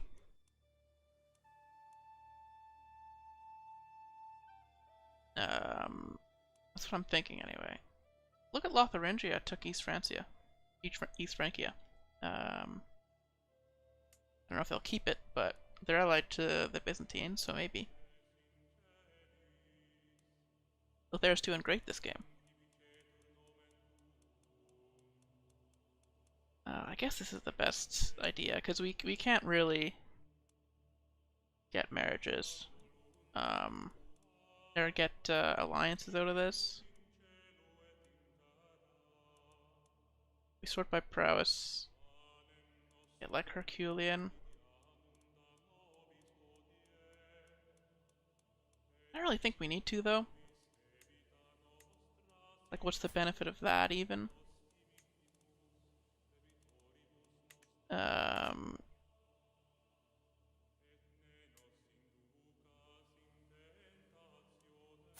We can do some, like, 2-generation marriages.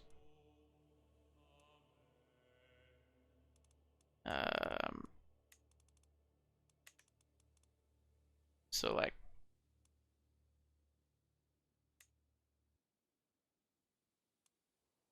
they don't like me.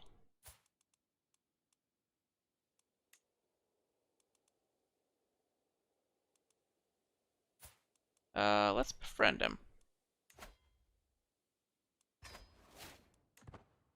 Then he'll like us, and we can arrange a marriage with his grandson. There, the stranger. Did he just die? Oh no, we're befriending somebody else. A chieftain Gavril of Halich here.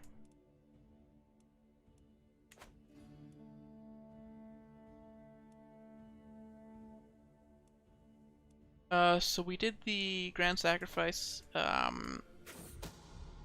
kind of want to take this land.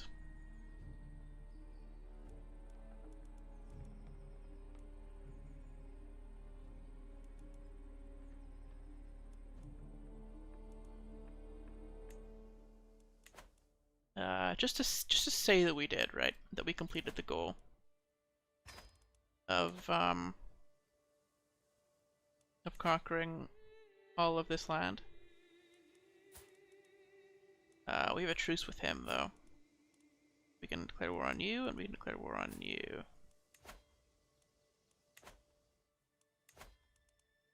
How long is the truce? 10 months. So I guess we can do the other 2 wars in the meantime. Conquer a county. And conquer a county. Chumlo, because it's the last one that's in Lithuania.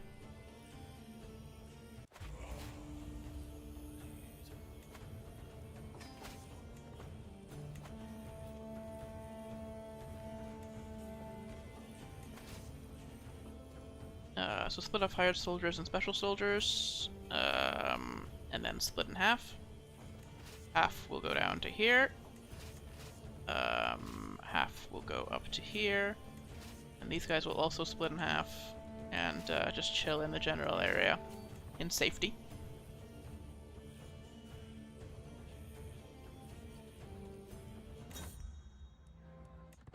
Welcome, friends.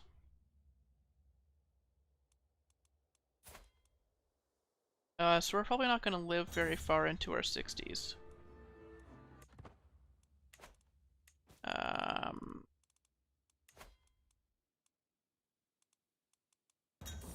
Which is fine. Learn of a deviant secret. Bergslagen's getting big.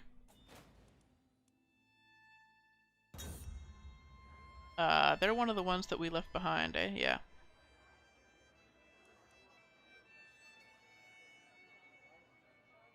Till next time. We had prestige. Oh. Ooh. We're actually losing money in this.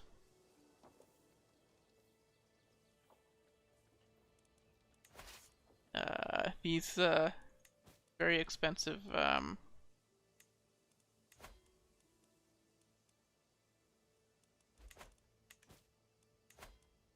we have any, prisoners who are worth money?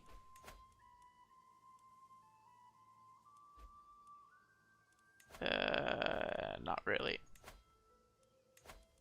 Nobody has money.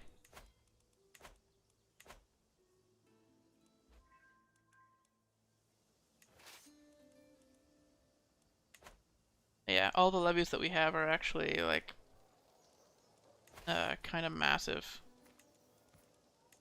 in, maintenance.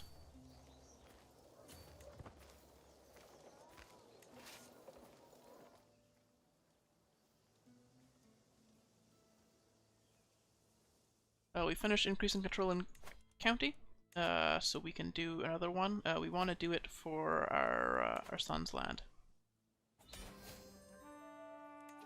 Oh, there we go. Valuable hostage captured. So enforce demands. 1 down, and then we can disband this army, so we start gaining money back again.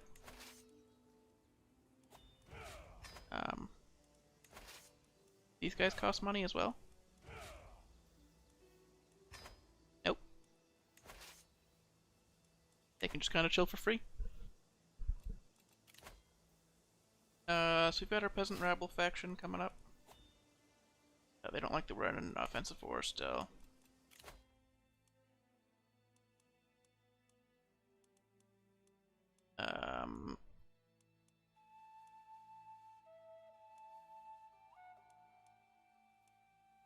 We can do a strict organization.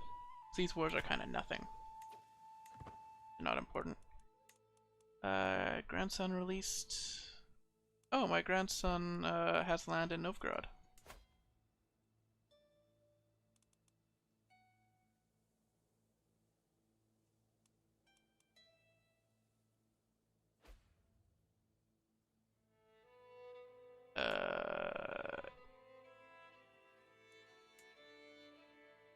Yeah, Vespia.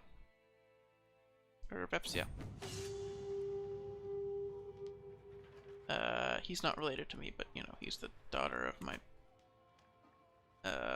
He's the son of my daughter.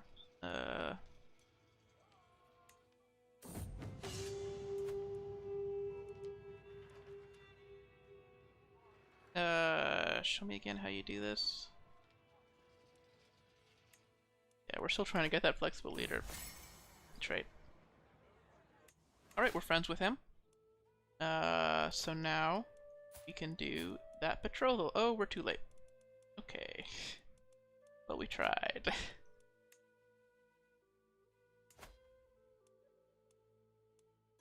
Just double check, see if there are any good matrilineal marriages. I don't think there will be. No. We're too limited because the places where there would be good marriages are also places where we might want to conquer later.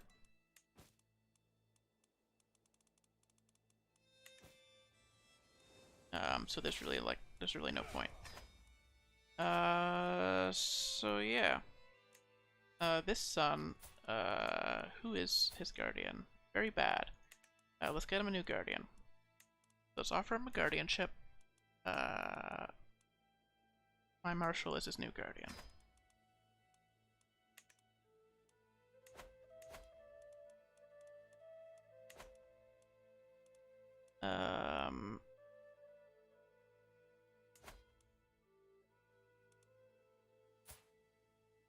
Danelaw over here. He owns a county.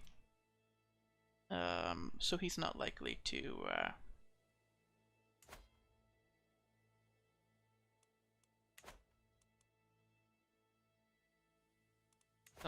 accept a marriage or a matrilineal marriage for one of his sons. In fact, I'm pretty sure it's impossible in our religion, at least. So yeah, it's gonna come down to basically people with the Herculean trait. Or at least like robust.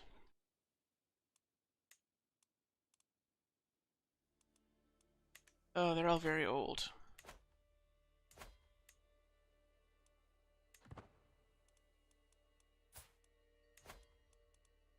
So we'll wait for them to come of age, since there's no rush anymore.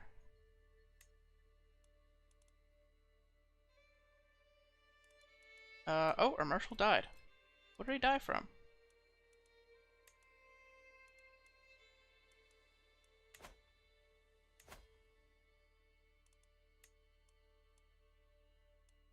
Oh, did he leave court? He must have left court. Okay, so this son of vassal became a brilliant strategist. They grow up fast. Did well. I'm sure he'll find himself a good marriage.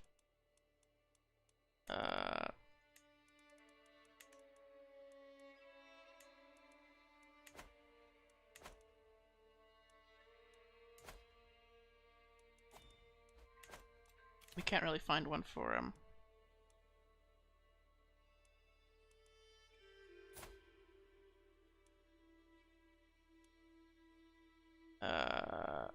My daughter married this kid? I don't remember setting that up, but I guess that happened. Wasn't she married to somebody else before? Oh, right. Uruk Troublemaker. The Danelaw is calling for war against Strathclyde. Yeah, we can join that in name.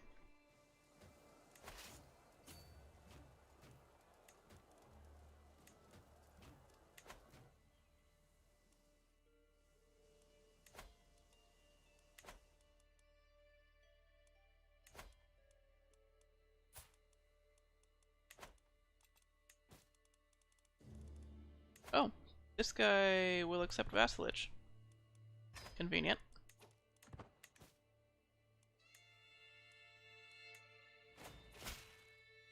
Excellent. I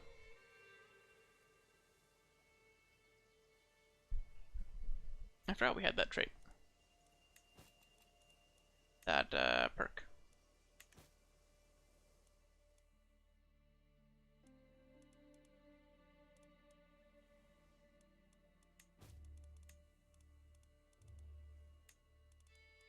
That's going to be created. Yeah, this can be wed.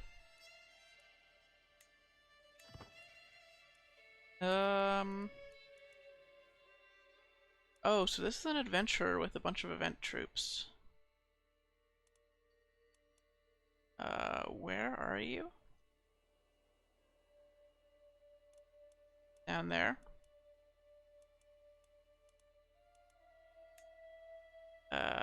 Not like a majorly reliable marriage. But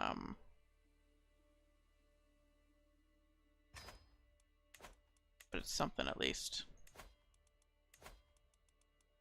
We'll try to get some like decent ones that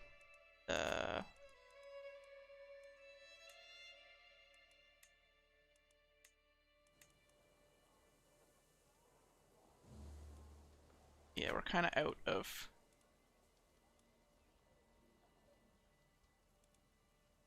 this chiefess of Memel. Sure.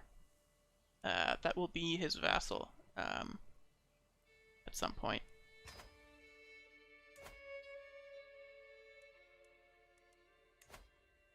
I think we already found you one, and that's everybody. I'm above my domain limit.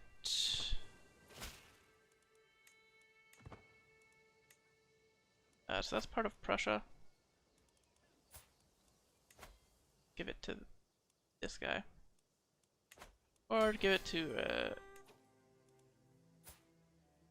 oh, we captured, can enforce demands. Perfect. Okay, so, whoever's getting Massuria, whoever's inheriting Massuria will get Chelmo.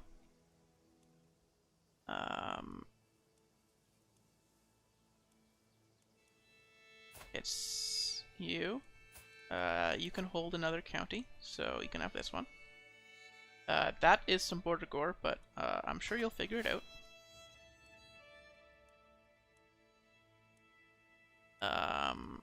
And then whoever's getting Russia can get that one.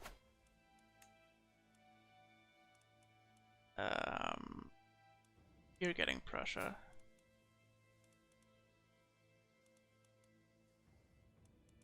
I should really give it to somebody else. Okay.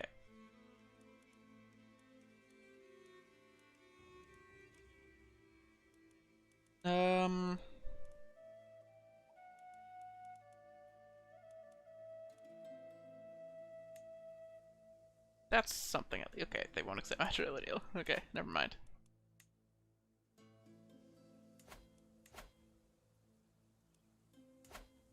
Now we can just give this to a random count.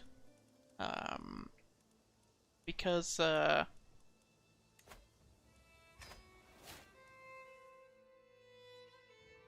he'll inherit them as a vassal, and then he won't be over his domain limit. That should be setting him up for success. Prepare the ranks, please. There we go, we got flexible leader. Just took like 4 attempts. So there we go. As Born Ironside, we conquered all of Lithuania in 20 years. Established a foothold back in Scandinavia. So how many counties is that? 1, 2, 3, 4, 5, 6, 7, 8.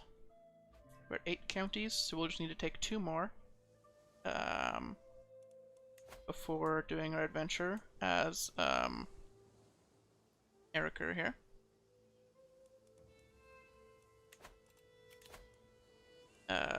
Betrothed can marry. Yep. I can ransom this guy. We can get money for it, may as well. Oh, so our powerful vassals have changed, so we should change our council to reflect that.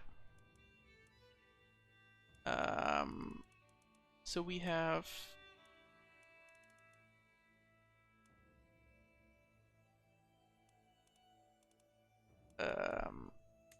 this guy, who would be a good spy master. And these two, I don't really see a reason. Yeah, no. They're not particularly good at anything, so... anything. So how's our overextension? We're at minus 20% income. So I see it's the number of counties that you go over the limit. So our realm size is... Did it not say here? Where does it say?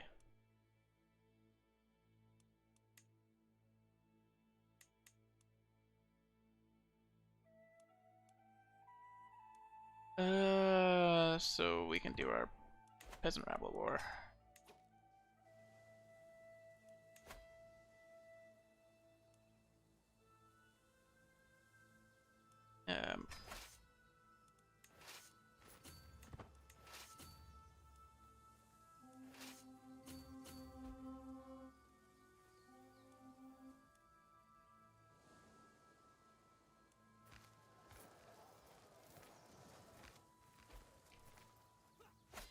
Obliterate everybody.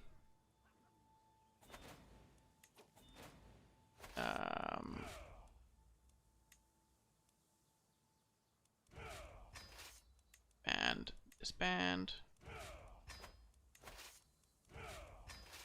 Band, disband. And we're still increasing control on Varend, right?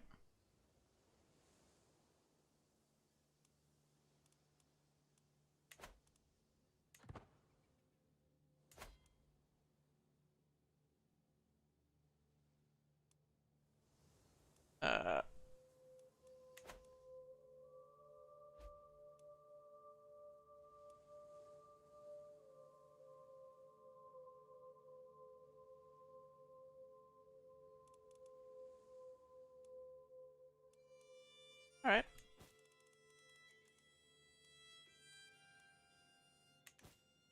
We have low control in all of our counties now.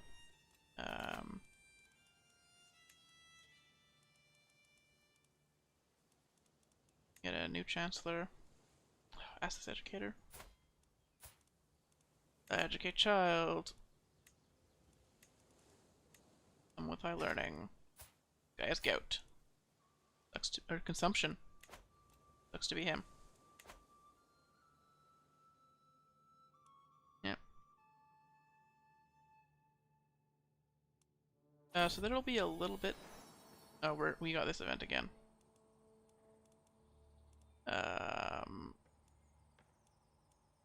This is hilarious. I don't care.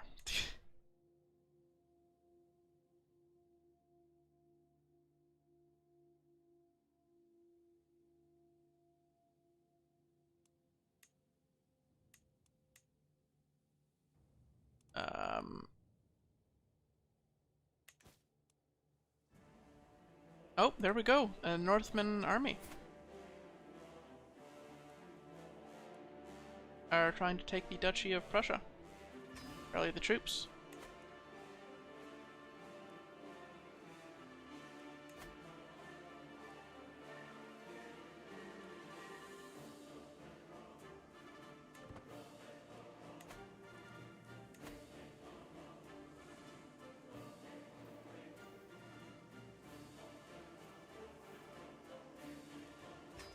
So let's just raise a death stack here and wipe these guys out, and then we can head over and defend Prussia.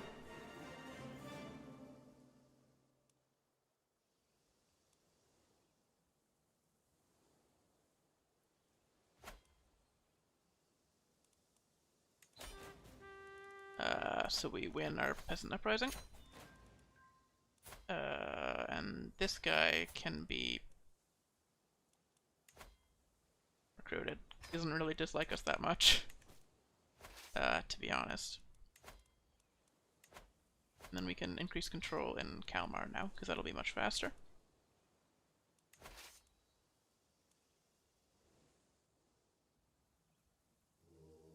So let's head down.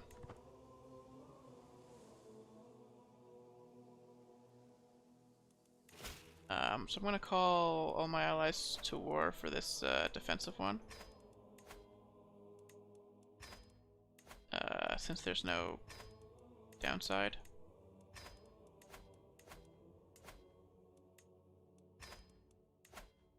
There's no cost to this because it's a defensive war.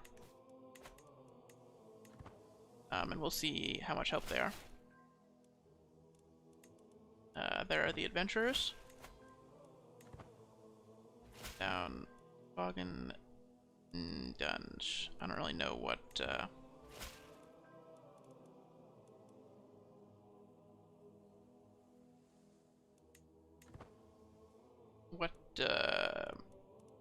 his what his origin is. Usually they'll pick like unlanded Vikings, people that became they're like certain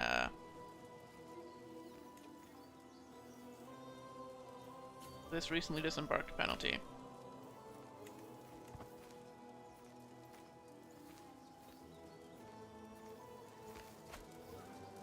Plus 63. So we can really do damage to them here. Yep, so we wipe out that stack, and then we should be able to wipe out this stack, which is led by their ruler. There we go. Enforced demands. He doesn't have any money, but we get prestige for fending them off. They really attacked us when we were at our strongest.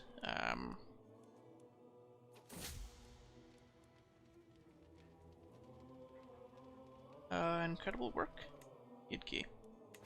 So we ended a truce. Now the only truce that's left is with this guy. Not that we really need to be doing war right now.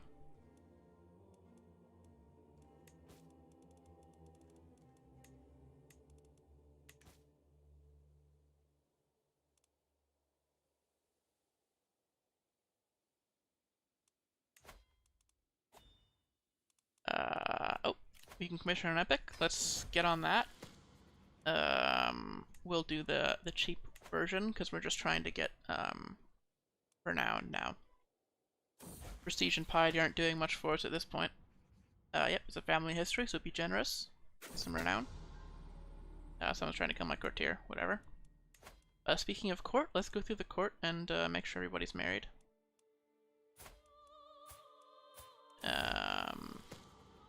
Oh, speaking of which, this daughter can now marry.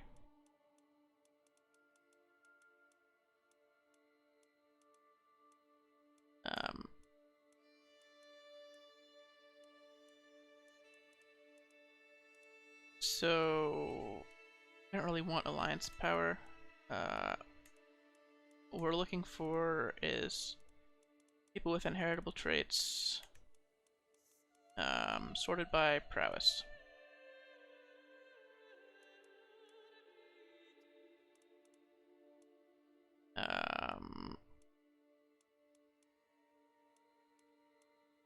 This guy's very old, but he'll probably live fairly long because he's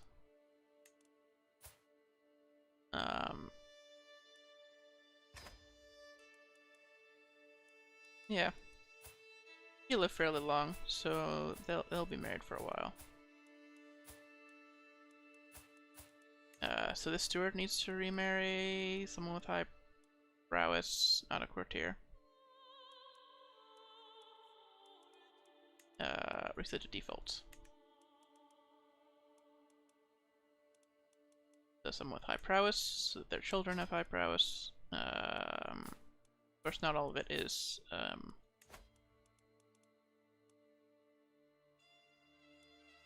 Not all of it is inheritable.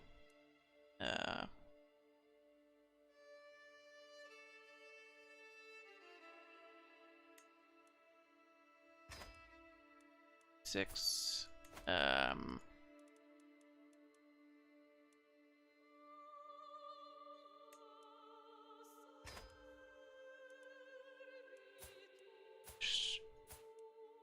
Go for the high prowess marriages.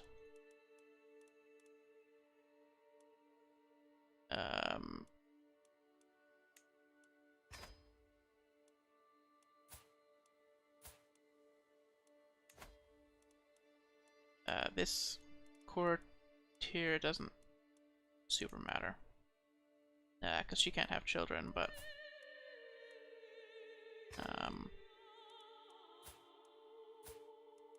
keep bringing people in.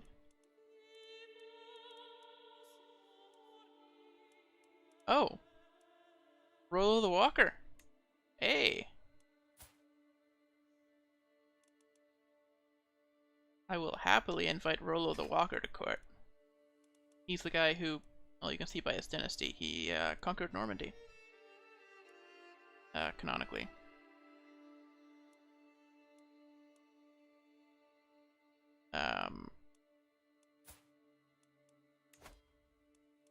You'll be doing sort of the same thing.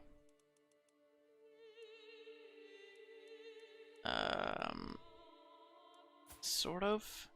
Your base 13 prowess.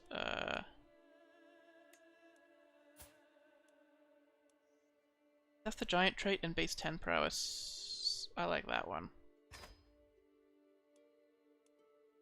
Or didn't we just set up a marriage for her already? Did I just mess that up?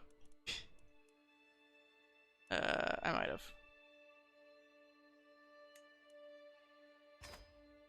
34. Oh my god, we have so many people here who aren't married. Oh, I thought this would be like a couple seconds.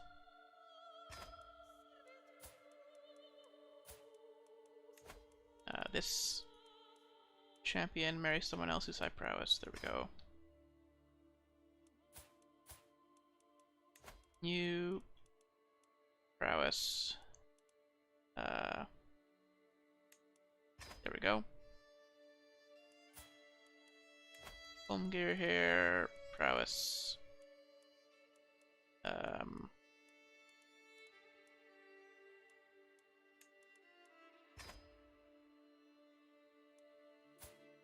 This poor kid, holy. It's taken some hits. This champion also isn't married. We'll take a risk on that one, see if we can get child.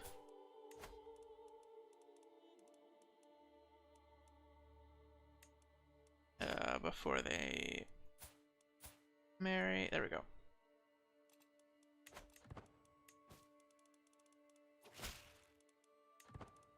So that's gonna be a ton of notifications as all those marriages go through. Just bring a lot of people to court. The game will like kick out the ones who aren't employed automatically. So the ones who aren't champions. So if it was wasteful, it was wasteful.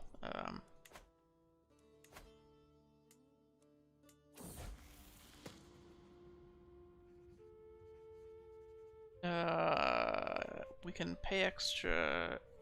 No, chain him to his work table. We're not paying extra.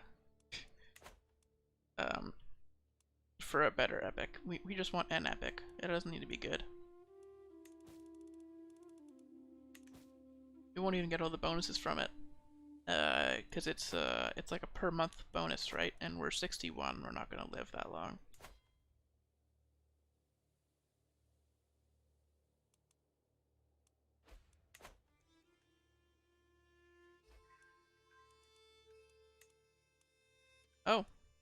Oh, my brother died.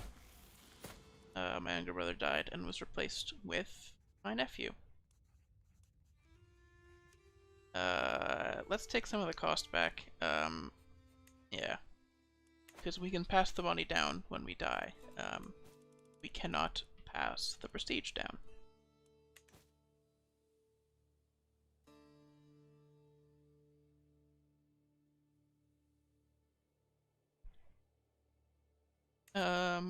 So I guess it'll be a natural stopping point when we die. And then next stream on Saturday, will be for this save file.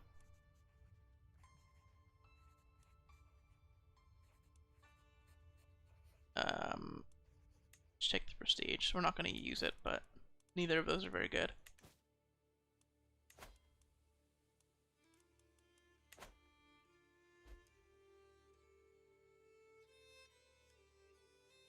Yeah, natural stopping point.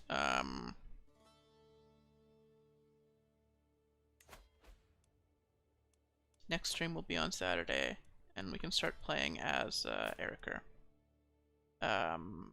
Who, when he inherits, will be older than Bjorn Ironside was. When we inherited as him, he was 41.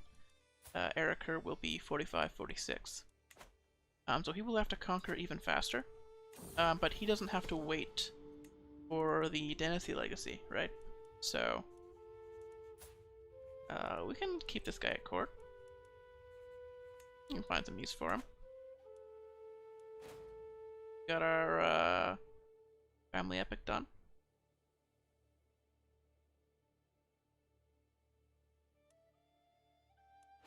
Got a ton of prestige. We can maybe do a decision. It doesn't really like anybody.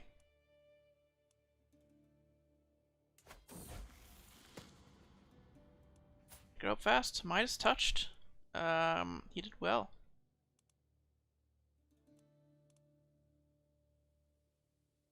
I'm worried that he has very few troops. Let's...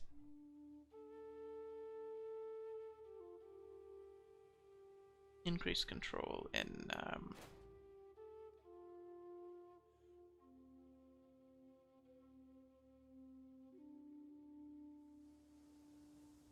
the land that we're keeping, like Verand and Indridge. That stuff will be passed on. Oh, right, this is the other son who was born around the same time. Graham, and it's 4-star diplomacy education. They grow up fast. When he marries, he'll get a boost to stewardship, and he'll be able to hold his other chiefdom. But I believe also as a duke, you get no, as a duke you get the same amount as a count for domain limit. We could call a hunt right now. I don't know if that's useful.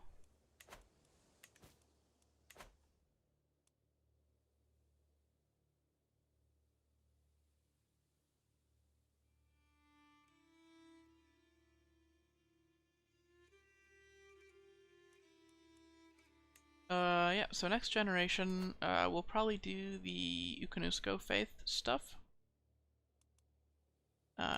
We can save the Slovianskin for a generation that's more far apart. You'll see there's 30 years between Eriker and Berger, but there's only 17 years between me and Eriker. So Berger will rule for longer. So we can go for the more ambitious, like Kiev adventure. We could like adventure to Kiev, or probably just Kiev.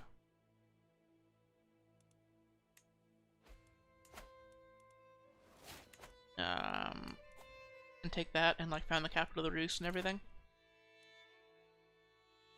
Yeah, so that'll be like the 3rd generation. So for the 2nd generation, we can do the Ukanusko. Probably conquer all of Finland. We might go a little bit out of Finland too. Who knows?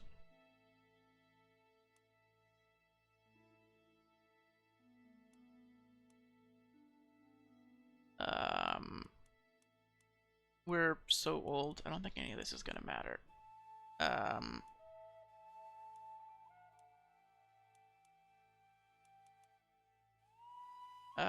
Hard rule.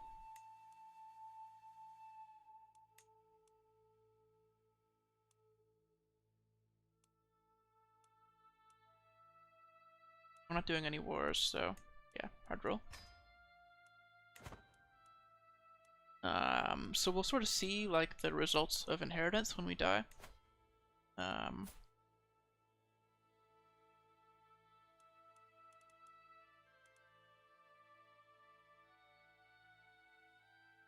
Oh, he's helping his ally in a war. His ally, who is my other son, Chieftain Bjorn Bjornsson over here.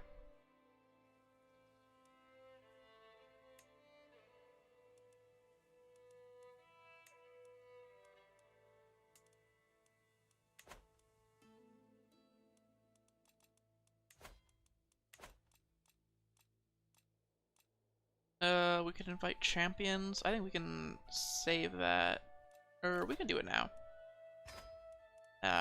We can recruit them as the next, when we inherit, which should be any second now, really.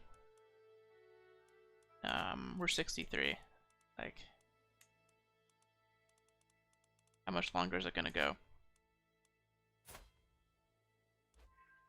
Oh, you don't have a guardian right now?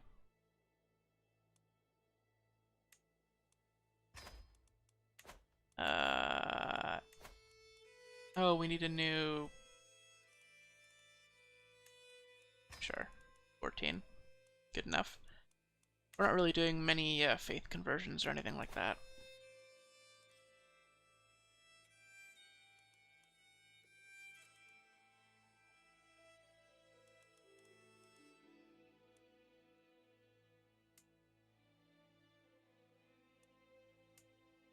So they're already losing.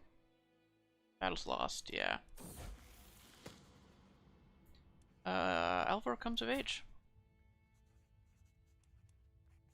Grow up fast, astute intellectual. So she needs,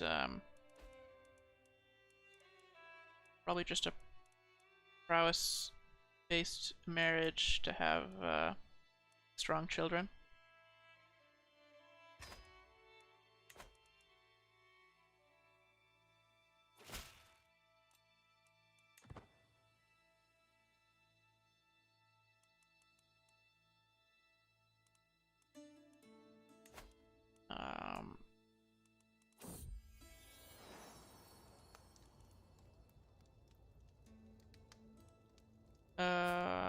Uner. May grow strong and wise. Yeah, that's my daughter's daughter.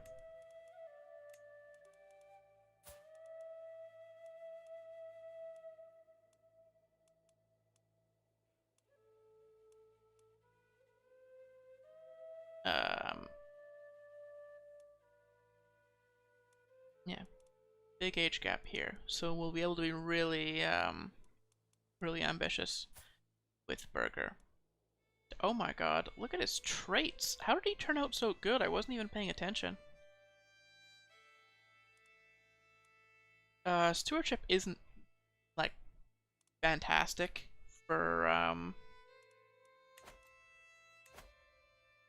the adventuring playstyle. It's not as good as it would be in like a regular, where you have like a constant domain.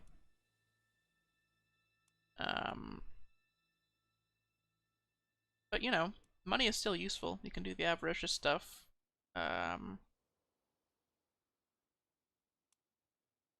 Sound the horn, call a hunt. There's really no reason.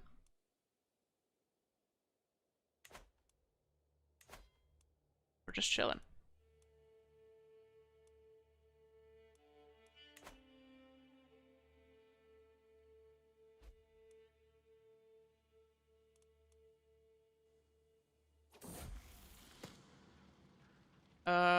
Oh, Freydis. No, she can't skate.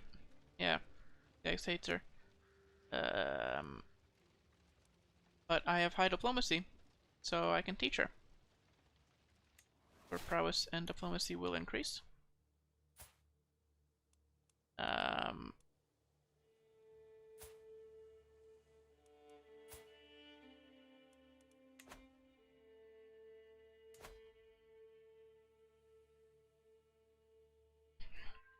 Wessex here has combined with East Anglia, looks like.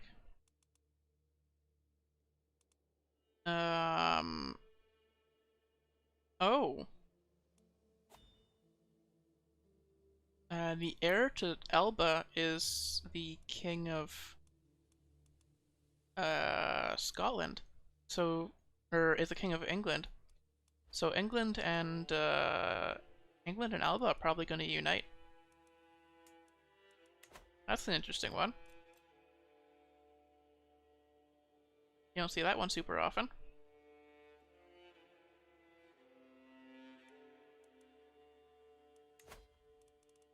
I mean, we could go raiding.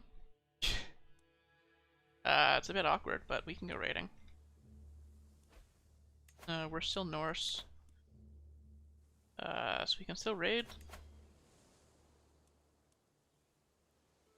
Oh right, we're at war. That's why we can't raid.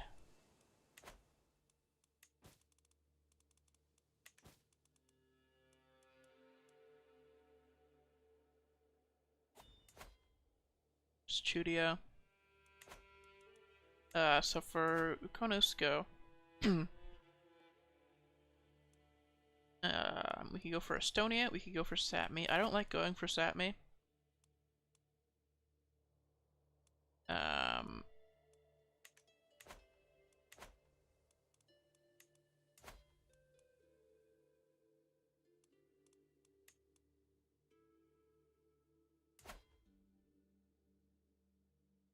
yeah, I don't like going for Sapmi because the land up here is so shitty. There's so much like mountain and everything is so low supply. It's like impossible to war.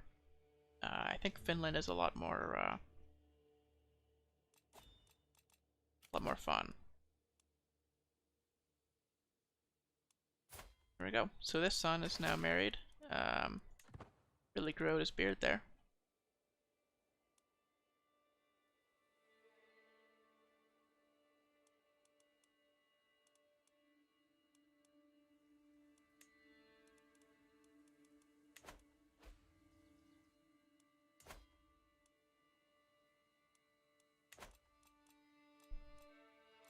Yeah.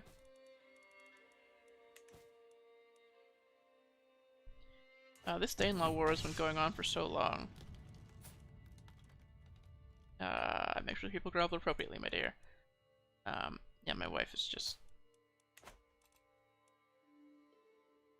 sort of a minor event there. Especially when we're about to die.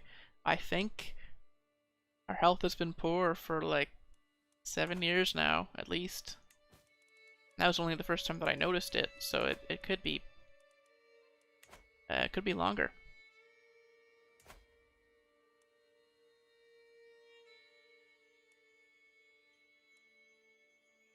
Lotharingia allied to Italy and the Byzantine Empire. Makes them quite strong. I wonder if they're... Oh, they don't have claims on Bavaria. So they can't just take Bavaria. But they could potentially take West Francia or Italy. Or they can't take Italy because they're allied to Italy. But I think they could take on King Charles the Bald over here.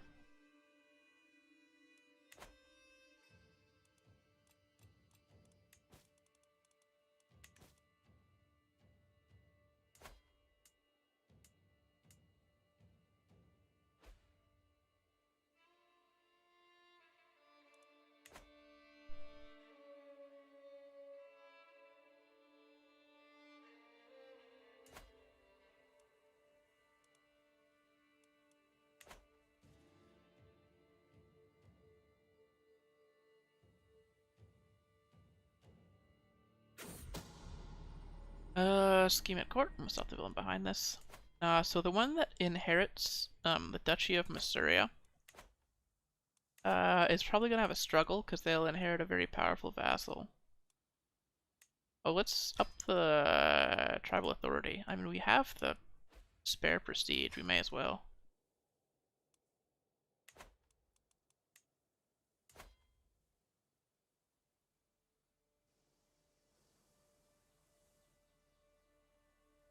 So who's inheriting you?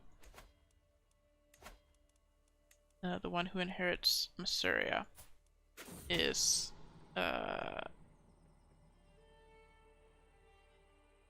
this son.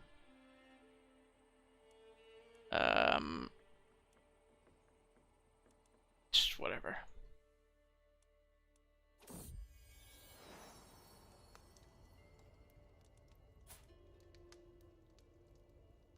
We get this grandson. Vagan.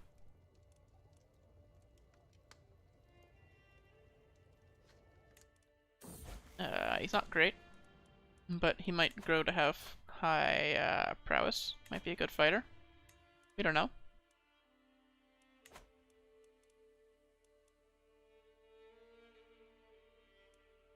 Yeah, so for Ukanusko, probably gonna go here and use this holy site as sort of a main base, and then conquer out. Okay, here we go.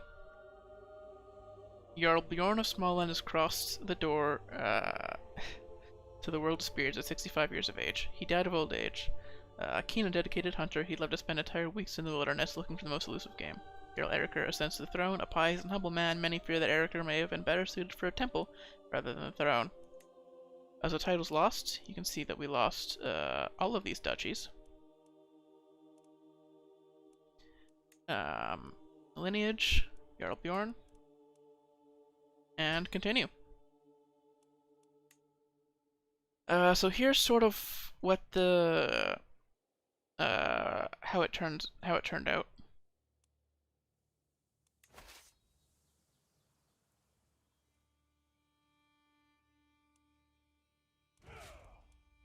Let's disband our troops.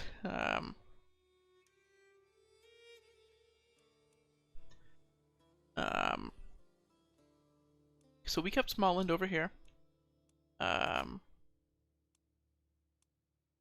So Latgalians and Messuria went to this brother.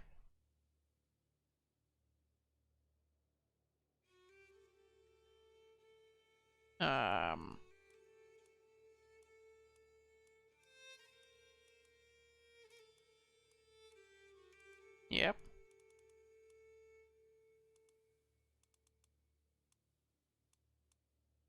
So he's not super strong right now, but I'm hoping he'll improve.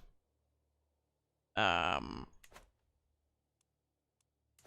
we have Courland, who went to the second oldest son.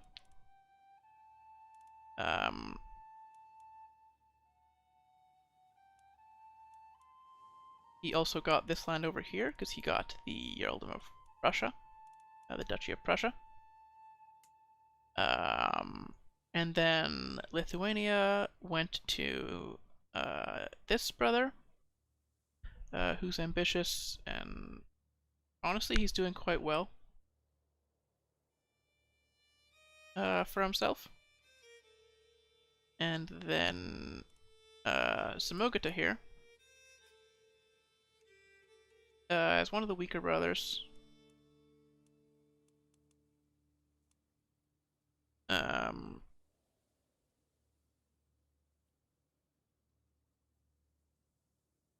But that's how it's split up. And you can see that our renown is now very high, our renown income, because we have 5 dukes in the dynasty.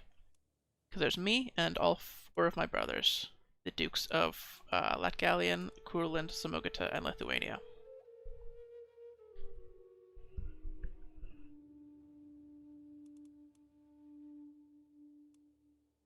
My rival is the priest. That's not good.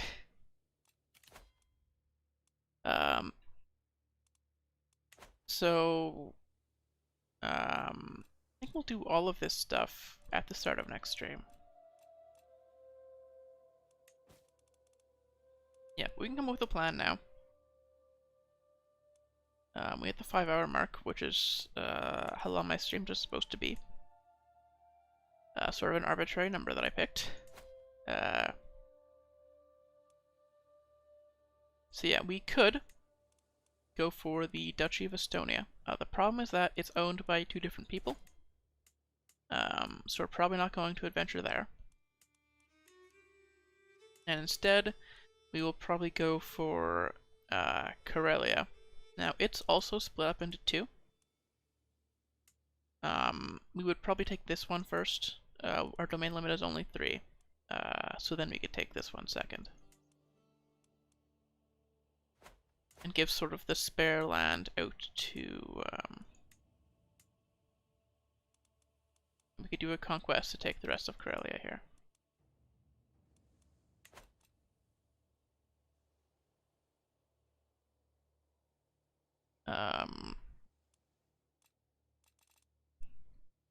Yeah. Before we do that, we need to get up to realm size 10. So we're at 1, 2, 3, 4, 5, 6. Or 1, 2, 3, 4, 5, 6, 7, 8. So we need 2 more counties. So we're probably just going to go into Ostergotland.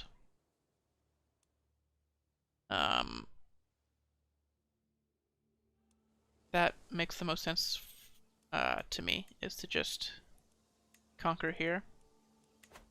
Because we can get it in one war. Whereas if we went for, like, Oland here,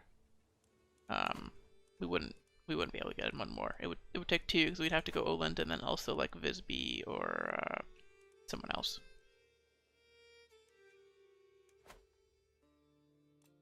Alright.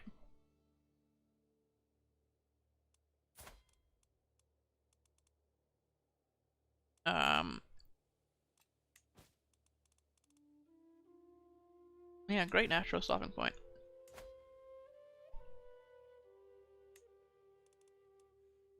So next, we will adventure to Kakisalmi. We're going to be doing. We're going to convert to the Ukonusko faith.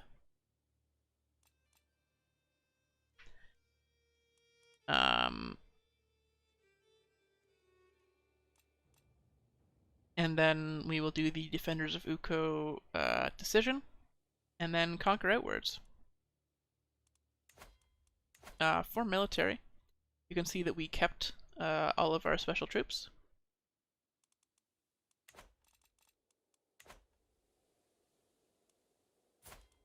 And there we go. I actually like how Eriker looks. We don't have to change.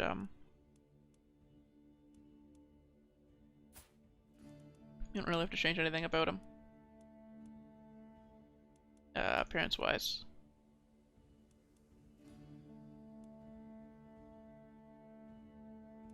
His rigorous bathing boost is only for 4 more years, so he's not gonna have that into old age. So he's probably gonna live about the same length that his father did, which means we will have even less time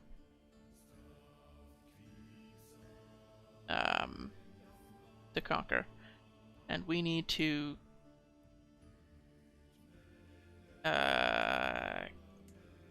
get enough fame. We need to get to the next level of fame.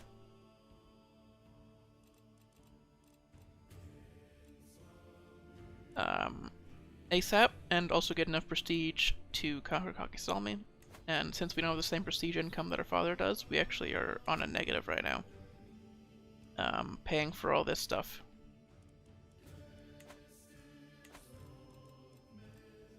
So yeah, that'll be next stream on Saturday for this save file. I don't know. I think that it's interesting, but I've been stupid before.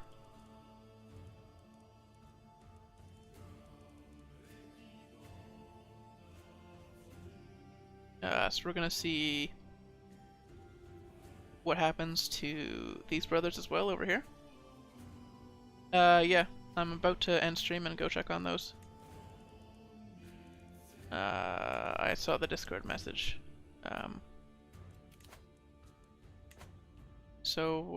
Yeah, moving on to, I saw the announcement, anyway. So, not that that's why I'm ending stream because it's been 5 hours, and holy shit, 5 hours is enough. And this is a natural stopping point. Yeah. So Saturday, adventure to Kakisami, invade Karelia, then invade the rest of Finland after that. Split it up between children. We might conquer Estonia too. Who knows? I don't really want to conquer Sapmi. Conquering Sapmi sucks. And we'll probably conquer Bergslagen after that, and like Norland and stuff, to try to get some mainland Scandinavia land for the next generation. It's gonna be a real land grab. Because we're 48, we're not gonna. It's optimistic to think that we'll live long enough to do all of that. Especially because of our level of fame being so bad right now, and prestige being so bad right now. We can take a concubine to try to fix that.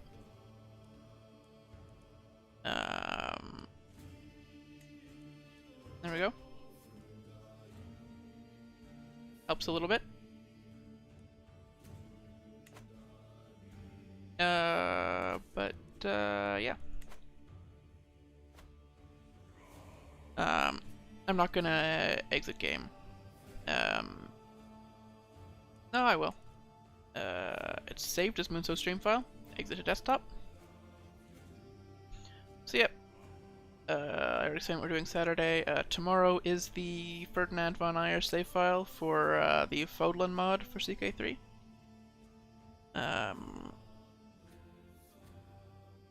So that's still CK3 content. It's just also Fire Emblem content, but hard to follow Fire Emblem content because it's CK3 mechanics. Then Wednesday is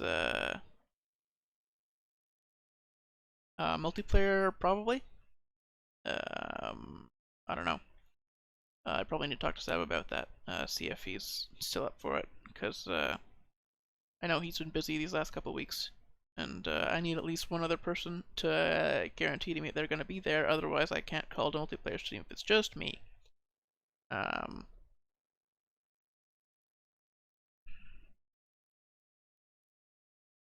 And yeah.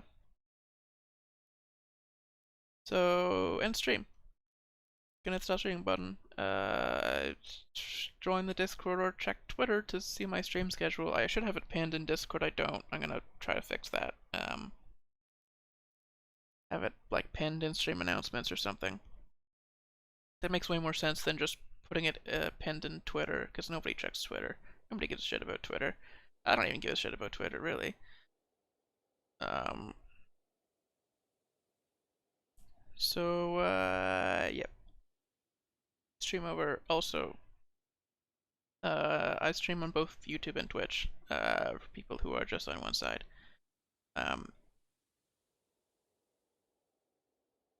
So you can pick your platform if you prefer one over the other. The VODs will be on YouTube and Twitch, I guess, also. But I prefer the YouTube VODs. Oh, look at that. The game is exited. So that means I need to stop.